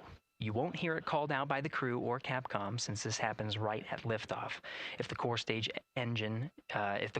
loses one engine at this moment, an abort once around option could be made at main engine cutoff, meaning the crew could target a splashdown in the Pacific. The second is AMT high, which will be called out by Capcom's Stan Love around 22 seconds. After this moment, if the core stage loses an engine, we can still pursue an alternate mission in low Earth orbit to accomplish some of the test objectives. And at about 5 minutes, 16 seconds into the flight, you'll hear the call 3-engine press. This is a good moment. After this point, if the core stage loses an engine, we can still make a nominal main engine cutoff and pursue a moon mission as expected. Again, these MECO targets give the flight control teams and crew an idea of what lies ahead should one main engine be lost, but assumes we are otherwise continuing to a main engine cutoff target. This differs from an abort, where the Orion capsule separates from the Space Launch System prior to the planned separation time. There are abort options at every moment that integrity is attached to the Space Launch System, from the pad to more than 3 hours into the mission. During the first 8 or so minutes of powered flight, there are 3 abort options. First is the use of the launch abort system, which you see at the very top of the rocket, and here in the White Room where the hatch is open and teams are working to close it. This particular abort capability can be used from here at the pad through roughly 3 minutes and 22 seconds into the flight. Next is an untargeted abort splashdown, or UAS. This uses Orion's service module engines to escape the SLS and becomes available immediately after the launch abort system jettisons. Third is an abort once around, or AOA. You'll hear a Capcom StanLove call AOA open around 7 minutes 30 seconds into the flight. This also uses the service module engines, but the burn profile is a bit different to aim for a splashdown in the Pacific after one trip around the Earth. NASA's expedited recovery teams are staged off the coast of San Diego to get to the crew and integrity quickly for this abort option. An AOA option continues to be available until solar arrays are deployed on the Orion service module a little more than 30 minutes into the mission. At this point, an abort to orbit, or ATO option, becomes available until separation from the upper stage around 3 hours and 23 minutes. Mission profiles can vary depending on when an ATO is executed in that window, but with power being drawn from solar arrays, it buys more time for astronauts and flight control teams to make decisions and stay in Earth orbit, return for a splashdown, or continue to the moon. The Artemis II crew and flight control teams are well trained on all of these scenarios, and the calls you'll hear to the crew on Orion to Earth may help them be in a ready state for whatever challenge may come their way. At this time, we're not tracking any significant issues here in mission control in Houston, Texas. That would be showstoppers for today's launch. We're continuing to, of course, monitor the countdown along the way MS1, and make sure all systems are go for when we reach T0. With that, I'll send it back to you, Megan, at the Kennedy Space Center. All right, we are ready for another reading if you are ready over there. Yes, sir. CBA is steady at 2,600 PSI.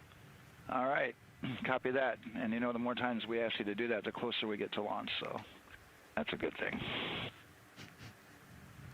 Copy. You heard it there from NASA Test Director Jeff Spaulding.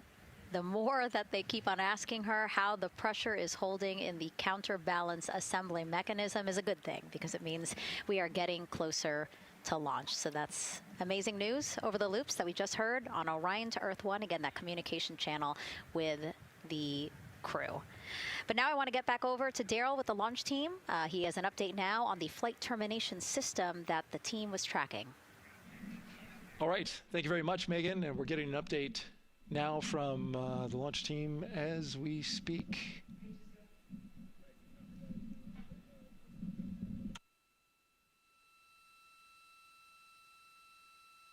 I stand by 1 second.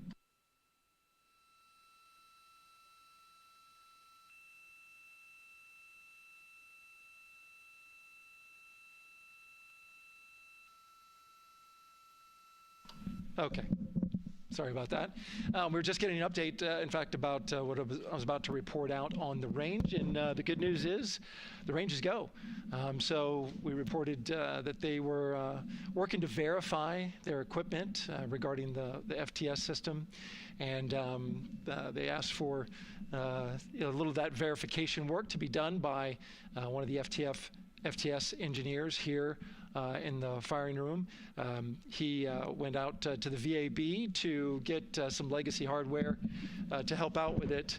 But in the end, this is a fix that the range had come up with to get clearance, to clear the range rather, and to as well work the FTS system. And so now they are go. Again, the range is go. That is no longer a constraint. And so you combine that with the fact that the rocket and the ground systems here also working, no constraints. clear board here is great news. So again, the range is green, and we're continuing to work through the countdown. We got a weather update that came in to the launch director from Launch Weather Officer Mark Berger.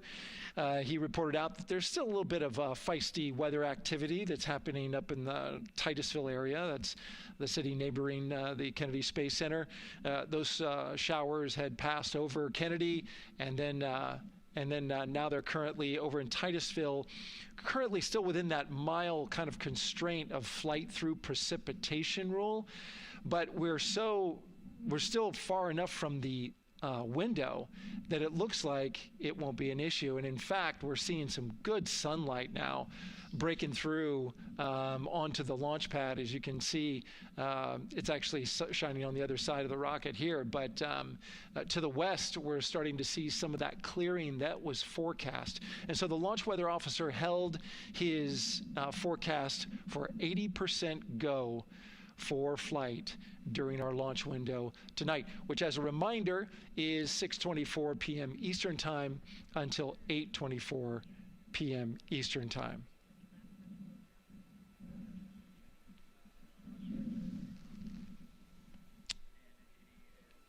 And we're also hearing that the last hatch closure, as you can see in the bottom corner of your screen, they're starting to work on that. That's the launch abort system hatch. There are two hatches, the crew hatch and the launch abort system hatch, and the closeout crew that you see right there, right on time with their work as they go to shut. And you can see it in motion right now, that launch abort system hatch. That's the latest from the firing room. We'll send it back to the host desk. Thank you so much, Daryl. Great news all around. And yes, we did just see them close the last hatch. And now we are looking at a live view of Banana Creek. Lots of people there, I'm sure, relieved to hear that that issue with the flight termination system has been resolved. And we are go for launch.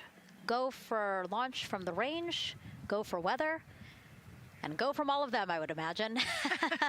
Yes, it's got to be exciting. The crowd is building. And as Daryl said, you can start to see the sun poking out here, and we can see all the clouds are moving north and moving away from us. So it's all good news. And so as we know, we have our Leah Martin down there at the Banana Creek viewing location, and she's standing by with some other guests. Hey, Megan, I don't know if you heard that huge cheer just now. If you heard a big rumble, as soon as Daryl said that the range was clear for launch, everybody clapped. It was super excited as we get to these final countdowns. Standing next to me, I have Hudson and Maddox, the son of brothers here. And I asked you a little bit earlier, how excited are you to be here for launch? What did you say? I'm very excited. It's our mom's birthday, and, you know, not a better way to celebrate right now. I asked you on a scale of 1 to 10, how excited are you? Would you say? 11. Yeah, 11. I'm very excited. Super excited. Yeah. So, Megan, we've been watching the launch broadcast here and hearing some of the questions that you and Nicole have been asking and answering. And I actually wanted to ask these two kids, if you could take a 10-day trip around the moon and take 3 people with you, who'd you take with you? Well, I'd take my dad and my mom. And, I mean, I don't know. Probably my best friend. I'd just say one of my friends, you know. Oh, one of your friends. So brother got left out. Who would you take? That was just what I was thinking. My dad and my mom and my best friend. That's a pretty good answer. Your brother can get his own trip to space, right? Yeah. So I'm actually joined here also by Dad. Now, you were sharing with me that a lot of the work that you've been doing over the last several months has been prepping the launch teams, our engineering teams, our ground systems teams, to get ready for launch, to be mindful and to be in this moment. How does it feel to be standing here knowing that the people you've worked so closely with are doing what they're passionate about, or doing what they were born to do, moments away from launching this rocket?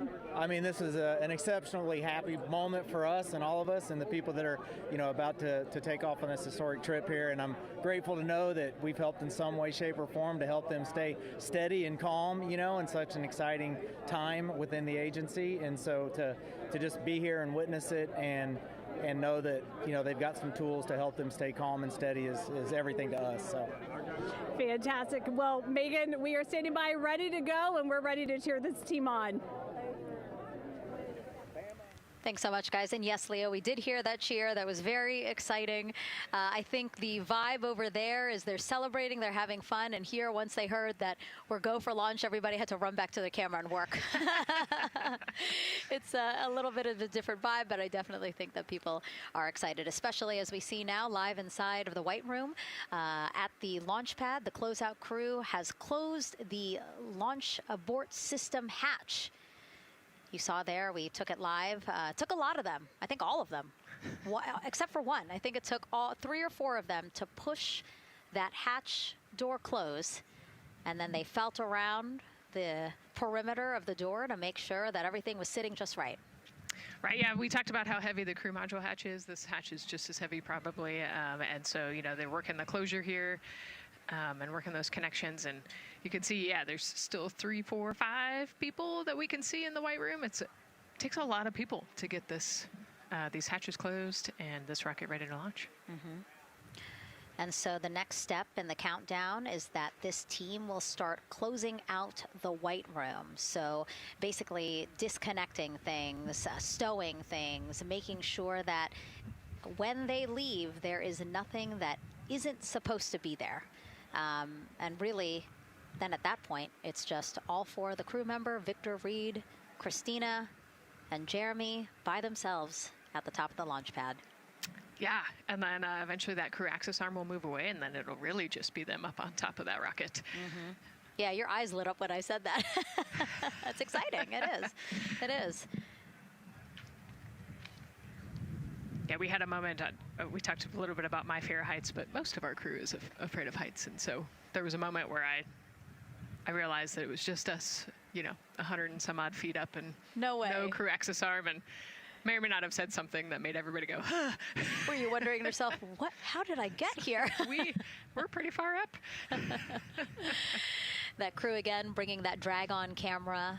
That camera is a handheld camera that is a live look for teams who are remotely watching these operations closely. Again, verifying that things are as they should be before the crew starts, the closeout crew starts leaving the White Room. You see them checking their procedures. You can see they're covering the ends of those hoses. That's to protect those hoses from FOD, so we don't want any dirt or anything to get into those while we transport them and stow them. So you can see Andre there working to close out the hoses as well while they're cleaning up the White Room. And so they'll tape that close. You just saw number 5. Number 5 holding some tools. Again, we'll stow those away. You have to account for everything. Obviously, you know, they did have tools out. They did have procedures, paper, notes out. Like, all of that has to go. Yes, and you can even see on number 3's hat, he's got a string that's connected to his suit there. That's, again, just to make sure that we don't lose anything. If, you know, gust of wind or you get knocked or something, you don't want to lose a single thing in the White Room. So everything is tethered, everything is accounted for, and everything is protected. The crew now, another live view of them inside Orion. Jeremy, Christina, and Reed and Victor on the right side of your screen. What do you think they're thinking right now, Nicole? Oh man, just over an hour to launch. You know, there's probably a little bit of a lull right now, monitoring some systems, but you can see Reed's got his feet crossed. So I think just trying to relax and, you know, pass the time by maybe thinking through the items that they're going to monitor through the launch, you know, the different jobs that each of them have throughout the launch. And once they get to orbit, you know, this first day on orbit is actually really busy for them. They've got, you know, 2 burns that they have to monitor. They've got to get the system set up, and they've got to get the cabin set up. So there's a lot going on in the next 24 hours for this crew. I think they've got a couple sections where they get to take a nap, but I don't think they get a full night's rest for quite some time. So, yeah, you know, going through what's next. And so as we say that, I mean, imagine what it would be like to live in a spacecraft for 10 days. Let's take a look at what life will be like in Orion. Artemis II is our first crewed mission back to the moon since the Apollo program. A lot of the focus of Artemis II is really checking out systems to be sure that we're ready and well positioned for continued human exploration.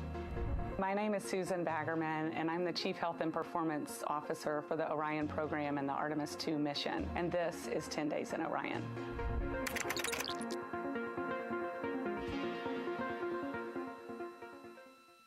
For this mission, the crew will launch in the Orion spacecraft on top of the Space Launch System rocket, or the SLS rocket. Once they've launched and achieved orbit, they'll continue on checking out many of the different critical Orion systems, check out some of the critical medical systems, and be sure that we understand how the crew would do that successfully within the volume of Orion. We also have, of course, systems to feed the crew. They have a potable water dispenser that they'll check out. And then we also have a food warmer, kind of looks like a suitcase that the crew can use to heat their food. They're also going to check out the flight wheel system. We'll have the crew perform some initial exercises. Part of that is to ensure that the flight wheel is actually working, but part of it is actually to be sure that our environmental control systems are actually working. For sleeping, the crew will sleep in sleeping bags. Some crew members like to be very tightly bound up, and some like to float very free. They'll use the toilet for the first time and be sure that it's able to flush. While they're on their journey, they'll do some testing that they quickly don their suit just to be sure that we would be ready in the future for an emergency. They'll also check out our radiation shelter. If we were to have a solar particle event, we would be asking them to take stowage out of the stowage bay and put it in some specific locations on the vehicle, basically for it to serve as shielding.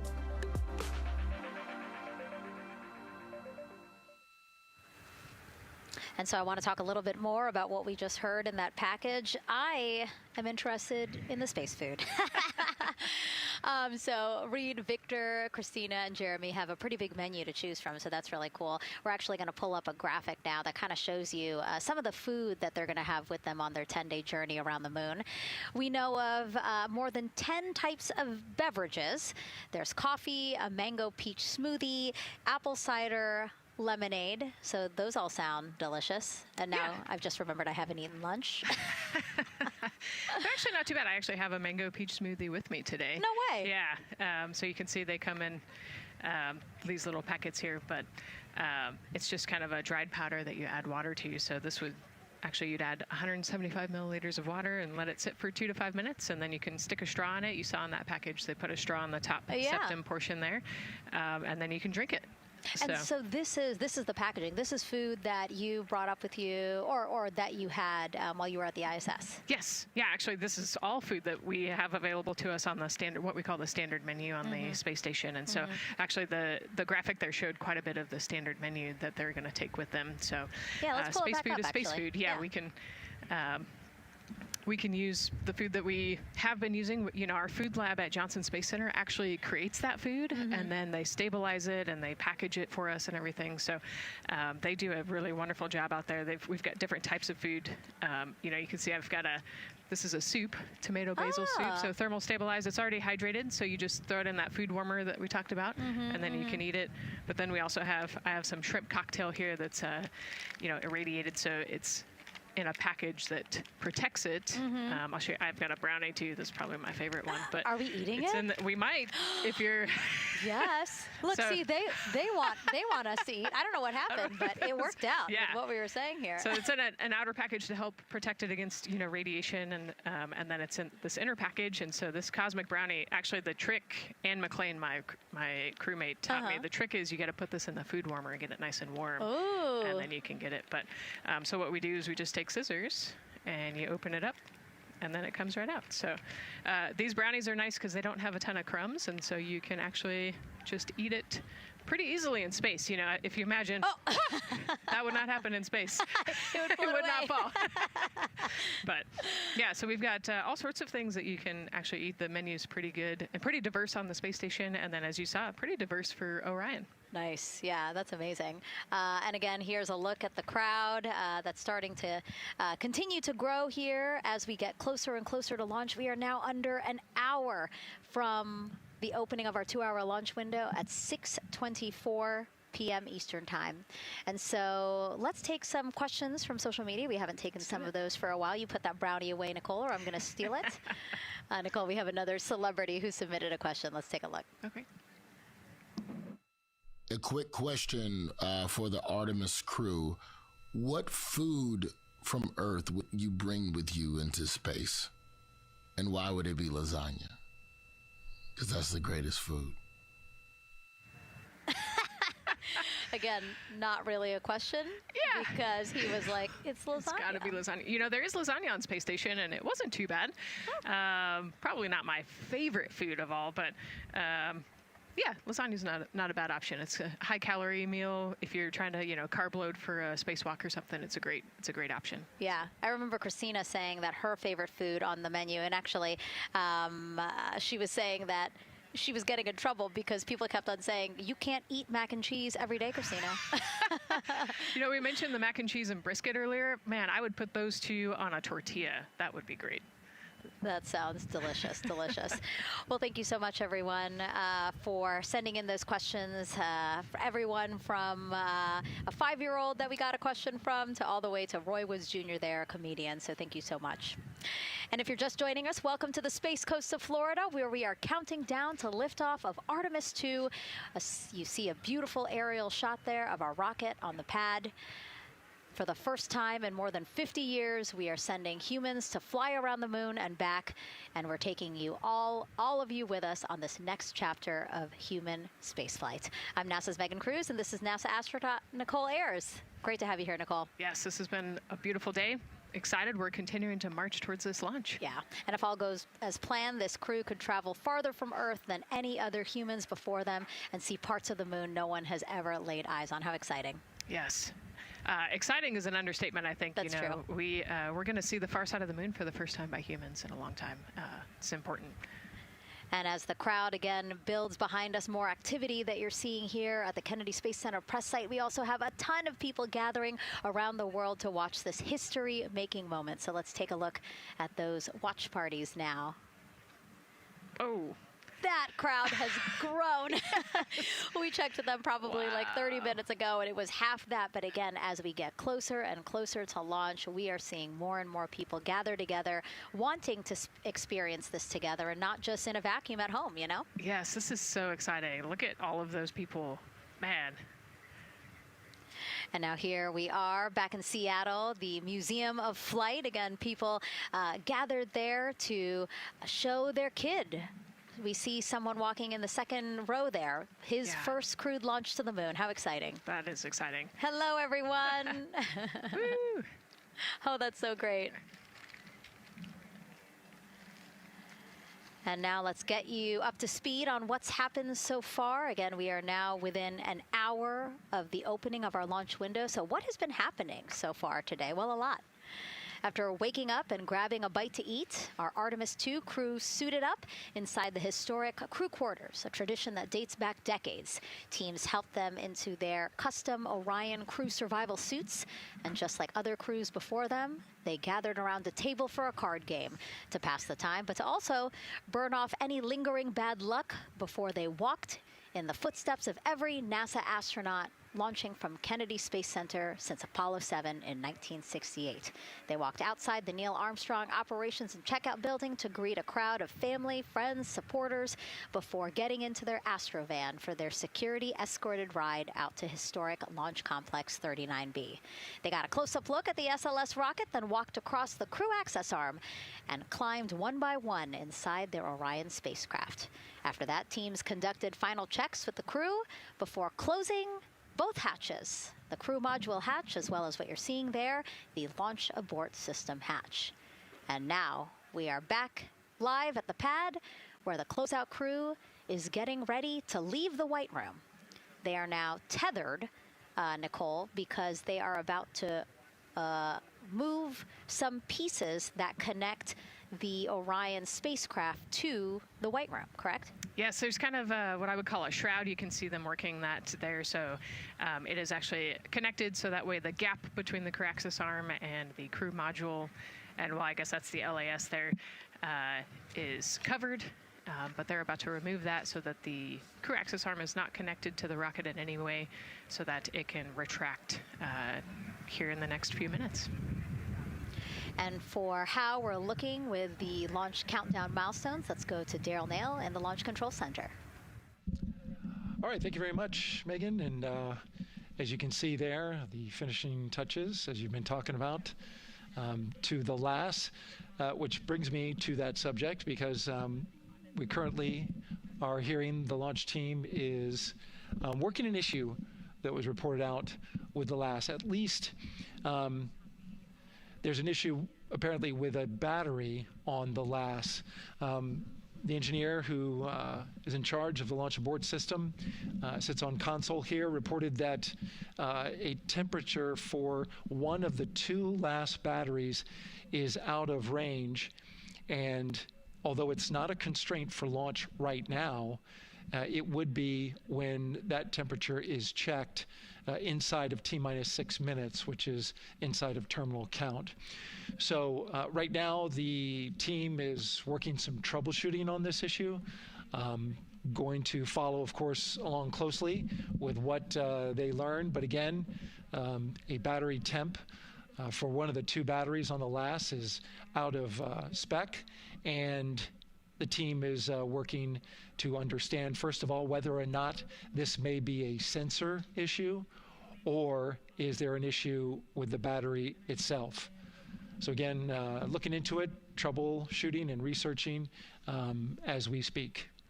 With regards to the weather, we did get some good news there. Launch Weather Officer Mark Berger reporting to the launch director that the weather chances have now improved for the window. We are up to 90% go, which is great news. Again, 90% go. That is up from the 80% that we started when we had the first weather forecast come out officially 3 days ago.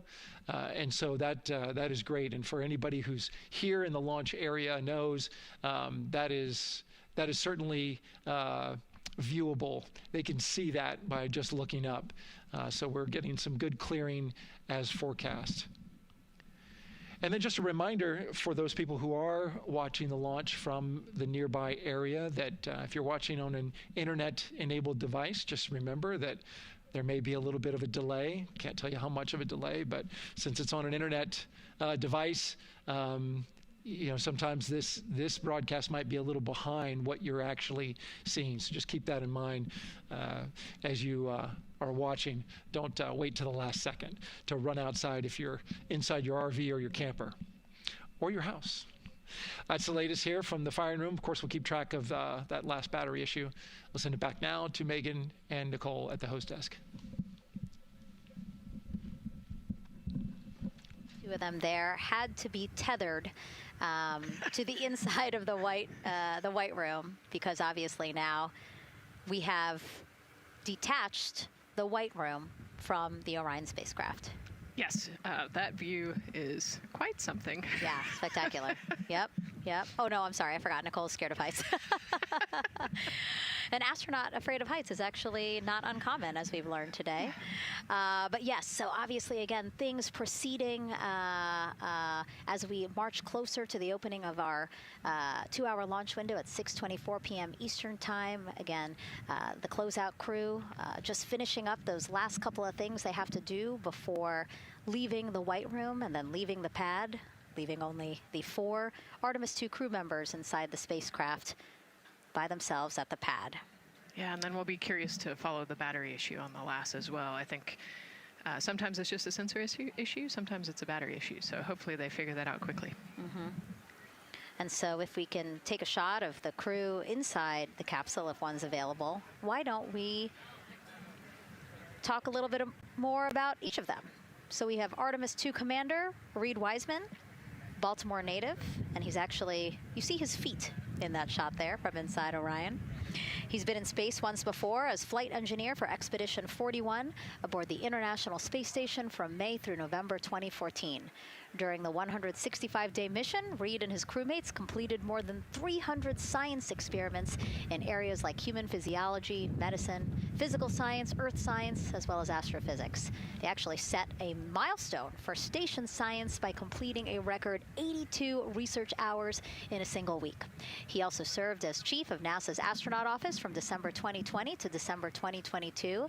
His two daughters were out to wave goodbye to him as he made his way to the launch pad. And again, there's Reed's feet. Reed is the one sitting in the seat to the right, closest to our camera there. So looks like he's relaxed by the body language of his feet. Yeah, you know, I think they're kind of in a holding pattern, if you will, or a waiting period. So it makes sense that he's a little bit relaxed. He's also kind of just a relaxed person in general. He's wicked smart, but has a demeanor that keeps everybody calm. And so I think we're seeing that here today. And so in this shot, Reed is the one sitting on the left, and to his right, Artemis II pilot Victor Glover. NASA selected the California native as an astronaut in 2013, and at the time he was actually serving as a legislative fellow in the United States Senate. His first trip to space, November 2020, pilot of NASA's SpaceX Crew 1 mission. That was the first operational mission of NASA's Commercial Crew program, which resumed launching American rockets from American soil to the International Space Station since the end of the shuttle program. Victor is a U.S. Navy captain and naval aviator who served as a test pilot, racking up more than 3,500 flight hours in more than 40 different aircraft. So again, he probably feels pretty at home in the pilot seat of Artemis II. Yeah, I think he does. He got to say goodbye to his wife and 4 kids. Again, those were the family that he had here at Kennedy Space Center before the 4 of them drove out to the pad. Yeah, and you can see there, we talked about Victor's energy earlier, and you can see him working through, you know, pushing some buttons on the displays. Looked like he was pulling up a procedure, so he's following along and ready to go, looks like. And then mission specialist Christina Cook, sitting on the upper left-hand corner of the screen there, native of Grand Rapids, Michigan, was selected to the Astronaut Corps in 2013, same class as Victor, served as flight engineer on the International Space Station from March 2019 to February 2020. During that time, she set a record for the longest single spaceflight by a woman with a total of 328 consecutive days in space. How cool. She also participated in the first ever all-female spacewalk. And before becoming an astronaut, Christina helped build space science instruments and led scientific fieldwork in some of the most remote environments on the planet. Her hobbies include surfing, rock climbing, and community CDR, service, yoga, and photography. Go ahead, NCD. There's a couple of suppressed overvolt messages. We're going to go ahead and clear those off your screen. We see them and we copy. All right. NASA test director. We're still working here, trying to get through everything. So we're getting close, and then trying to talk that other issue that we just picked up a little bit ago. But I think work-wise, we're doing really well. Sounds good, NTD. We're doing great on board. Glad to hear it. NASA test director giving an update to the crew. Some messages flashed on their displays. Just wanted to say that they didn't have to worry about that. We're going to clear that. And that also just reassuring the crew, again, that they are tracking and working the issue with the launch abort system battery. Yeah. All right. And then first-time flyer, Canadian Space Agency astronaut Jeremy Hansen will fly to the moon as mission specialist on the Artemis II mission. The London, Ontario native selected as an astronaut in 2009. After that, he worked as Capcom at NASA's Mission Control Center in Houston. Capcom stands for Capsule Communicator and is the sole direct voice communicating with astronauts while in space. Jeremy also participated in training exercises, really cool ones, like living on the ocean floor off the coast of Florida to simulate deep space exploration for a week. In 2017, he became the first Canadian to lead a NASA astronaut class. He also enjoys getting out on a sailboat, rock climbing, and mountain biking. He has a wife and 3 children. And he's the one that you see bottom left-hand corner of your screen. I know, I'm trying to see what he's doing there. Christina's looking too. And so there is your Artemis II crew inside the Orion spacecraft. And this is actually the 7th time NASA astronauts will launch on a new NASA spacecraft designed for crew.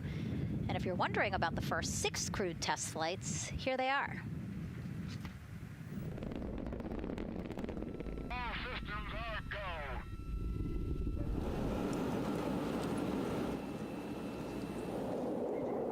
Gemini 3, Gus Grissom, John Young, March 23, 1965.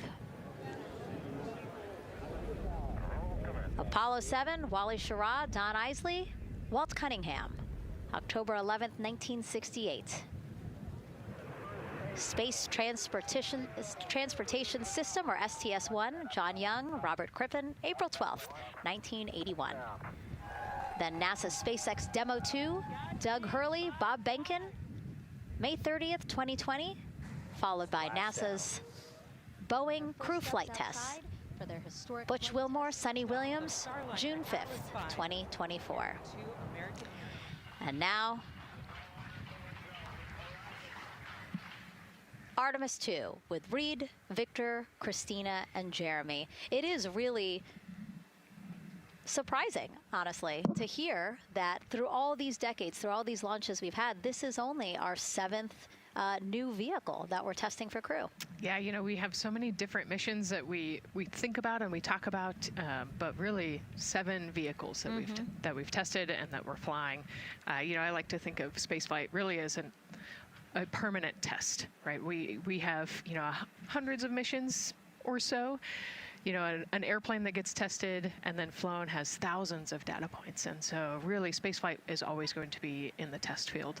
And I think it's important to remember that, especially as we put humans on rockets that we never have before, or for the 7th time we start a new vehicle and a new mission. Just getting word now that White Room closeouts are complete. And so the closeout crew is preparing to leave the pad. It's exciting stuff. We are making good time, and the closeout crew is doing really well. 41 minutes, 43 seconds and counting until the opening of our window. And Artemis II is a 10-day mission that will send the 4-person crew on a journey around the moon and back to Earth. It will be a critical step towards future lunar and Mars missions.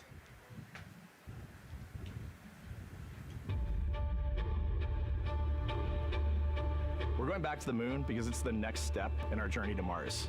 We need to go explore the moon. There's vast regions of unexplored areas with the coldest, darkest places in our solar system.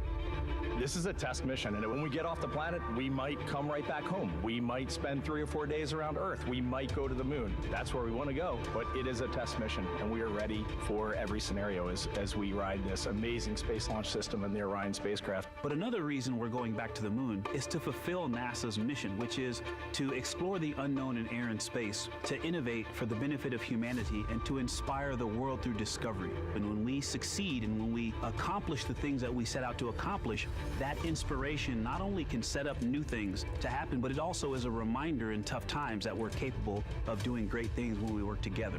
The thing I love about the moon is that it's not just a beacon for exploration and this platform of possibilities for incredible missions like this, but it has benefits. That's actually why we're racing towards it.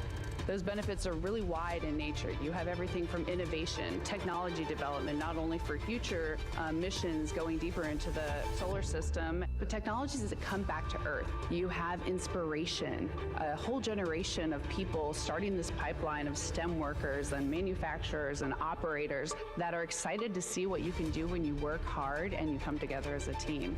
When I think about the 4 of us flying around the far side of the moon, seeing that Earth rise, taking taking images and video and sending them back to you. The feeling that I have inside is hope. We know that Artemis II is not the solution for humanity on planet Earth, but it is a contribution in the positive column. We hope that just for a moment that people will pause and say, wow, it's extraordinary when you look back upon the Earth with over 8 billion people, and you see this concrete example of what humanity can do, this extraordinary thing when we set big goals and CDR entity to achieve them.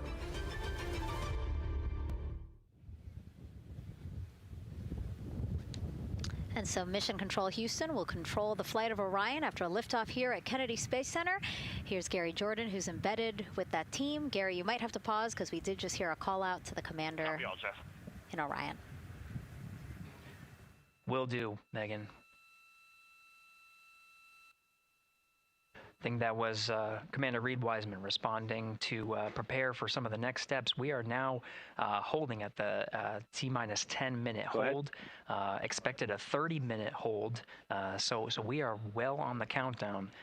We are well on the timeline to meet this L- time and launch towards the beginning of the window, but continuing to track progress along the way.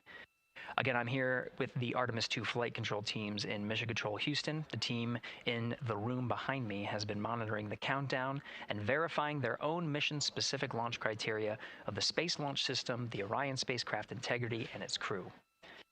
During the final poll before launch, if all looks good from each of the flight controllers in this room, Flight Director Judd Freeling will report a go for launch from Houston Flight.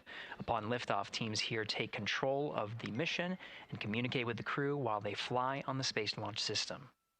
This phase of flight is highly dynamic, and each console position has a dedicated and important role of looking after critical systems. You'll hear calls from Capcom and NASA astronaut Stan Love in this room to the Artemis II crew as milestones are reached during the more than 8 minutes of powered flight on the core stage.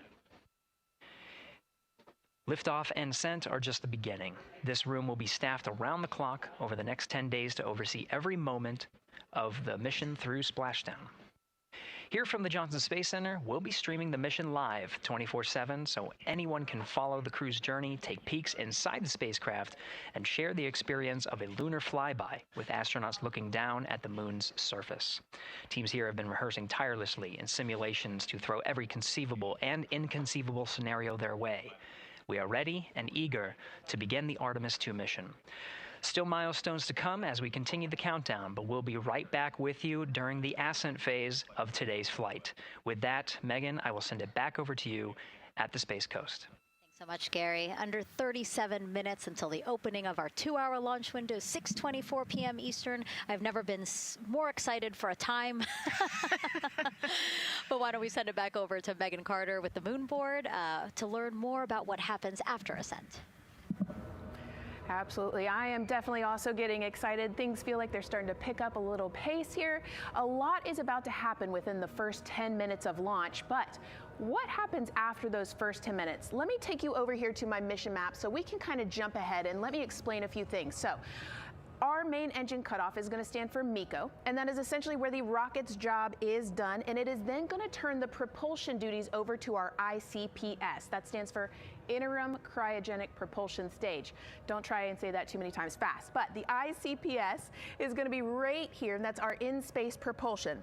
About 50 minutes into, after about 50 minutes into launch, it is going to conduct that first burn, and that's going to be the perigee raise maneuver.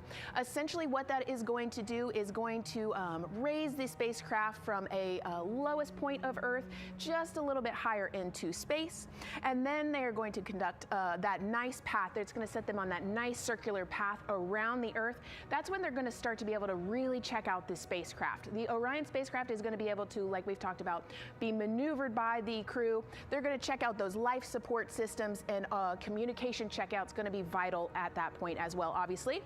Then they will be conducting that another burn, and that's going to raise them just a little bit higher again. And then they will, it'll be about time for the ICPS to separate, and they will start another lap around the Earth as well. Now, the ICPS, but even after it separates, its job will not be done because they will have the opportunity to conduct something called the Proximity Operations Demonstration. And this is going to be really important for our future lunar missions because the ICPS actually has a target on it, and the crew is going to have the opportunity to manually maneuver these spacecraft like we've mentioned and practice those docking maneuvers. Now, obviously, they will not be docking for this mission, but that is, again, going to be critical for those lunar missions in the future. Now, all right, after that ICPS has separated and they've done that second lap, they're going to conduct 2 more burns. And what these burns are going to do is set them up to the high enough orbit and a fast enough speed in order to conduct the translunar injection. This is going to be that critical moment and that critical milestone where they are going to produce about 6,000 pounds of thrust. And this is that point that is going to take them out of low Earth orbit into deep space, and it's going to set them on that nice path towards that lunar flyby. And I know we have talked a little bit about why this could be a record-breaking flyby and journey to the moon. And with that, I'm going to turn it back over to Megan so she can tell us just why. Yeah, she's talking about the distance record set by the Apollo 13 astronauts in 1970. They were 248,655 miles away from Earth, and this Artemis II crew might surpass that on flight day 6 when they fly around the moon by more than 4,000 miles. Yeah, it's a long ways. It's tough to fathom 250,000 miles from Earth, right? I mean, space, the space station is only 250 miles, and so we're going, I don't want to do the public math, but we're going much further than that.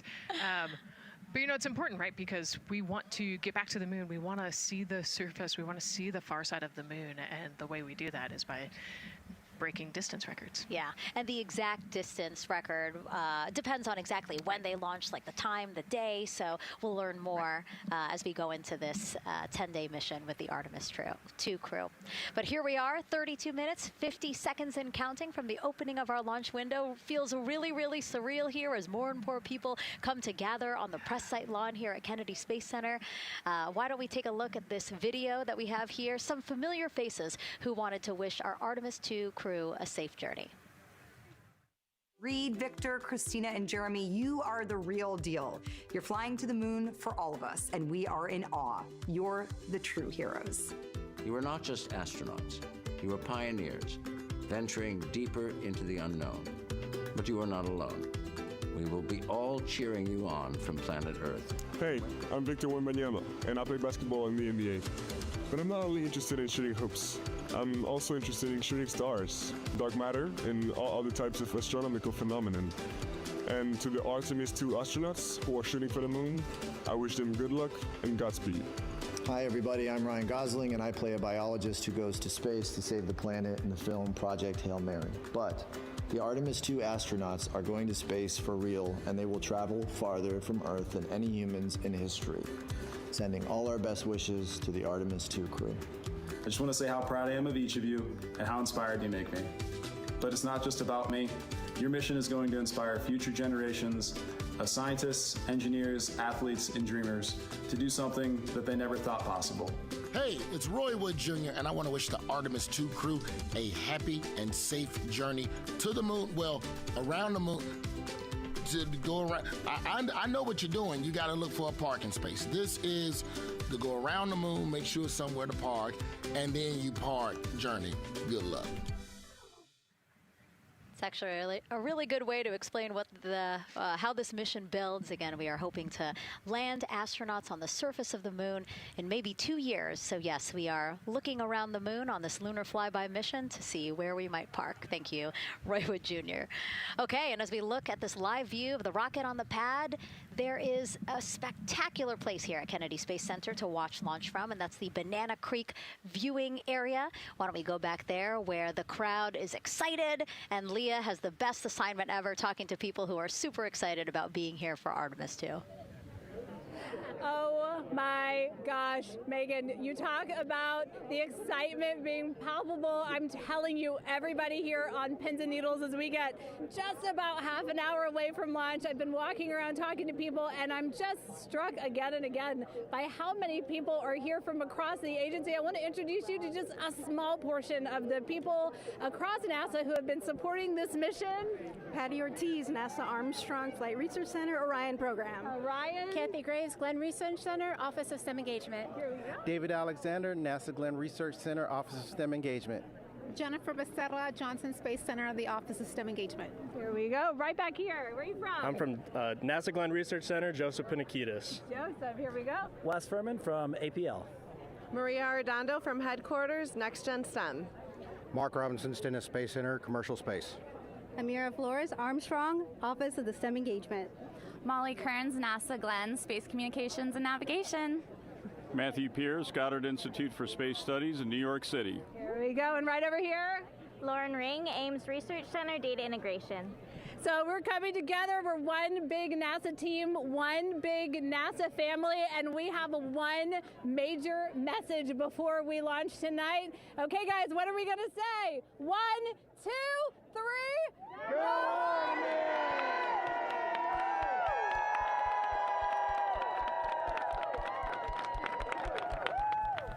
Oh my gosh, that made me so emotional. That was so inspiring to see. I mean, wow, yeah, that was great.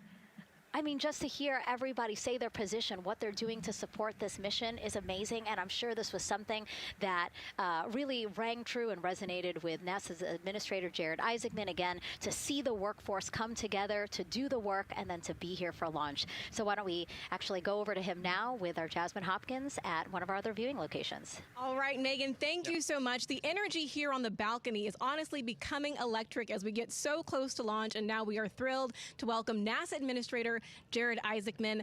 Jared, we're really entering a golden age of exploration. How will Artemis II set the pace for the coming years? Well, I mean, Artemis II is the opening act, right? This is the test mission.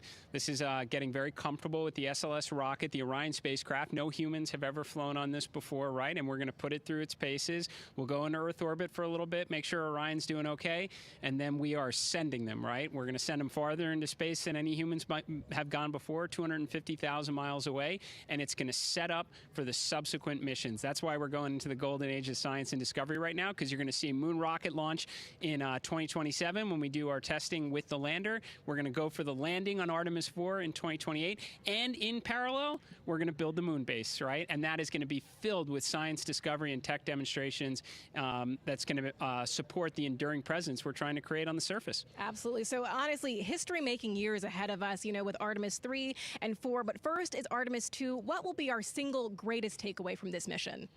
Well, I'll tell you, I mean, after ignition, to me, the moment that I'm going to be most excited for is splashdown. There's no question about that. Good shoots coming down off the West Coast. But look, I think the takeaway from this is gaining extreme comfort in the Orion spacecraft, right? I mean, this is very different than what we've done for more than a half century, right? I mean, the velocities that spacecraft is going to re-enter at, it's going to be new territory for us. We want to get our arms around that completely. So I would say the performance of SLS plus Orion is everything on this one. We want to make sure we do it in as a safe way as we possibly can, understanding what we are undertaking right here, bring our crew back, learn as much we can from the vehicle, set up for Artemis 3 in 2027. Right. And Administrator, we've actually had a pretty young audience today here, some kids running around the balcony. How do you hope Artemis 2 inspires that next generation? You know, I talk about this all the time. Like, you know, one of our overarching KPIs that we should always be tracking is the number of people living and working in space. Well, you know what's another strong number 2 on that one? It's the number of kids that are dressing up as astronauts for Halloween, so that they grow up, that they're inspired to want to join in this grand endeavor, whether they come work with us here at NASA or they join in industry, but they're helping humankind venture out farther, pursue all the secrets of the universe. Yeah, I think we'll see a lot of kids dressed as astronauts this year. And finally, Jared, you've really made it a personal mission to get to know the people behind the work at NASA. Do you have any final thoughts, any final words before today's history-making launch launch? Yeah, well, one, I want to express a lot of appreciation. I'll tell you what, the 4 astronauts on top of Artemis II know this. It takes an army to pull a mission together like this, right? Across all 10 of our centers, all of our commercial partners, the international partners that come together to make this possible. My sincere appreciation for everyone who is currently working the mission right now, so getting them ready for launch, that will be watching over them in mission control, recovering this crew when they splash down off the West Coast. I have complete trust and confidence in your abilities. And everybody else who's not directly working on Artemis II, Artemis III is coming up next year. When this mobile launcher gets back in the VAB, we're going to start stacking. Wow, plenty of excitement ahead of us. Jared Isaacman, thank you so much for being here. Thank you. Thanks for being here. Of course. All right. And with that, let's get back to the countdown with NASA's Megan Cruz. Under 25 minutes and counting from the opening of our 2-hour launch window. And take a look at all these people behind us. I literally, every moment I turn around and I see the clock, I am like, oh, wow. Oh, wow. There are more people and less time. Yes, exactly, which is a great problem to have. Yes. Now, this first crewed test flight of NASA's Artemis program coincides with the 250th anniversary of our country's founders signing the Declaration of Independence. Exploration is a part of America's DNA, and it continues now with our return to the moon. 250 years ago, 13 colonies laid the foundation for the greatest and most enduring democracy in the history of the world. One driven by courage, faith, and freedom. From that moment, we became a nation defined not by where we stood, but by how far we were willing to go. We conquered vast frontiers, invented tools that shaped a modern world. We found light in the dark, and we rose from the earth. Faster, higher, farther. We pushed beyond the sky and into the unknown. We carried our courage into the cosmos, and we planted the American flag on the moon, the defining achievement of American superiority in space. Today, our curiosity stretches farther than ever. American robots search ancient rivers on Mars. New telescopes unfold to glimpse the first stars. And a new generation prepares to return to the moon, this time to stay. For 250 years, America has carried the light of humanity forward. But American exceptionalism isn't inherited, it's earned. Our greatness comes not only from what we've done, but what we're still determined to discover. Because in every era, across every horizon, America is at its best when it's reaching for something greater. America celebrates 250 years, and we are leading the world into the future.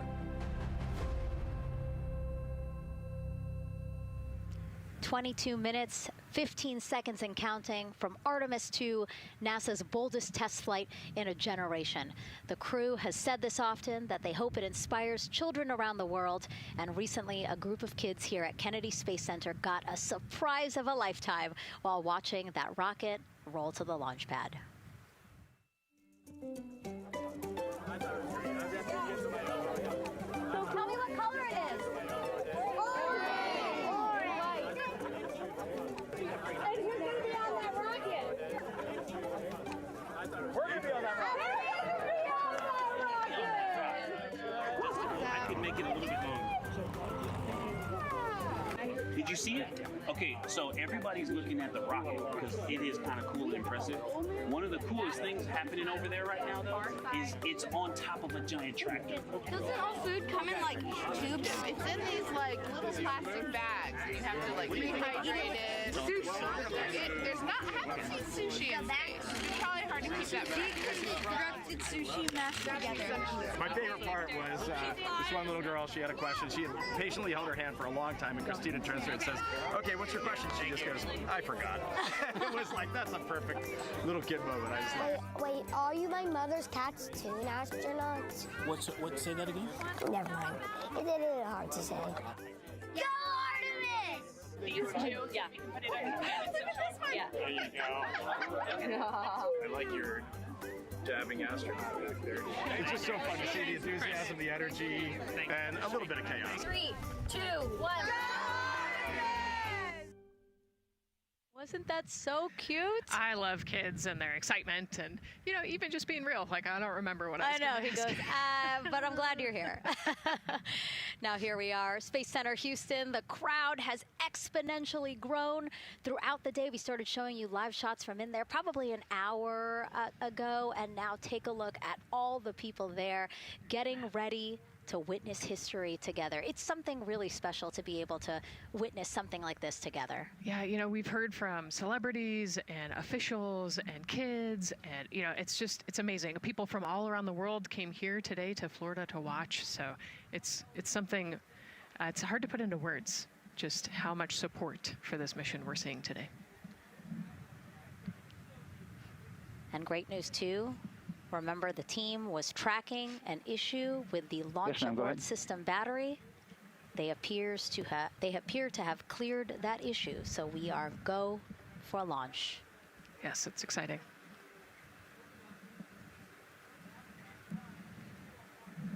U.S. Space and Rocket Center here, Huntsville, Alabama, waving to the Artemis II crew sitting right there inside Orion.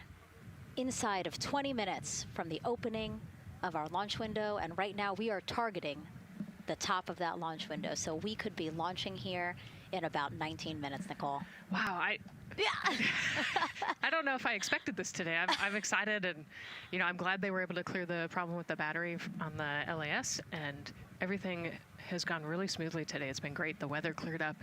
It's a beautiful day for a launch.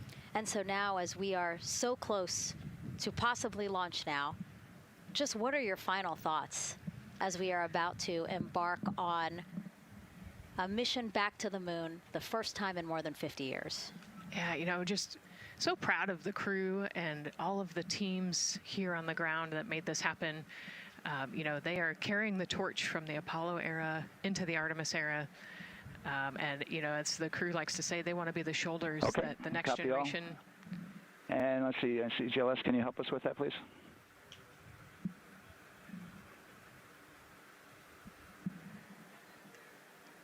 They want to be the crew wants to be the shoulders that the next generation can climb on. 001. You know, I think it's in their patch. We're going for all. It's in the name of their capsule, integrity, representing humility, and the professionalism of everyone that got them there today. So proud of them. We love them. We're excited for them, and we cannot wait to see what they see. Just leveraging everything we've learned so far as an agency, taking us from Apollo now to the launch pad here, 39B, with Orion and SLS poised to again fly us into the history books. And before we leave you now here at the host desk to get back into operations, we just wanted to answer one question for you guys. We asked you earlier on today, what are you most excited for? And we asked you to go vote on Instagram and Twitch. Instagram, you guys said launch. Twitch, you guys said lunar flyby. So I think you guys will all be very excited since we are now about 17 minutes from the opening of our launch window today. And so with that, as we approach terminal count, let's send it back to Daryl Nail in Firing Room 1. Daryl. All right, thank you, Megan and Nicole, and just want to give you an update on the launch abort system that you just reported that they cleared. They believe, they're convinced, this is an instrumentation failure. So there are 2 batteries on the LAS. The LAS, of course, and with the help of my 2-year-old son's model rocket, Daniel said I could use this, so it's okay. The LAS is right here. It's the tower above Orion. Orion capsule's inside of here. It's used to pull Orion off the rocket in case the rocket is something's going on with the rocket, either on the pad or in flight. 2 batteries are bad. Well, I'm sorry, one of the 2 batteries reported an out-of-family temperature, and it was very much out of family. And so they checked their data going back into the vehicle assembly building where they recharged the batteries and worked on them. And they have good, solid data, they reported, that tells them that this is an instrumentation failure, that there's something wrong with the sensor. And so they took it before the mission management team, which has to accept the risk, any changes to launch commit criteria, which this would would be one, and they all fully accepted it. So now we are clear as far as that constraint is concerned. And one quick thing as we count down now, we are getting into the final minutes before liftoff. There's a 2-hour window. We haven't quite set the T0 yet, but this is a list of the cutouts. There are 150 cutouts that are included for this 2-hour launch window. And that's important. They're in very small print. That's important because there's basically 16 minutes inside this window that they cannot launch. And these are because of small things flying in orbit. There's a lot more things in orbit than there were back in Artemis I when we had 35 to 40 cutouts. For that reason, because of these 156 cutouts, they're going to be managing the launch window as we go forward. So they may have to wait out one of these cutouts. They range in time between 2 seconds to 23 seconds, but you'll hear the NASA test director talk through that. We're getting ready to merge that loop from NASA test director Jeff Spaulding.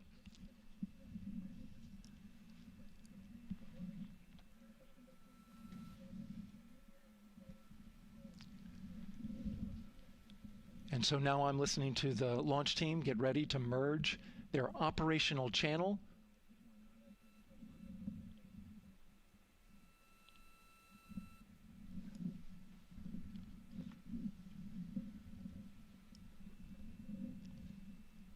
We're now entering one of the most consequential phases of launch day, and that's terminal count, the final 10 minutes. And OTC, NTD on 212 for comm check? Good, comm. How me? I hear the same. STC?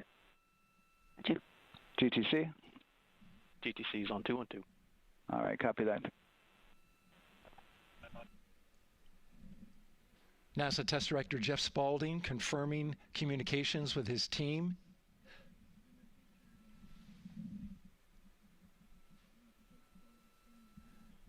There will be 2 polls that we'll hear.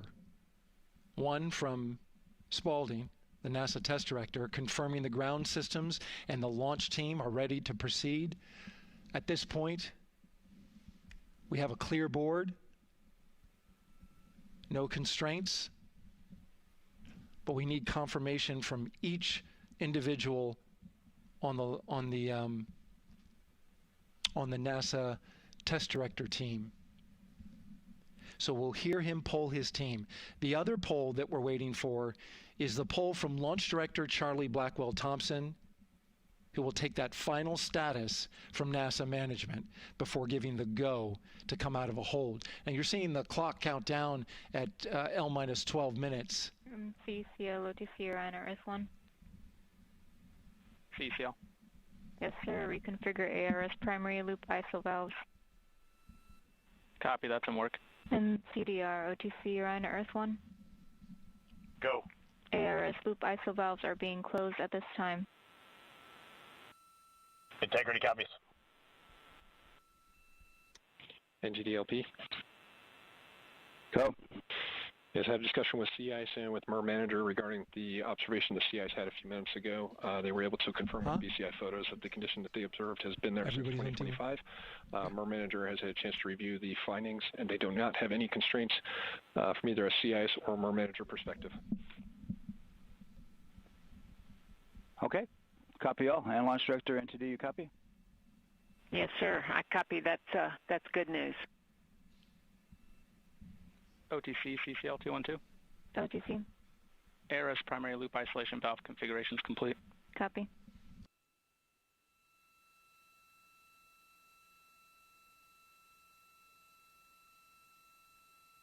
And CGLS NTD, cancel pending, please. GLS copies, and that's complete. All right, and for all personnel, we got a little bit more work to do before we pick up the clock, and we're about a little over a minute from getting to T-minus 10 minutes, but we've canceled the resume time there, and then we'll pick it up after we get through all of our work and anything else that we need to do to get through the remainder of count. So we'll continue working that to get to our T0 today. So when we get to about 50 seconds from now, we'll extend that hold. CVSE, OTC. CVSE. 400, 290, looking to verify that we are configured for ascent. Yep, give me about 2 more minutes. I'm going to start CMA2 streaming. Copy. NTD COSE hold requested. Copy that. I have an LCC violation of O-CT-004, S-band transponder anomaly. This was a transient LCC violation, so transponder 1 had a demodulated SNR estimate that went down to 2 dBm when it should have been between 10 and 13. It is now back up to 12, but we did lose that for just a moment. It does not appear that we lost our bit sync or carrier lock, which would be indicative that we lost our lock with the vehicle. So at this point, recommendation would still be go. However, we do have a pre-planned contingency procedure if we want to look at that. But again, this is transient, so we're back in a nominal range. All right, let's see, LPE NTD. Yeah, we're not seeing that hit, so I guess the question for COSE, was that less than 3 samples? Was that below our persistence? Stand by, let me look. It did look like it did persist for several seconds on mine, but let me take a look at the number of samples. Could I get a repeat on the affected LCC, please? Yes, ma'am, that's going to be O-CT-004. Thank you.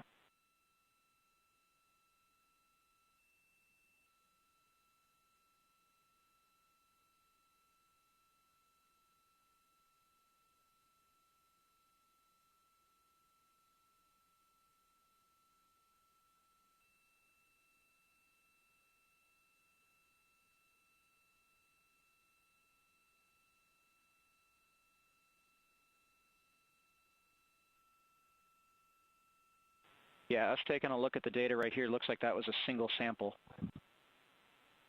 Yeah, copy that. RFTS does report that they also lost lock for about 5 seconds. So I would love to ask KUS and see if they also lost lock with the vehicle for any extended amount of period.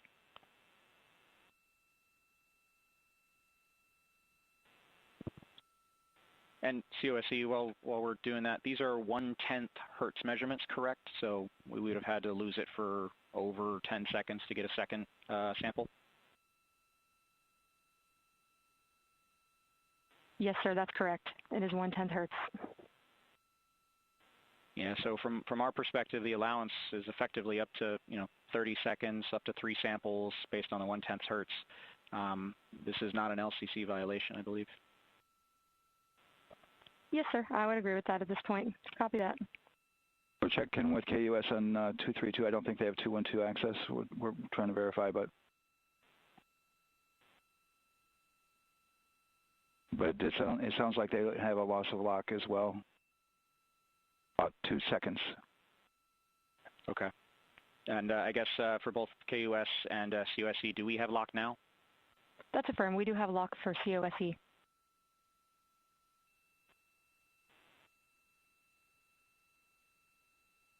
Yeah, so from the integration console perspective, we did have a temporary loss there within the allowable, and per the requirement, let's go. And this is Houston Flight. We have lock and we have good telemetry here in GSE. And KUS is reported to they have good lock now. So with all of that, OSC, then are we in a go configuration per your LCC? Yes, sir. Recommendation would be go. Right. LP, you concur with that? Yes, sir. LP concurs go. And Launch Director? Yes, sir. Launch Director concurs go. All right, and I'm going to go ahead and just verify everybody has everything else complete, Launch Director, and if we do, we'll be ready to pick up the poll at that time, unless there's something else that you're aware of. No, sir. Let's verify all our work is complete, and I would like one last check of our constraints list. All right, let's see. OTC, are you still waiting for comm config, or are you complete? That is affirmed, sir. Okay, is that your only open item? Yeah, OTC, this is CVSC. That 400 step 290 is complete. Copy. Okay, so OTC, you're complete with all of your work? That's affirmed. All right, copy that. STC? STC is complete. And GTC? GTC is complete. Okay, excellent. All right, and LPE, just want to verify we have no open constraints at this time. No open constraints. We have a clear board, sir. Okay, tracking the same here. And Launch Director, with that, we are clear and ready to pick up the launch readiness poll with your go. All right, sir. I am go for the poll. All right. And for all personnel, this is the NTD conducting the Artemis II launch readiness check. Verify ready to resume count and go for launch. OTC. OTC is go. STC. STC is go. GTC. C's go. MCO. CO's go. Safety console. The safety console is go. LPE. LPE's go. RTD. RTD's go. Houston flight. Houston flight is go. ROC. ROC is go. And CDR. Crew is go. Copy that. Thank you, Reed. And Launch Director NTD, our launch team is ready to proceed at this time. All right, NTD, I copy all. At this time, I'll perform my poll. Attention on the net. This is the Launch Director performing the final poll for launch. Verify no constraints and go for launch. EGS, Program Chief Engineer. Artemis Chief Engineers are go. Copy, thank you. EGS, Chief Safety Officer. The Artemis CSOs are go. Copy, thank you. Range Weather. Launch weather is go. Thank you, LWO. And Artemis MMT Chair. MMT's go. Thank you, John. And Integrity Launch Director. Good air your voice, Charlie. PLT. Thank you, Charlie. This is Victor. We are going for our families. MS1. This is Christina. We are going for our teammates. MS2. This is Jeremy. We are going for all humanity. All right, Charlie, your Artemis II crew is go for launch. Full send. I copy that. Reed, Victor, Christina, and Jeremy.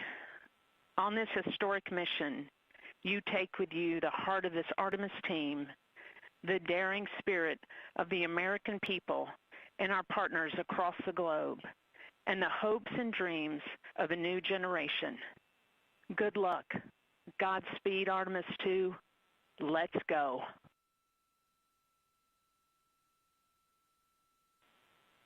And NTD Launch Director. Go ahead, Launch Director. Yes, sir. You have a go to proceed with countdown. Copy that. I'll put it in work. CDR NTD. Go. Trigger risers and initiate short purge per your EPROC 10.1.1, steps 8 and 9. 10.1.1, 8 and 9 going to work. Copy. CVSE NTD. Start and verify recordings of our Orion cameras. Copy. Okay. Well, there you heard it. RSR NTD. RSR. They're getting ready to start terminal count. arm rotation enable at this time, please. It's currently at T-minus 10 minutes. Once we wrap up this last bit of work, SNA arm rotation enable complete. we're going to start that clock. Copy that. Thank you. Integrity crew, close and lock visors.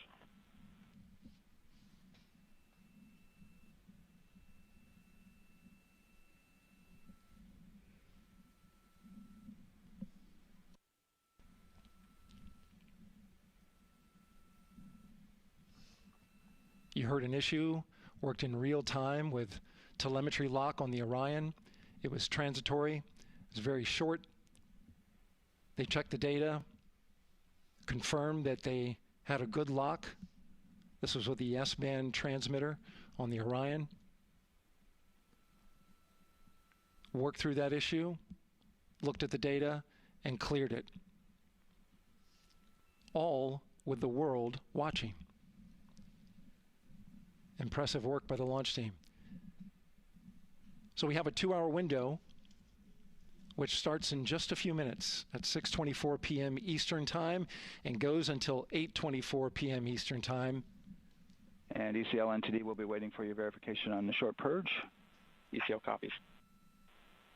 And for all personnel, once we get that short purge verification, we'll verify that we are clear to go, and then we'll proceed with the terminal count.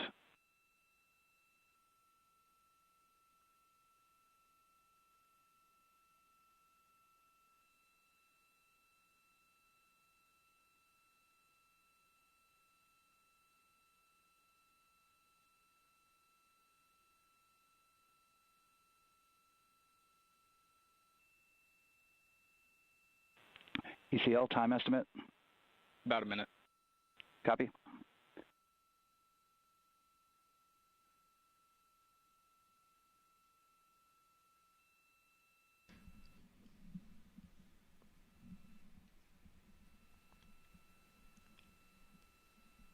So we're going into the launch window, but not by much, it looks like.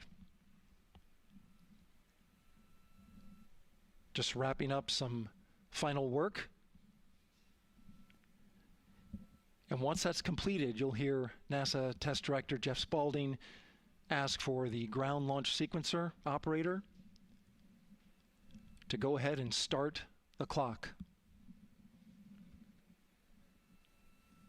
The ground launch sequencer is an application software. It runs on top of the launch control system in the firing room, acts like a conductor of an orchestra, executing hundreds of commands in precise order and timing.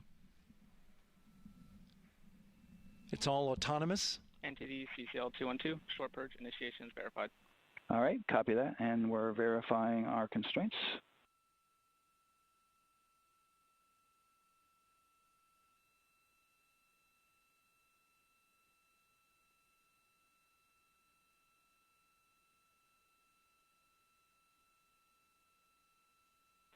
All right, and we're clear from cutouts. And with that, we're going to resume the clock momentarily. And CGLS, you can resume the clock on your mark. GLS copies. 3, 2, 1, mark. GLS mainline has been initiated. T-minus 10 minutes and counting.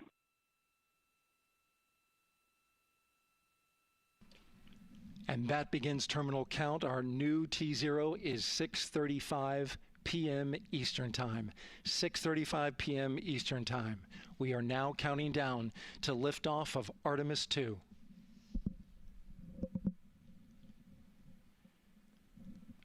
From now on, you're going to hear two voices on the loops. If everything goes nominally, NASA Test Director Jeff Spaulding, who's directly managing the launch team, and Alex Bendelos, the GLS operator who closely monitors the software. He has the ability to stop and restart the countdown.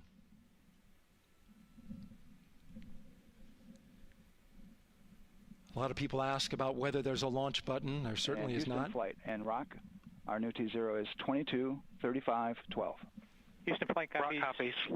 22:35:12. Affirm. There you heard confirmation of the exact T0, 6:35 and 12 seconds p.m. Eastern Time. Again, our T0 is 6:35 and 12 seconds p.m. Eastern Time. But as I was saying, there's no launch button. This is autonomous. But there is a button that keeps you from launching, and that button allows the GLS operator to pause the countdown outside of terminal count and during terminal count and submit a hold to the next holding point. So the clock won't stop right away. If there's an issue, we'll go to the next stable holding point. This is how GLS configures the rocket and ground systems to a stable point where they can stop the countdown if that's needed. But right now, we are counting down. Our next big milestone, looking to retract the crew access arm. GLS is go for crew access arm retract. And there you see the crew access arm moving away.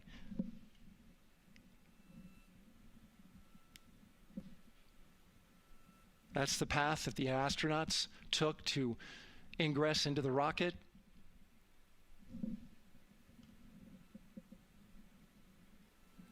Until this point, that was their way off the pad if they needed to evacuate. But now with that arm retracting, the backup transitions to a launch abort system, and they'll begin arming that shortly.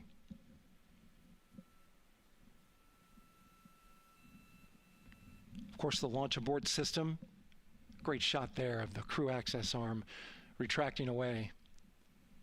The launch abort system is the tower at the top, and that's what would pull Orion and its crew off the top of the rocket in case of an emergency, whether it's on the ground or in flight. This is critical safety hardware that protects the lives of the astronauts.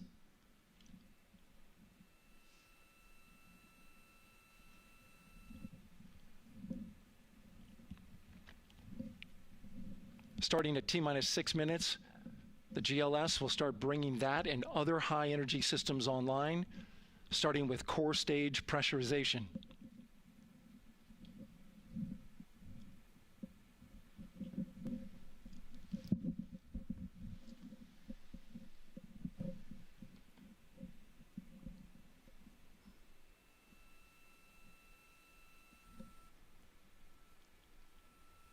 Weather is 90% go. The range is go. All systems are go.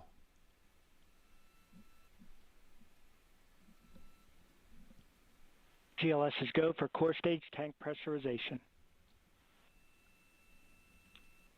That means the replenish valve for the liquid hydrogen tank has now closed, and that tank is beginning to pressurize to flight levels because that hydrogen is naturally boiling inside the tank. We'll get the liquid oxygen tank a little later in the count. Now the team is waiting for verification that, if needed, the Artemis II crew could use the launch abort system to pull Orion safely off the top of the rocket in an emergency. Let's listen in for that call. GLS verifies last capability available. And CDR, do you copy? CDR copies, last available. That's great news, and you heard the NTD verify that with the commander of the mission. GLS is go for FTS arm.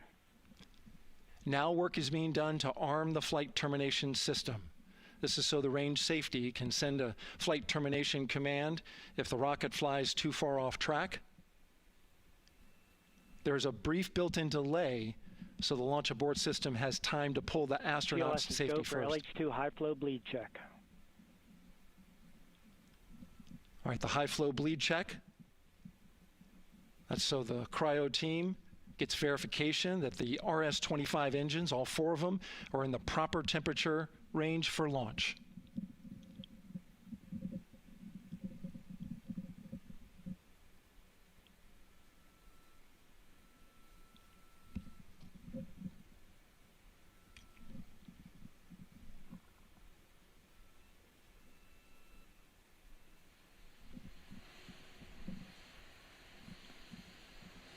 GLS is go for core stage APU start. Core stage APUs start. Those are auxiliary power units, high-speed turbines which provide pressure to hydraulic pumps that steer the RS-25 engines. We're going to see a gimbal test a little later at T-minus 2 minutes and 30 seconds. This is what allows that to happen.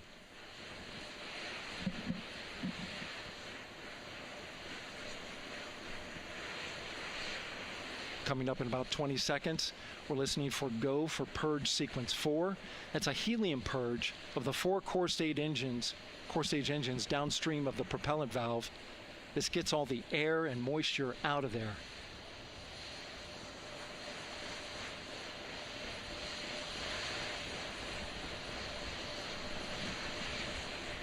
GLS is go for purge sequence 4. Moving through the milestones. All is looking good.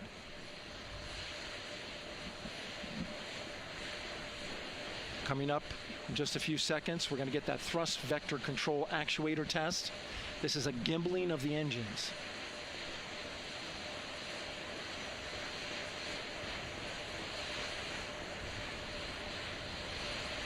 There are the 4 RS-25s, 3 of them Shuttle Heritage, 1 of them built from shuttle parts. And there you see them moving.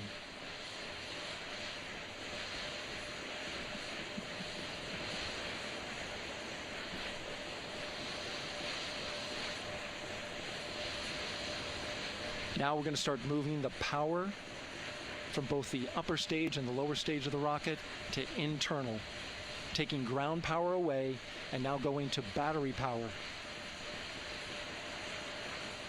GLS is go for upper stage to internal power.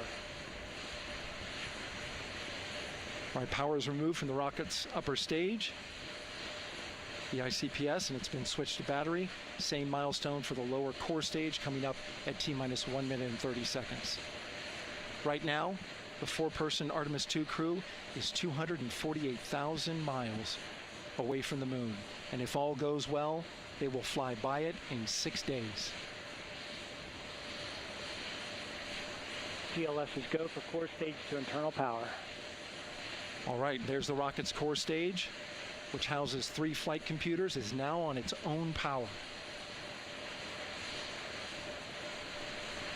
There's no more hold time because there's no more margin on these batteries. So we would have to recycle back to T-minus 10 to recharge if we had a hold.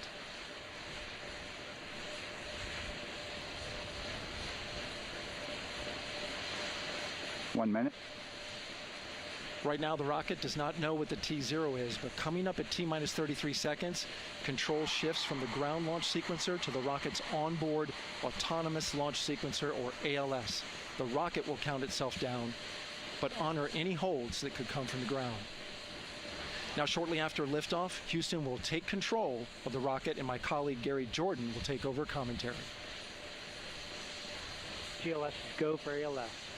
Great call out. The rocket is on its own. 4 brave explorers ready to ride the most powerful rocket NASA has ever launched. Sound suppression water is flowing. 15. And here we go. 10, 9, 8, 7. RS-25 engines lit. 4, 3, 2, 1. Booster ignition. And liftoff. The crew of Artemis II now bound for the moon. Humanity's next great voyage begins. Good roll pitch. Roger, roll pitch. Houston now controlling the flight of Integrity on the Artemis II mission around the moon. Integrity, AMT high. AMT high. On time passing 30 seconds into the flights. Integrity passes the alternate beacon. Target milestone. Mission Control Houston seeing good performance on the 4 main engines. Space Launch System core stage. Integrity, 3 miles in altitude. Traveling more than 1,200 miles per hour.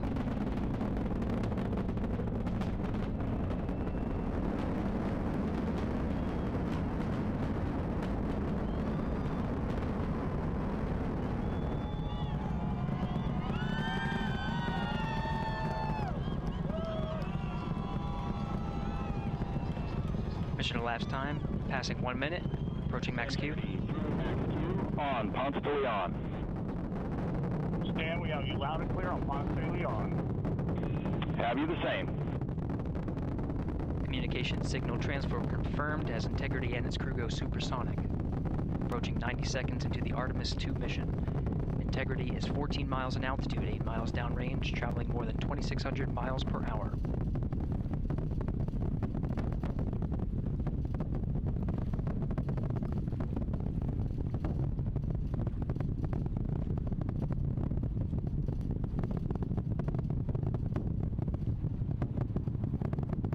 Minute 50 seconds of mission elapsed time, standing by for main engine throttle down to 85%, ahead of solid rocket booster separation expected at the 2-minute 9-second mark.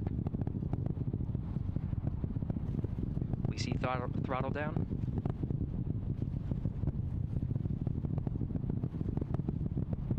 Confirmed separation. Main engines throttling up, guidance converged.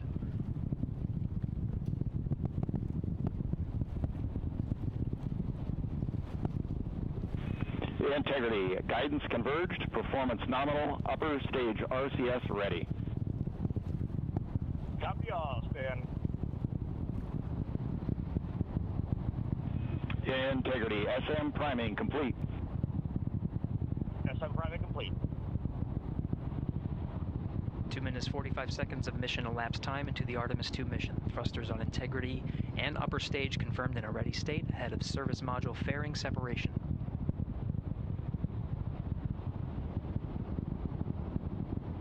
3 minutes into the flight. Integrity, 49 miles in altitude, 78 miles downrange, now passing 5,000 miles per hour.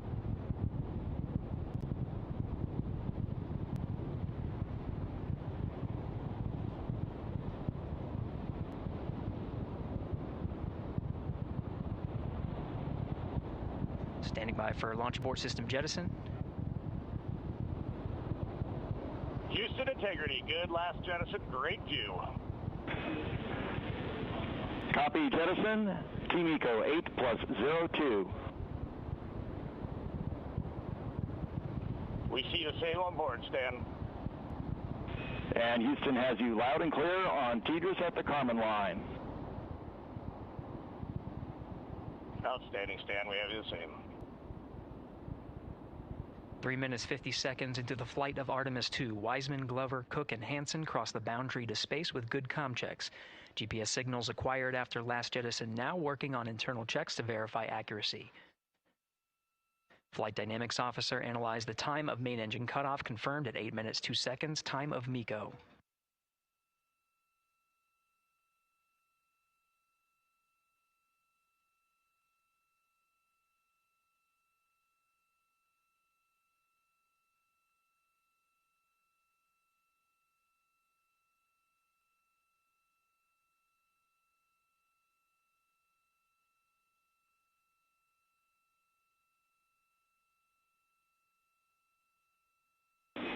Integrity, GPS processing. Outstanding, Stan, we see the same, and we have a beautiful moonrise. We're headed right at it.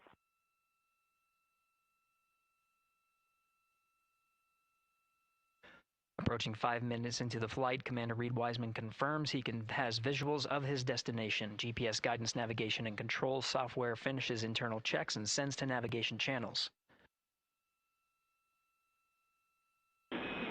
Integrity, 3 engine press. 3 engine press. On time, now passing 5 minutes 20 seconds of mission elapsed time into the Artemis II mission. At this point, 3 good main engines are all that's needed to carry Integrity to a nominal main engine cutoff target. Though at this time, we're seeing 4 good engines here in Mission Control Houston. Integrity, 75 miles in altitude, 330 miles downrange, approaching 10,000 miles per hour.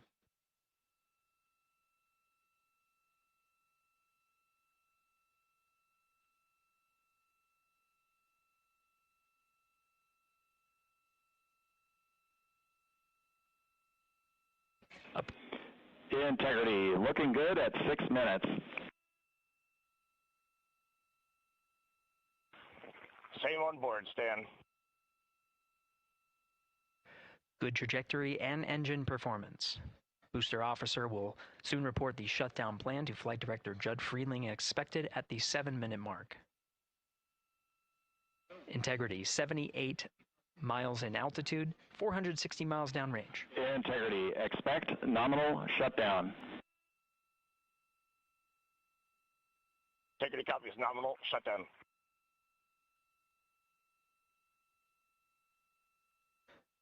Six minutes 40 seconds of mission elapsed time. Shutdown plan is as expected. Again, the time of MECO was confirmed at 8 minutes 2 seconds into the flight.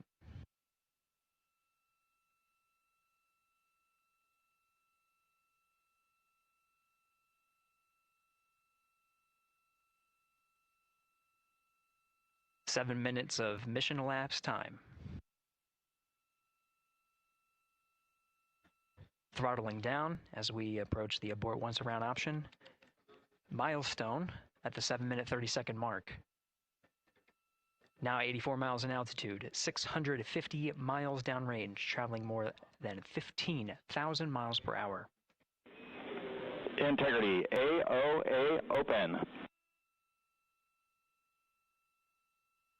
AOA open. The window is now open for an abort once around option that would target splashdown in the Pacific Ocean. Still following nominal ascent at this time.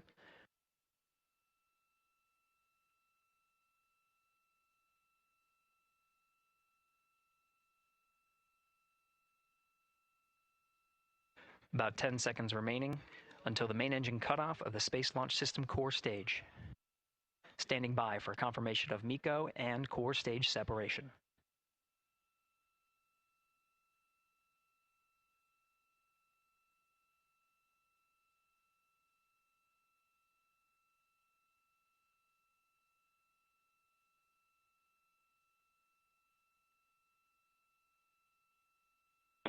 Integrity and nominal MECO, core stage separated.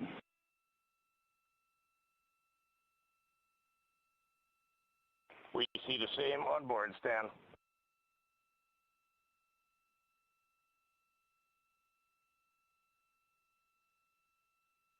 Eight minutes, 40 seconds into the flight, we have a nominal main engine cutoff heading in the right trajectory on the way to swing around the moon. Core stage has separated, done its job. The Space Launch System upper stage, the Inner Rim Cryogenic Propulsion Stage, or ICPS, still attached to the Orion spacecraft.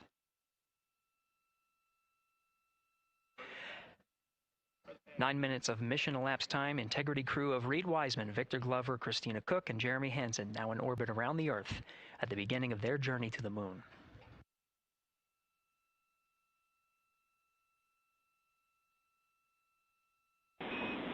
Integrity Houston, looking ahead to PRM numbers so far per the pad.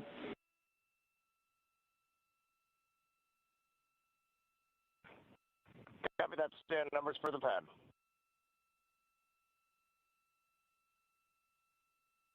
Capcom Stan Loves now reminding the crew that the perigee raise maneuver time of ignition is as expected prior to booster ignition.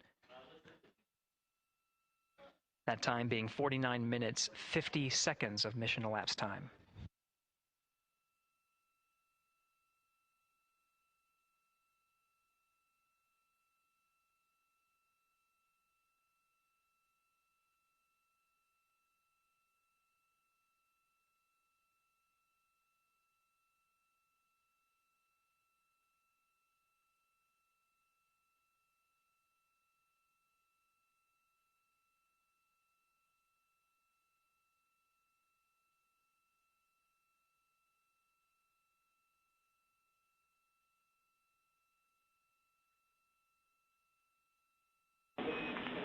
Integrity, good. NEDS deploy.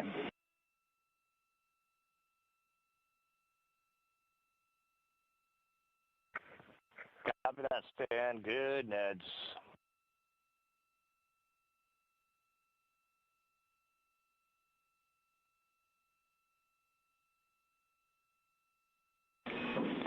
And Integrity Houston for PWD setup. Just a reminder, halfway open on the secondary.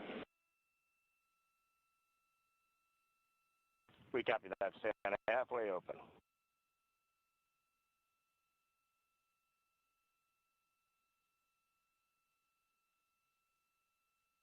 Passing 11 minutes of mission elapsed time.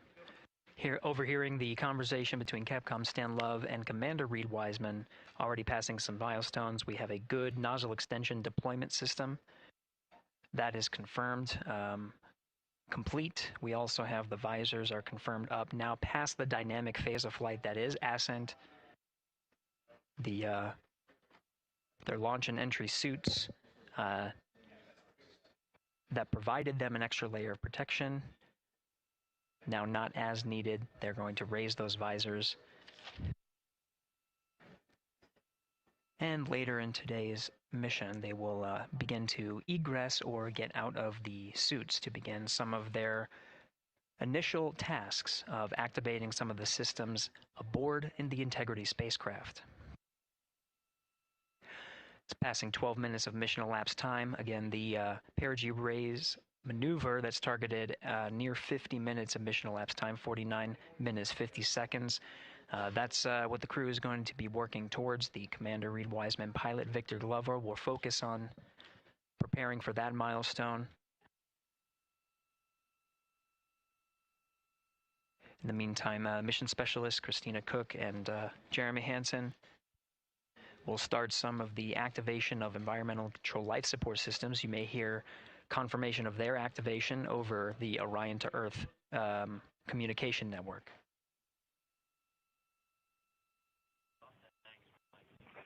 Houston, C3 aux power back in auto. Copy C3 aux, and we're 2 minutes to maneuver.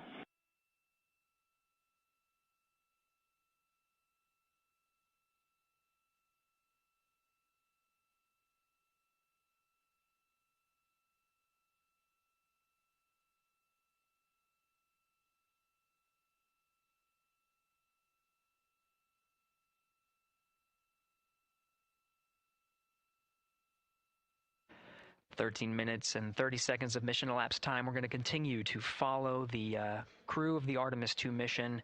They are beginning their journey around the moon to verify the systems that will take us to its surface. An incredible ascent. Artemis II is underway. Reed Wiseman, Victor Glover, Christina Cook, and Jeremy Hansen begin their journey to the moon. Still milestones to come up as we await solar array deploy and the critical burns that will get Integrity into high Earth orbit around the Earth before engines are fired to get us around the moon. We'll keep tabs on Integrity and its crew from here in Mission Control Houston. But for now, we're going to send it back to you, Megan and Nicole at the Kennedy Space Center. Very jealous to hear how the launch experience was over on the Space Coast.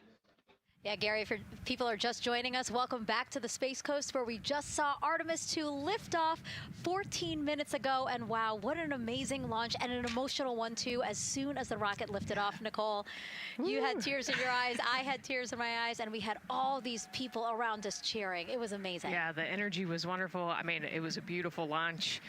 You know, we've got 4 friends and family members headed to the moon. It's pretty amazing. Yeah, how does that make you feel as someone who, you know, is an astronaut as well, but also, as you said, friends? Yeah, so proud of them.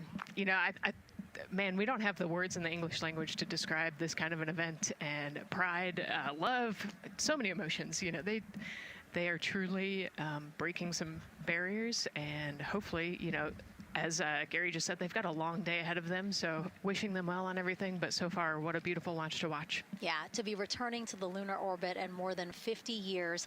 Maybe they go farther from Earth than any other humans before them. Maybe they see parts of the moon that we've never seen before. I mean, what a great start to what could be all of these milestones that we break in just a 10-day mission. Yes, what a way to welcome in the Artemis generation.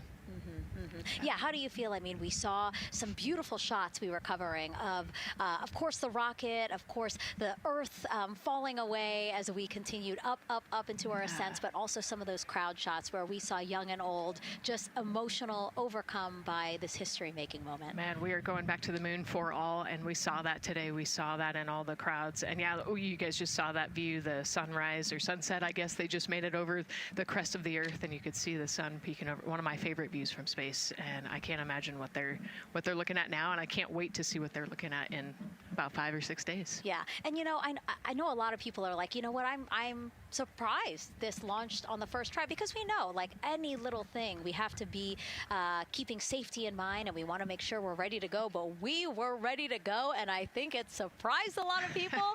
What a wonderful surprise on this Wednesday evening. It did, you know, and it kind of surprised me as well. But you know, it's just a testament to the team here that has been working so hard on Artemis. You know, Artemis 1, we learned a ton of lessons. We learned a ton from the wet dress for Artemis 2. We were able to go in, fix those things. We even had a couple mishaps today, not mishaps, but a couple, you know, anomalies today that the team creatively came up with solutions for. It's just a testament to the teamwork that gets us to the moon. And so we can continue to watch Christina, Reed, Victor, and Jeremy on their way now to the moon in Earth's orbit and awaiting the next in-flight milestones, deploying Orion's solar arrays. So why don't we get back in with Mission Control and Gary. Hey, thank you, Megan. Again, we're following along in the action. It is a long day. They have a number of procedures they need to get to immediately in their timeline. And Integrity Houston, cross-tie is on board per the ETSI-DEM. We copy, Houston. Thank you.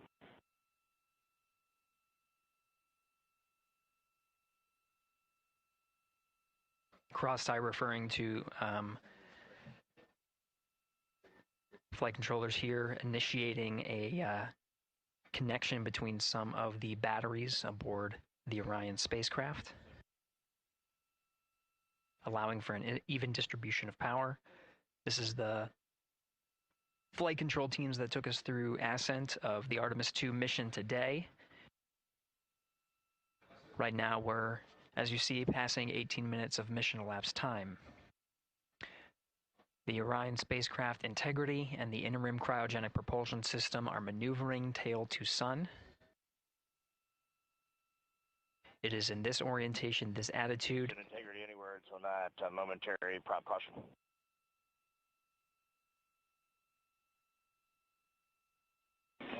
And Reed, no action. We're looking at it.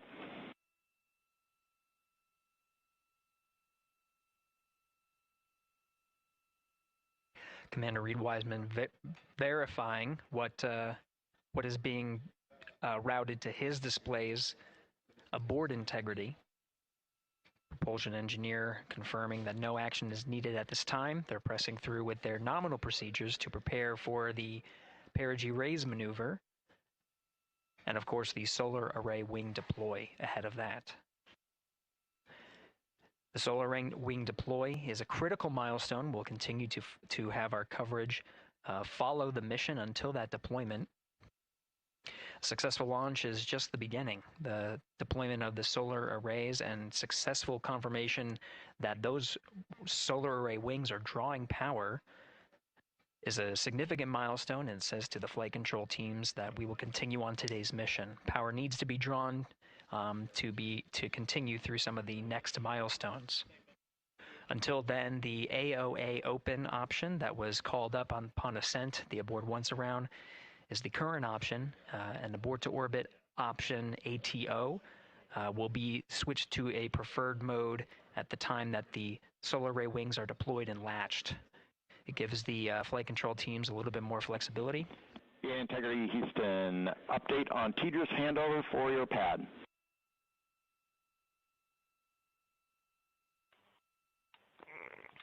Give us just 1 minute. And Stan, you can read it. Ike is ready to copy. Roger. TDRS handover east to west expected 1 second earlier at 5:1 minutes, 26 seconds.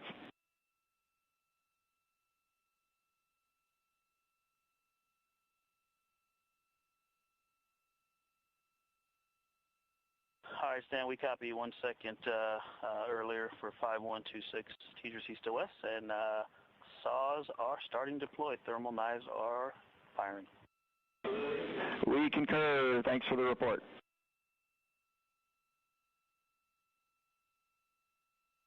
Read back of the reports that you just heard on the Orion to Earth network. Integrity has maneuvered tail to sun. The RL-10 nozzle on the end of the ICPS is pointed towards the sun, and the solar array deployment sequence has begun.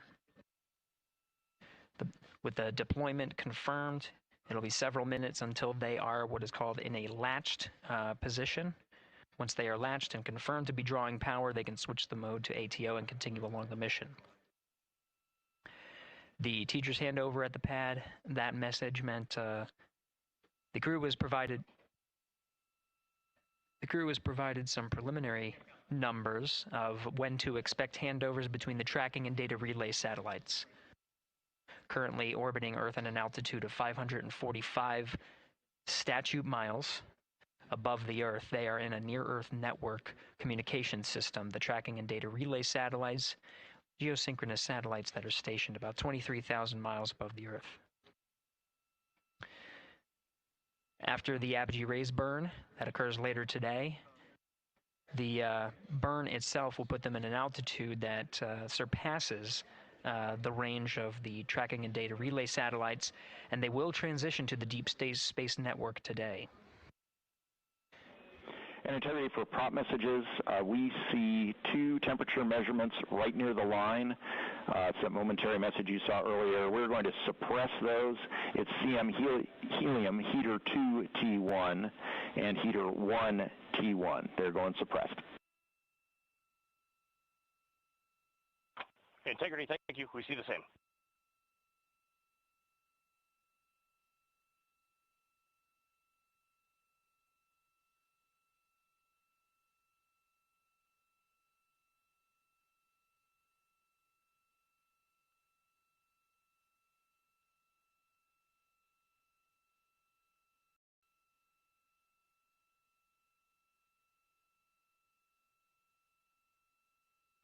This is Mission Control Houston, passing 23 minutes of mission elapsed time into the Artemis II mission.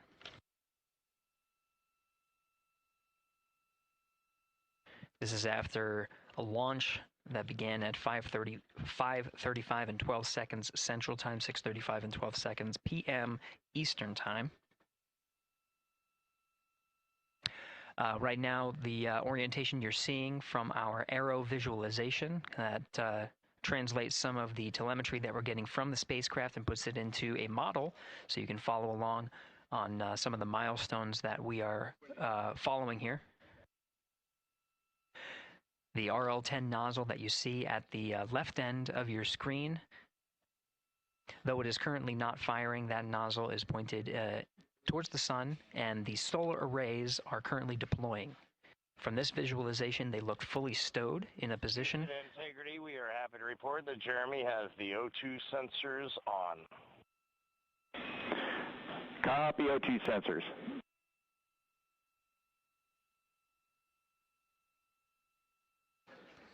Again, Commander Reed Wiseman and pilot Victor Glover overseeing the deployment of the solar arrays. And we'll follow the attitude maneuver changes ahead of the first burn of the ICPS engine, the perigee raise maneuver. Integrity Houston, we see 4 saws deployed and latched, ready for ATO preferred. Yeah, we're almost there in the procedure stand, and we see the same thing. And Integrity Houston, we are seeing a 7-second miscompare between the MET on Orion and ICPS. We'd like you to read us the MET from your center status bar and for the ICPS on StackSum.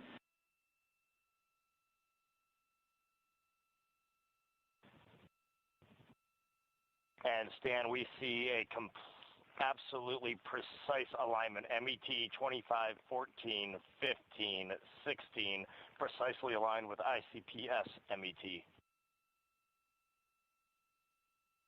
Copy, thank you for that. We'll investigate a ground issue. And Houston Integrity, ATO preferred set. Copy, ATO preferred.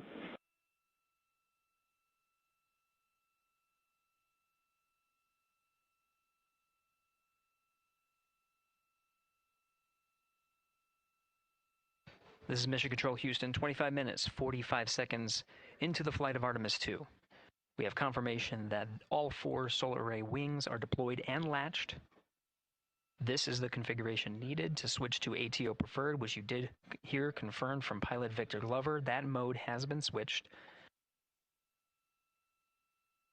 There's also a discussion with Capcom Stan Love and Commander Reed Wiseman about the alignment of the MET clocks on the Orion spacecraft and the ICPS. Commander Reed Wiseman confirmed the clocks are in sync, no issues. They're going to investigate it on the ground. We're proceeding with today's mission. 26 minutes of mission elapsed time and counting.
This is Mission Control Houston. We're approaching 28 minutes of mission elapsed time into the Artemis II mission. At this point, we've had a successful liftoff from the pad at 5:35 p.m. and 12 seconds p.m. Central Time, 6:35 and 12 seconds p.m. Eastern Time. We've had a good main engine cutoff, core stage separation, and a good trajectory to begin today's mission. Right now, the Spacecraft has maneuvered tail to sun. We're standing by for another maneuver to maneuver into the burn attitude. This is where the RL-10 engine of the ICPS is pointed in the correct orientation for the perigee raise maneuver. We did hear confirmation that the perigee raise maneuver time of ignition has been confirmed per the pad, which means it was the predicted time prior to liftoff. Integrity for GNC, we're taking channel 1 to unfiltered and to BFS. Okay, Stan, we're watching. Go ahead.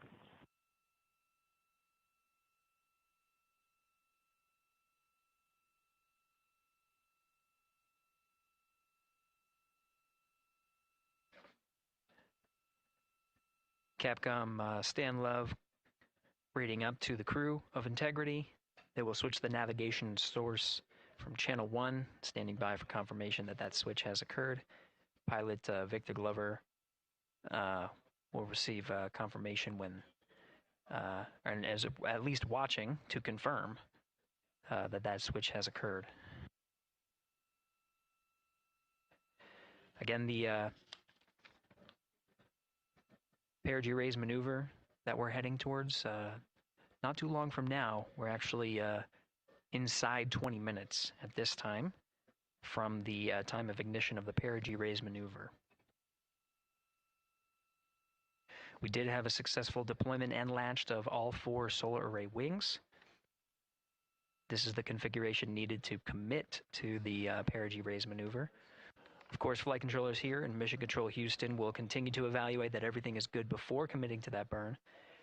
The perigee raise maneuver does raise the perigee, the lowest point in the orbit, from 15 to 100 nautical miles. The 100 nautical mile mark is needed to continue in low Earth orbit and hit the target for the apogee raise burn. That will put them in a high Earth orbit for the remainder of the day and set them up for the right position to execute the translunar injection and head to the moon tomorrow. The burn duration of the perigee raise maneuver is 26 seconds. A relatively short burn, but it does raise the perigee and do the job to get into the correct position before firing that main engine on the ICPS. The pad had a TDRS handover. This is the tracking and data relay satellites. East to west, they are geosynchronous satellites that are positioned around the globe.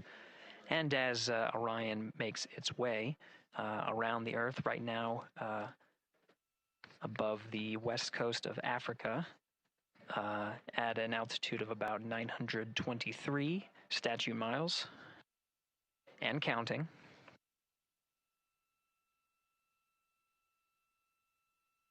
The perigee raise maneuver is not executed at the perigee. It is rather executed on the,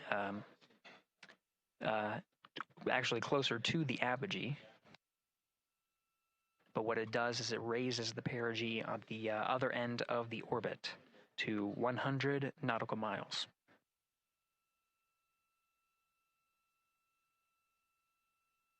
The 26-second duration burn does not conflict with the time that they've reported of the tracking and data relay satellite handover from TDRS east to west. Again, geosynchronous satellites that are used not only by Integrity today, but the International Space Station as well.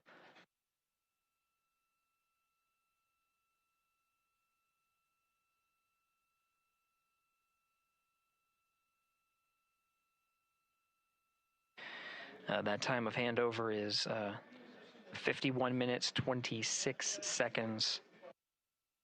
Plenty of margin before the perigee raise maneuver cutoff happens, and the trajectory is analyzed to see whether it was a good burn. A good burn means that the burn was performed as expected and sets the trajectory on course for that 100 nautical mile perigee target mark.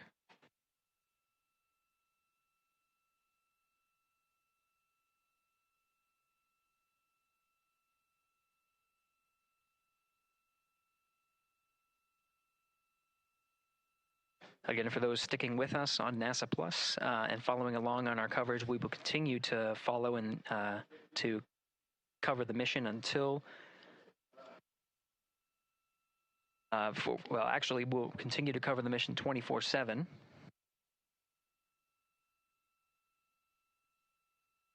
But we'll wrap up our coverage here shortly, and now that solar array wing deployment has occurred on NASA Plus and Amazon Prime. Again, we will continue coverage 24/7 at the NASA YouTube channel.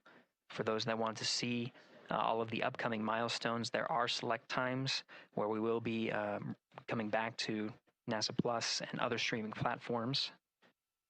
You can go to nasa.gov to find the latest on when to find those activities.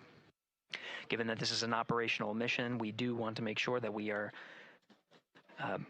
maintaining transparency in the mission and providing you all the information on what's happening in space as Reed Wiseman, Victor Glover, Christina Cook, and Jeremy Hansen head on their mission around the moon.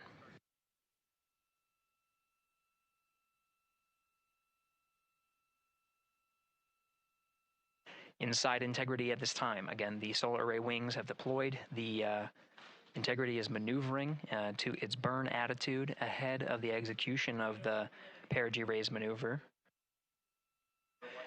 Overseeing these steps is primarily done by Commander Reed Wiseman and pilot Victor Glover. Mission specialists Christina Cook and Jeremy Hansen focusing on some of the system activation inside of Orion, namely the environmental and control and life support systems. The activation and checkout of some of these critical systems are very important to continuing on the mission, making sure that those systems are in a good condition and in a reliable condition to provide the necessary environmental and control needs of the crew, with humans on board through the duration of the mission that extends 10 flight days.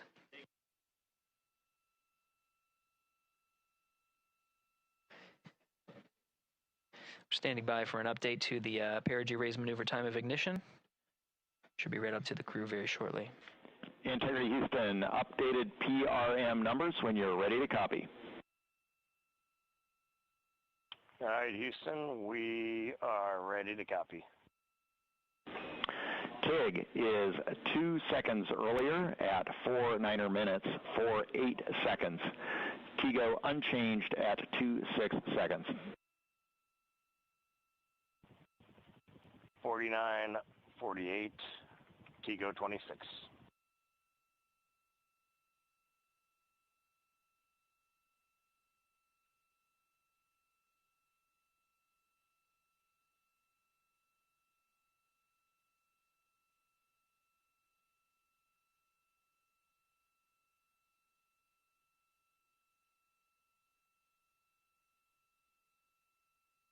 This is Mission Control Houston. With that update, we are approaching a little more than 13 minutes from the time of ignition of the perigee raise maneuver. That time updated to be 2 seconds earlier was 49 minutes, 50 seconds of mission elapsed time. We'll now move to 49 minutes, 48 seconds. The duration of the burn, that's what was referred to as the TGO, will still remain at 26 seconds. Relatively short duration burn, again, just raises the perigee of the orbit today.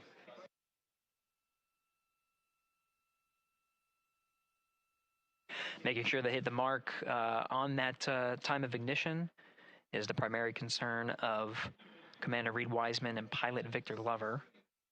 Mission specialist Christina Cook and Jeremy Hansen inside activating those environmental control and life support systems.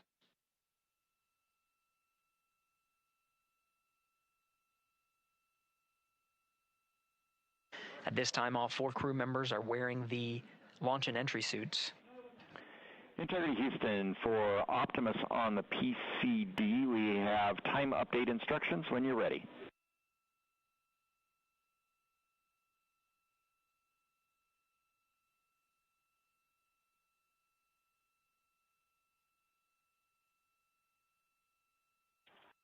And Houston, Integrity, we copy.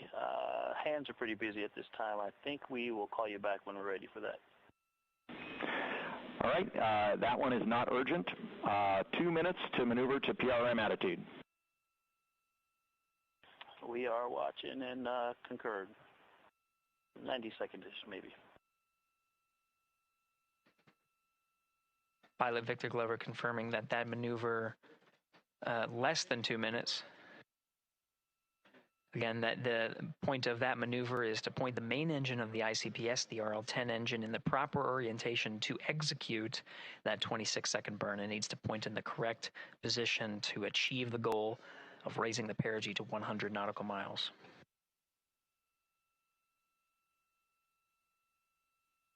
You heard some of the environmental control system activations over Orion to Earth. Jeremy Hansen activated the O2 sensors.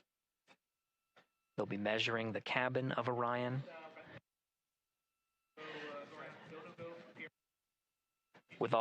During all of the activations, here on the ground in Mission Control Houston, Flight Director Judd Freeling is doing a poll with all flight controllers in the room to see if we are in a go position to go ahead and execute the perigee raise maneuver.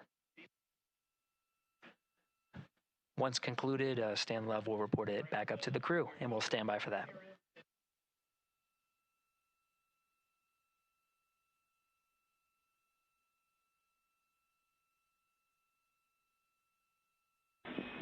Integrity Houston, MCC polls go for PRM pending attitude and saws.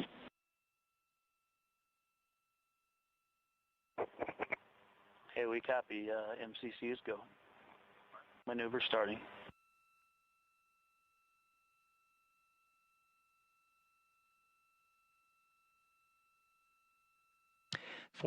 Minutes of mission elapsed time. The maneuver to the burn attitude has begun.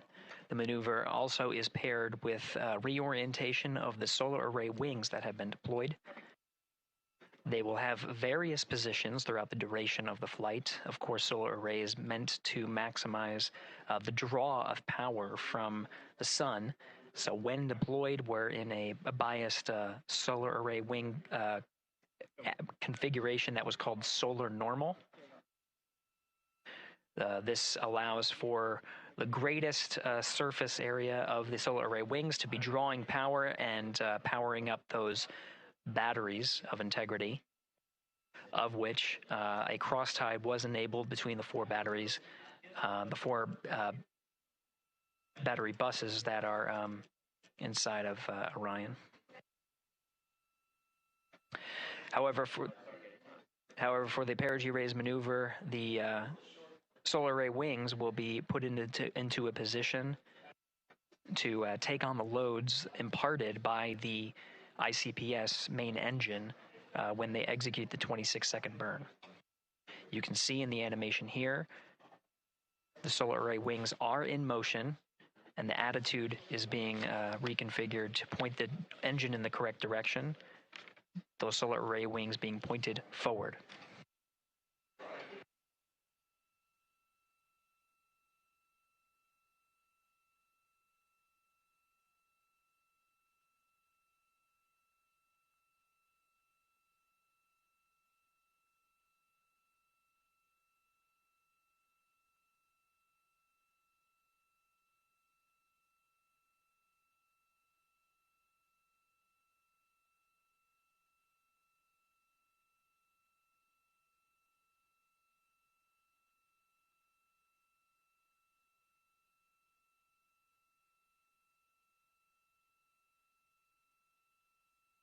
You're getting a live look inside the Artemis II mission flight control room. The team you see here oversaw the ascent of our four astronauts inside Integrity, launching at 6:35 and 12 seconds p.m. Eastern Time.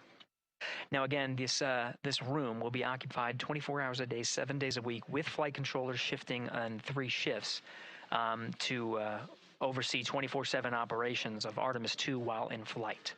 We will cover that live on the NASA YouTube channel, and we'll be covering that around the clock as we begin to wrap up our coverage here on NASA Plus. Before I do want to send it over to our colleagues at the Kennedy Space Center. And to my colleagues, it was a pleasure to join the teams at the Kennedy Space Center and be a part of such a historic launch. Here in Houston, again, we're turning our attention to the mission. And for now, we'll say farewell and thank you to our colleagues there for today's launch coverage. We'll see you again soon for Splashdown.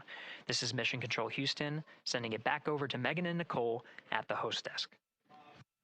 Thank you, Gary. And yes, it was such a pleasure to be a part of this historic mission that started right here at Kennedy Space Center.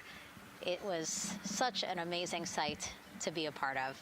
And now, as Reed Wiseman, Victor Glover, Christina Cook, and Jeremy Hansen begin their journey, we here at the Kennedy Space Center are about to wrap our broadcasts. We'll, of course, though, have 24/7 coverage with our colleagues at Johnson Space Center starting as soon as we sign off, so don't worry.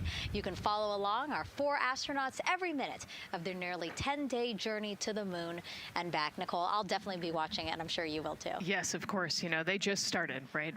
The launch was beautiful. This was a historic day. They're on their way back to the moon for the first time in over half a century, but they've got a lot of work ahead of them, and so we're excited to see what they have to do and excited to test out the Orion spacecraft. This is a test flight after all, and we're excited to see what we can learn from this mission. Very humbling, inspiring. It was really amazing to be a part of this, and I'm so glad that so many people joined along by either watching here in person or watching online. And of course, Nicole, thank you so much for sitting through this, answering questions, adding so much context and information that really brought a lot out of what we saw today. Oh man, I had a blast. You're a rock star. You're a professional. Gosh, this was great. Oh, you're great. So this was a wonderful day.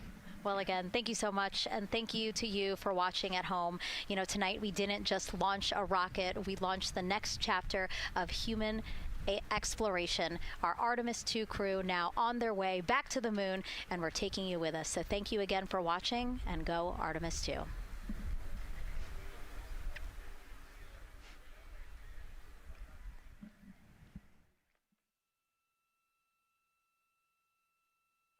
All 4 astronauts, and it appears all of them are undergoing their suit leak checks. Yes, a pre-flight tradition that we have seen with our crewed flights, the card game. The astronauts who have just left crew suit up and are now walking down a hallway. And here they are, NASA's Artemis II crew, taking their first steps outside for their historic test flight. And the 4 of them step into their Astrovan. And off they go.